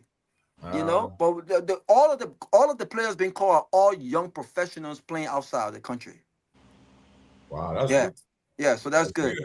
We still waiting on the foreign minister. Sylvester, please contact the foreign minister. They said they are sports diplomacy. Almost 6 months now, we're supposed to have a foreign coach, and the foreign coach ain't come yet. That foreign coach will eat. We have to find out. We have to find the game, you know. So but how long it take? If you went to the country, and the people agree to give you foreign coach, all you gotta do now come back, communicate with the FA. MOU. The people paying for the foreign coach. Give him accommodation, give him car. So MOU, man, you know what MOU is? The MOU. Maybe we're still struggling to meet outside of the MOU. Car and house. Car and house. You don't have car and house. Car and house. That's it. I don't know if you don't have that one. I did it is. Listen, listen, we got an empty house right there by the Guinean border. We got an empty house by the Guinean border. The Liberian people left. You're giving me. Watch that video. My person, we having a visitor, man. Yeah. He said, my man, then the first guy shot him for the job.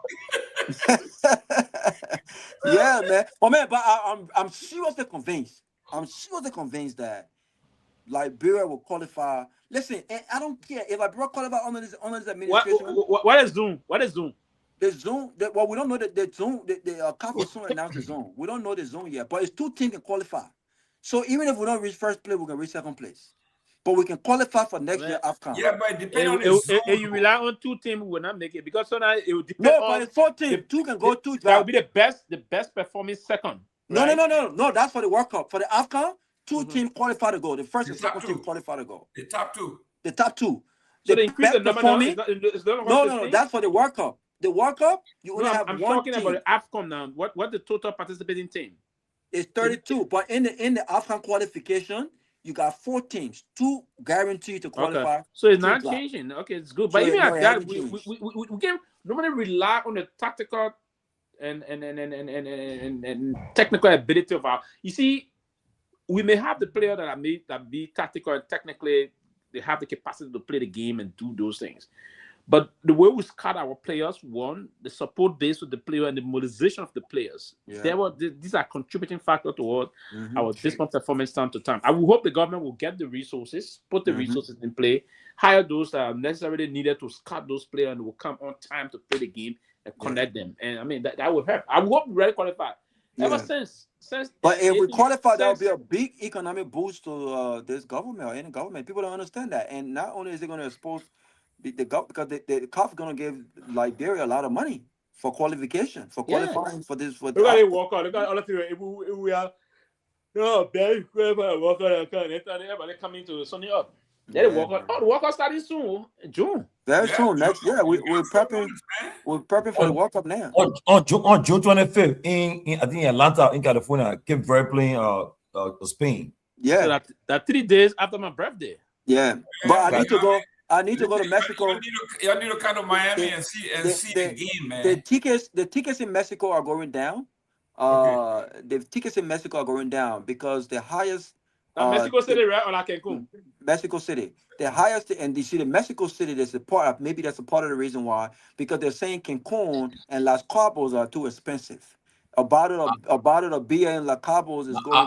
I'll be part of the former president delegation to FIFA, so I'll be part of. No, but you need to get the FIFA Plus tickets. We're guaranteeing the men are FIFA diplomat. The FIFA Plus tickets are the best tickets. I'm seeing I've seen Cote d'Ivoire game in Philadelphia. I will see. I'm planning to watch a final. That's my goal. Yeah, but start planning right now. I bought a few tickets. I bought a few tickets and I plan to sell them. I'll resell them. But people trying to pull her to them. I was checking on Ticketmaster, but I'm not getting on Ticketmaster. Now somebody getting me. Go to StarHub. What's your time? I'll round the former president. Yeah, but Mexico, I think will be a good vacation just for a weekend. Go out there, watch one or two of those games. But the good games. Man, you're coming to Miami, man. The good games. I don't think any game is in Miami though. Are you kidding me? Something wrong with you or something? So Florida got a is in Miami. They just going Miami. They just going there for the tourism purposes. That's it. Them boys want to meet those international girls in Miami. That's it. You know. Yeah, man, but Senegal, those boys, they're not returning no medal, man. They're not returning anything. They found out. No, they were returning. Raul will return it. They'll be still going to return it. Why about my own medal? I feel rocking it. What I mean for him? Return it. Or maybe somebody was asking, did that come and say, it lost. Then, there you go. Then what it will do now is have to make new ones. Yeah, then new one. Now what they should do? Exactly. What they're gonna do is I don't know how to go do that now because people can have the medal at the same time. But people already kissed the medal. Why are you redistributing it now? And so what they're gonna do? They're gonna I see what's happening. They want to reuse the gold. Yeah. So they're gonna decommission those one the guy. And then have a new ceremony in commissioning them now. Yeah. So they'll get it silver to the other guys, and other people will take the gold. Uruguay versus Cape Verde is in Miami. Scotland versus Brazil is in Miami.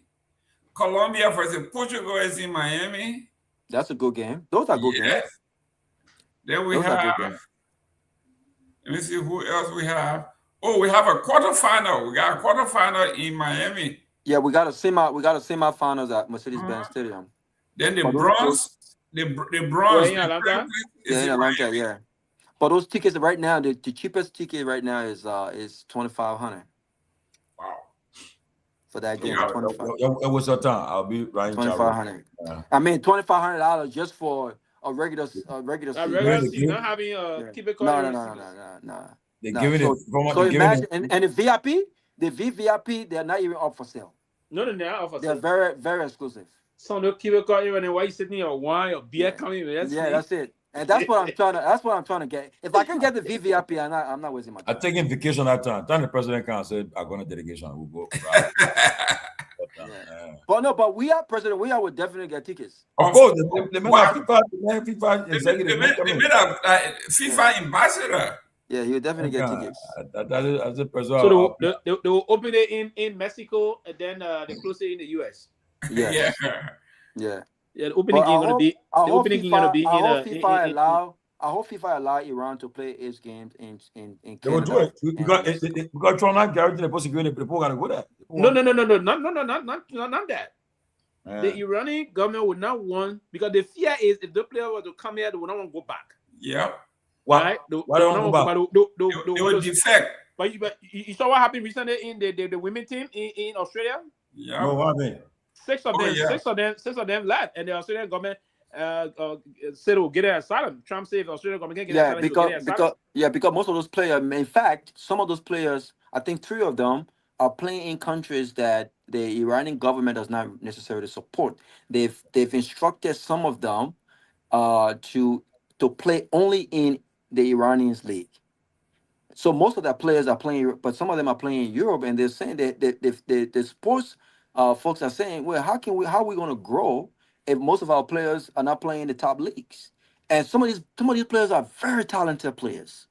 I think one of the players playing at Bundesliga. They're in a very repressive country. That's the problem. You know, yeah. So I agree with Sylvester. They may not leave because most of their families are under attacks, and it's So complicated. the reason why the government trying to push them, so they send them on that side, all the thing. But if and they have to be very mindful of this. If I don't know if FIFA will do that, but if FIFA don't do it, if they boycott, then they're going to suspend them. No, they're not. No, I think FIFA will do it for security reasons. I think they will. But the post what happened in the poll. With a kind of a sentiment, with a sentiment built against them. Look at one of the tickets in Miami. How much? 12,500. Oh yeah, what? That's the quarterfinals, right? Yeah. And yeah, but you see that's pocket money. I don't Guinea won't go see. That's pocket money for some people. Oh yeah. And you'll see how fast that ticket go. That pocket money, that pocket change for some folks. People got serious money in this place, man. I'm telling you. Oh yeah. That's for sure. That's nothing. That's nothing. Even you thinking about spending $2,500 or $3,000. I like buying my ticket in when I went the last June when I went to watch the World Club. The World Club found out something in at the Met Stadium in New York there. Yeah, I paid. Yeah, but even those tickets was not too bad. Yeah, Chelsea won that game, man. Chelsea beat PSG. Man, we beat. I was supporting PSG that day. Oh yeah, I know because your ball play on PSG. Yeah, even in hotels, right? Even in hotels, the teams are not permitted to negotiate. Yeah, my daughter must have won that. FIFA themselves are picking the hotel. So, for instance, in Atlanta, they have exclusively decided to take most of the game to Buckhead. Now, Buckhead, I no longer work in Buckhead. I'm approximately. I'm in Midtown now, right? So in those areas, money is not an object. When I said money is not an object, those guys are getting a shot of scotch. Like for instance, Blittons. They're getting Blittons for $150 a shot. Or shots. They do well. You get what I'm saying? It's nothing. For the moment, we were spending, man. I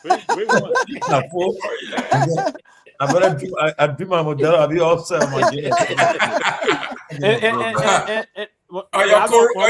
Your corona. I never said to the area where we were, wasn't. Yeah. You just walk and in the hall there, you get your beer, you walk back. But so that's people talking about, like Trocon talking about 12,500. Welcome to my living room. People don't understand how it feels. Listen, my wife and I went to the Hawks game. We got a ticket, the Hawks game. We got a VVIP ticket for $1,500 combined, but it was a good deal that came through my job. And I'm telling you, when you sit in those VVIP, the kind of people you see in there, you don't have to pay for anything. It's very inclusive. Any kind of wine, any scotch. Listen, you can even ask for the round ice. I mean, I'm a civilized basketball. They have all the different sizes of scotch ice. The kind of ice that when you the old-fashioned ice. No problem. But when you sit there, Mr. Jones, when you sit there, that will change my whole. when you sit in these spaces, you're like, wow, life is meant to be lived. People don't understand that. You will never understand until you're like, you know what, I'm gonna try. It's almost like flying business. Since I flew my first business class in 2000 and I think it was right after the Falcons. You talking about video classing? No, right after the Falcons lost that game, I had made so much money because I was at the front desk and we were booking hotels for celebrities, the 50 cents. And because they could not check into these hotels, we were exclusive to take them upstairs. These guys were leaving tips like $2,000, $5,000. I made so much money. I told my wife I'm going to Liberia for 1 week. I bought a business class ticket and I spent so much. From that day, Sylvester, I've never flown coach international or even domestic. You talking about business class? When the business class issue one guy, somebody went to the counter and I said, I want to upgrade. They told me the upgrade and the upgrade ticket now is. He said, the man wanted our people, my bags, and the man want to upgrade. But he saw me there. When he wanted to let him out, when he got the price, he said, he went by. But I thought I left on that, they made me upgrade. I said, they bought a small ball. But guess what? To upgrade now is a message. No. I thought the message upgrade. No. Mr. Gayman, guess what? And I did what happened. The business guy you are in, I went there. Wait, how did they let you in there? Oh, yeah. How did they let you in there? Yeah. How did they let you in there? We started there. I went down. I called him for him to come sit down with me. So sit down there. Wow. Sometimes Delta don't let that happen. Delta don't let it happen. If you don't have business class, you don't have no business. They were calm. Sometimes the crew can be right. So they send her up. But when she came, she said, "I told you, brother, we just talking." And she said, "No problem." Oh yeah. And she didn't come back again until somebody left on your own. Yeah. We sat down. So About 2 hours. life. Once you experience life, it's almost like us now, right? People don't understand. People go to Liberia like it's too hot, right? Oh, man, you haven't been to Liberia. But if you've been in this country, like I've been in this country, and you're used to certain things, the lifestyle changes, right? So it's that experience when you go to these games and you're in these areas, these very exclusive areas, man. Listen, it changed your whole perspective, man. I'm telling you. But if you ain't got money, definitely the living room. Don't waste no 12,500 on no ticket. But those tickets gonna go fast. Listen, man, I got friend Mr. Wayne. He's part owner of the Miami Dolphins, so you should get a pass. And you gotta utilize your connection too. Your network is your network. Of course, you just go over there. You say win, and it come on in. Yeah. But the only disappointing thing is that you didn't put a black person in. You don't put a black person in that group, and you sitting. I mean, and everybody coming to you and talking. I know some deep down in some of those guys. This guy's a DEI. Yeah, actual fact. Yeah, it's nice, man. It's very nice. It's very comfortable, man. Because I mean, somebody they wouldn't think. That thing will probably in the by 2028 in the Olympic coming here. So yes. FIFA has given a lot of money. If you come to Atlanta, for instance, now they've been on a massive road renovation. I mean, if you look, and the city is already beautiful, but if you look at the roads right now, I mean, you can see very nice. So they're smooth. You can't even. So they are putting themselves together to receive tourists that are coming into the country because even though the soccer teams, FIFA will arrange the accommodation for soccer teams, but the fans and the FA have to negotiate with hotels, and most of them cannot afford to stay in Buckhead. So even Maytown, Atlanta, where I work, the cheapest rate at my property is $350, and that's very cheap, $350 a night. So a lot of these guys will do Airbnb. They will be in the area, and so even if they cannot afford to stay at the hotel, we would expect them to come at the bar because they're where all these folks they're where they're gonna be at.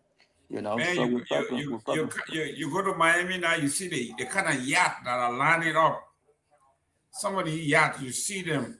I'm talking about massive. Oh yeah. Well, all the billionaires are moving to Coconut Creek, Miami. I mean, been reading recently. A bug of them.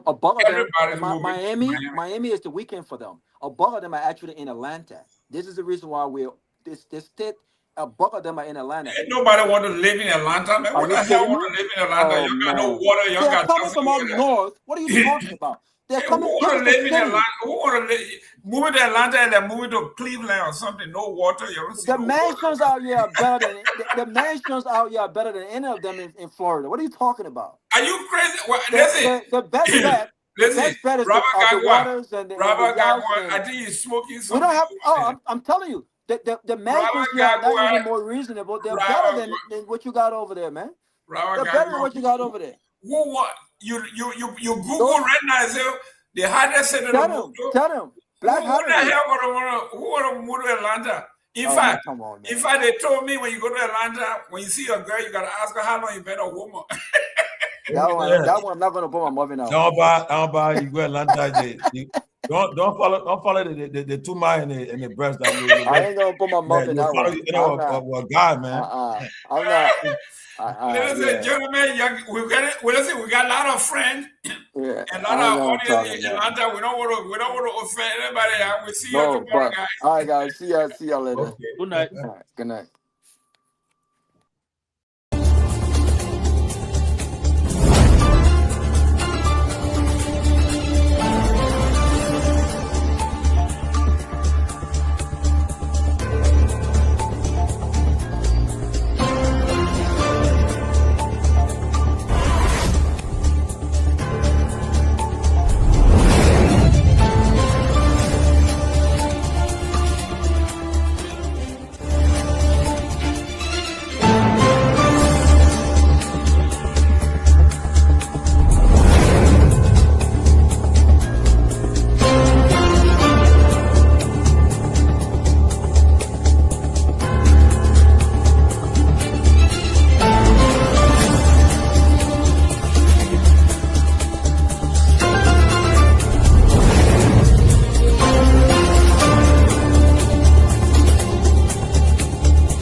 appointment. Now the vice president often tell me, since he got a seat as vice president, how many persons have I recommended in this government to serve in the government as presidential appointee? 0. Every appointment in Nima County was done by him. He and I would discuss something as a brother. To implement it, you will bypass me and do different things. I better keep it. I don't talk on it. Now you need to see us. The thing we saw, it frustrates us. So why can't you lie? Why can't you steal? Why can't you allow the citizens to be? You see, we just tell you that why we voted you. But you fool us, you screw us, you use us and later on abuse us. So why? The government makes you lie. Why? But that's the question that we ask. The good person in our whole United Party, that President Bwaka. You want to say that again? The only person that appreciate good among all the United Party for the President Bwaka. The rest are ungrateful. The right, they use you and dumb you. But President Bwaka, if all of them were thinking the President Bwaka and behaving the President Bwaka, United Party will have another chance in 2029. Just for now, they don't have. They do not regard people that help them. I'm not. Of our soldiers were executed on this party ground. 2 at the back and 1 right at the headquarters. The man who shot and killed our people today is a darling boy in the Liberia National Police. They brought him back to shoot more guns. Get ready to shoot. Because we challenge the status quo appropriately. Come on, Liberia. Inform that the violence or still any student because of their action. It will be the day the entire Brothers administration will cut down. We will massively violate the students in this country and we'll shut down the Brothers administration. The day that happens, we have the capability to do so. And if they think this renovation project is a joke, let them try it. The fall of the Brothers administration begins with this. If they think they will tumble on any student in this country or at the University of Liberia and work away in infinity, while our children saving opponents and lottery in the Western world, while we are subjected to agile power and bad learning conditions here, and the thing will say. In the first 100 days, no car will get stuck on a major road in this country. And I mean it. You say you're alive?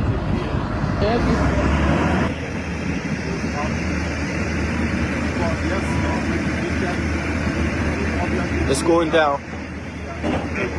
First floor. There you have it. That led to decades of war still run deep. But so too does the longing for reconciliation. A reconciliation defined not by political bargaining or by an artificial balance of power by tribe, region, religion, or ethnicity, but by the equality of opportunity and a better future for all Liberians. Bwaka can lie. The government, all the ministers in the government, they can lie. They don't put all hustler, they put hustler, they lie. Everything they say, they never say the truth. Today, the supporters of His Excellency Joseph Bwaka presents him as a poor man from Lofa, and I said that he will understand the plight of the poor people. Fellow Liberians, do not be fooled. Vice President Bwaka is not poor like you, not even as me. As Vice President, his office received more money from the government budget than any other Vice President has received in Liberia's history. He has enjoyed some of the best and most lucrative government jobs. First of all, there's this, what I call sort of vicious lie about the fact that Mr. Pewee is gay or bring gay lifestyle to Liberia. It's complete bullshit. When people can accuse you of stealing people's money, when they can accuse you of being involved in war, anything, people don't make up stuff. They don't make up shit. Excuse my language, right? So it's complete nonsense. I'm married, 8 Teresa, 2 children, 5 grandchildren. I believe in traditional family values, so it's complete bullshit, complete nonsense. Young man, vice president, young man that are vice president, the major stole 500,000. I mean, Jamaica, the major went to, I forget that Jamaica, the majors went to Ghana, the fit, and they may bring it all company in the country. I mean, Kun, they can't reach yourself. Kun, man, you know, Kun, but I want to sophisticated, quiet, hardcore rule in Labro. But Labro, when 2029 come and pass, then you finally leave. Mission is completed. Now, what the rules of engagement? When the war ended, the guy said, the captain, the commander said, mission complete. There wounded out first. All men on board. Everywhere there is no school, I will put school. And everywhere there is school and school in bad condition, I will renovate it. I told them, towns and villages, everywhere you will have lights in a town for children to play and people to see. I told them, every town will have safe drinking water. If Charles Taylor is the problem, he will be out of here in the twinkle of an eye. And I say, let well-meaning Liberians come home. If we respect this constitution, a government formed in Accra is a violation of Article 1 of the Constitution. Let them come home. Let that government be formed in Monrovia. The government that capital road, small there, road, B road, all kinds of in the place. I think the reason Joseph Boakai will not do much because the old man, the papa is suffering. The papa loves the country, but he can't make it. The criminal there around him, they sophisticated than him. They are sophisticated criminals, so they can't make it. Your league Costa, God know how to pay people. It's just simple. Costa that accused everybody here but himself. Everybody, Joe, we join, we accuse Joe, he killed Joseph Boakai. Boakai still living. Joe, no, you leave better. He made me senator. He almost made Joseph Boakai president until he screwed up. We gave God the glory.